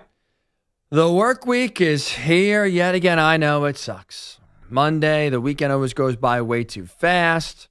The weather maybe is not as you wanted. So going to work is not easy. So to make you feel a little bit better, what we do here at the end of the show is Sunday Scaries, as we try to highlight those people who have it worse than you. The weekend is winding down. Hey, Ryan, who's got the Sunday Scaries this week? We've talked a lot about the NFL Combine this week. A lot of storylines coming at it. But the one thing we haven't talked about a lot from this on this show, at least, is the actual Combine itself. Players running, throwing, working out. Right? That personally to me is boring. I think overrated. But this storyline is interesting. Texas receiver Isaiah Bond had an interesting, or I should say, made a bold claim this week going to the Combine. Take a listen to what he said. I'm going to break the record tomorrow, for sure. I anticipate running 4.20, or possibly I'm feeling great, I might run 4.1. So the record he was referencing there was the 40-yard dash record set by his teammates in Xavier Worthy, former Texas receiver, last year.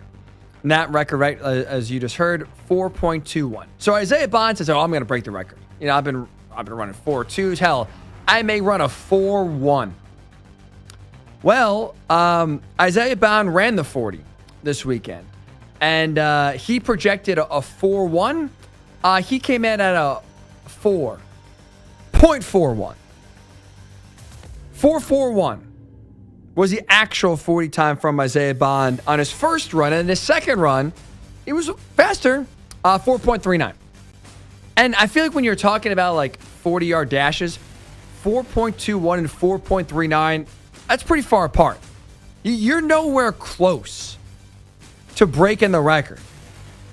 You can't make this claim and then not come close. You can't be parading around your office saying, I'm going to break the sales record. Then all of a sudden at the end of the year when the standings come out, you're in 6th place. That's what this is. Isaiah Bond, come on, man. You want to put yourself out there, make some bold proclamations, back it up. I'm not going to drop him. I would drop him a little bit in the draft.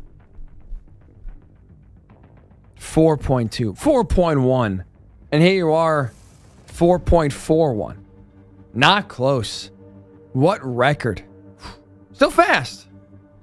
Nowhere near as fast, though, as Xavier Worthy. So I guess credit to and congratulations to Worthy for still holding the record for whatever it means of running the fastest 40 in Combine history. Boy, oh boy, imagine making a bold claim in front of everybody and then flopping on your face. Yeah, you think you have it bad. Isaiah Bond got it worse than you. Who else has it pretty bad here? Let's go with Kevin Durant, who it came and was reported earlier today from Shams that the Suns are going to trade Kevin Durant after the season, which that's honestly probably for him a good thing. Get out of Phoenix. But right now he's in the middle of Phoenix, and they are the biggest tire fire in the NBA. They lost again tonight. They lose to the Wolves 116-98 after at least leading after halftime, playing tough, and all of a sudden just having a second half just collapse as Minnesota ran away with it. Like, this team is such a sad team. I was trying to think of a different word there. They're just sad. Bradley Beal played tonight. Kevin Durant played tonight. Devin Booker played tonight. Did not matter. This team is going to miss the play-in. They're not making the playoffs. Coming nowhere close. They're 4 games out of a playoff spot here with like 20 to go. They're going to miss the play-in tournament and then have to trade Kevin Durant. KD, after the game, was asked about his emotions as another loss piled up in what has been an extremely disappointing season for the Suns. Here's how KD would characterize it. Yeah, it's tough, man. It's a game, man. We didn't play our standards up to our standards at all. We embarrassed the fans. We embarrassed ourselves the way we played. I want us to be better. Yeah, he's right. He's 1,000,000% right. They are an embarrassment. They're an absolute embarrassment. Things just keep on getting worse. And again, Kevin Durant's gonna be out the door. I would not be surprised to see Devin Booker right behind him. I mean, why would you want to stick around and play with Bradley Beal and play for an owner who's basically taken over the GM role, and Matt Ishbia, who every move he's made since trading for Kevin Durant has been the wrong one? Has been a disaster. He's ruining the prime years of Devin Booker and wasting what is, I still think, one of the best duos in the NBA in Booker and KD. It's not their fault that this team sucks. It's everyone else's fault. They've not been able to find a big man, not been able to find good bench depth and good wing depth as well. They've not found a point guard. Like, they are bad. Bad. They've totally bungled this entire Kevin Durant experience. So the Suns, you talk about having Sunday scares. They have the Sunday scares every single night. No doubt about it. And finally here, you're on ESPN, right? You think you made it. And then all of a sudden, a coworker on national TV humbles you. Take a listen to this SportsCenter exchange early this week between Jay Harris and one Marty Smith. There's a game at a college football stadium. There's only one person we could send, and that's Holly Rowe. It's Marty. Marty. Oh. Hi, guys. I'm being told the role of Holly will be played by Marty Smith. Yes. Marty Smith. There he is in the home of the national champions. So Marty Smith was covering the stadium series for ESPN between the Columbus Blue Jackets and the Detroit Red Wings out at Ohio Stadium where Ohio State plays.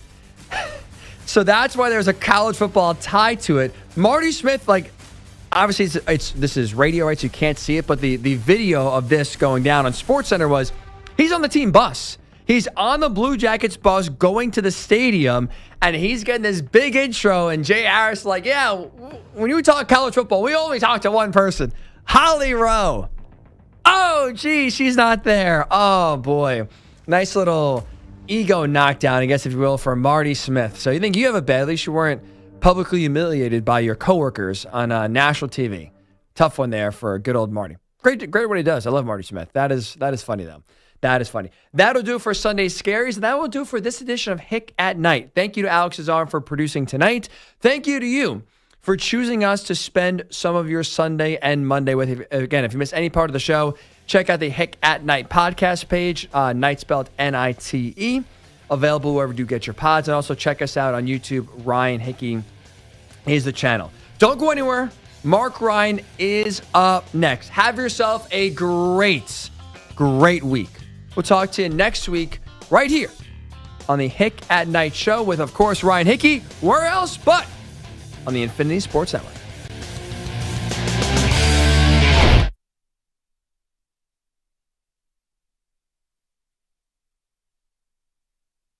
You're in a 5-minute break.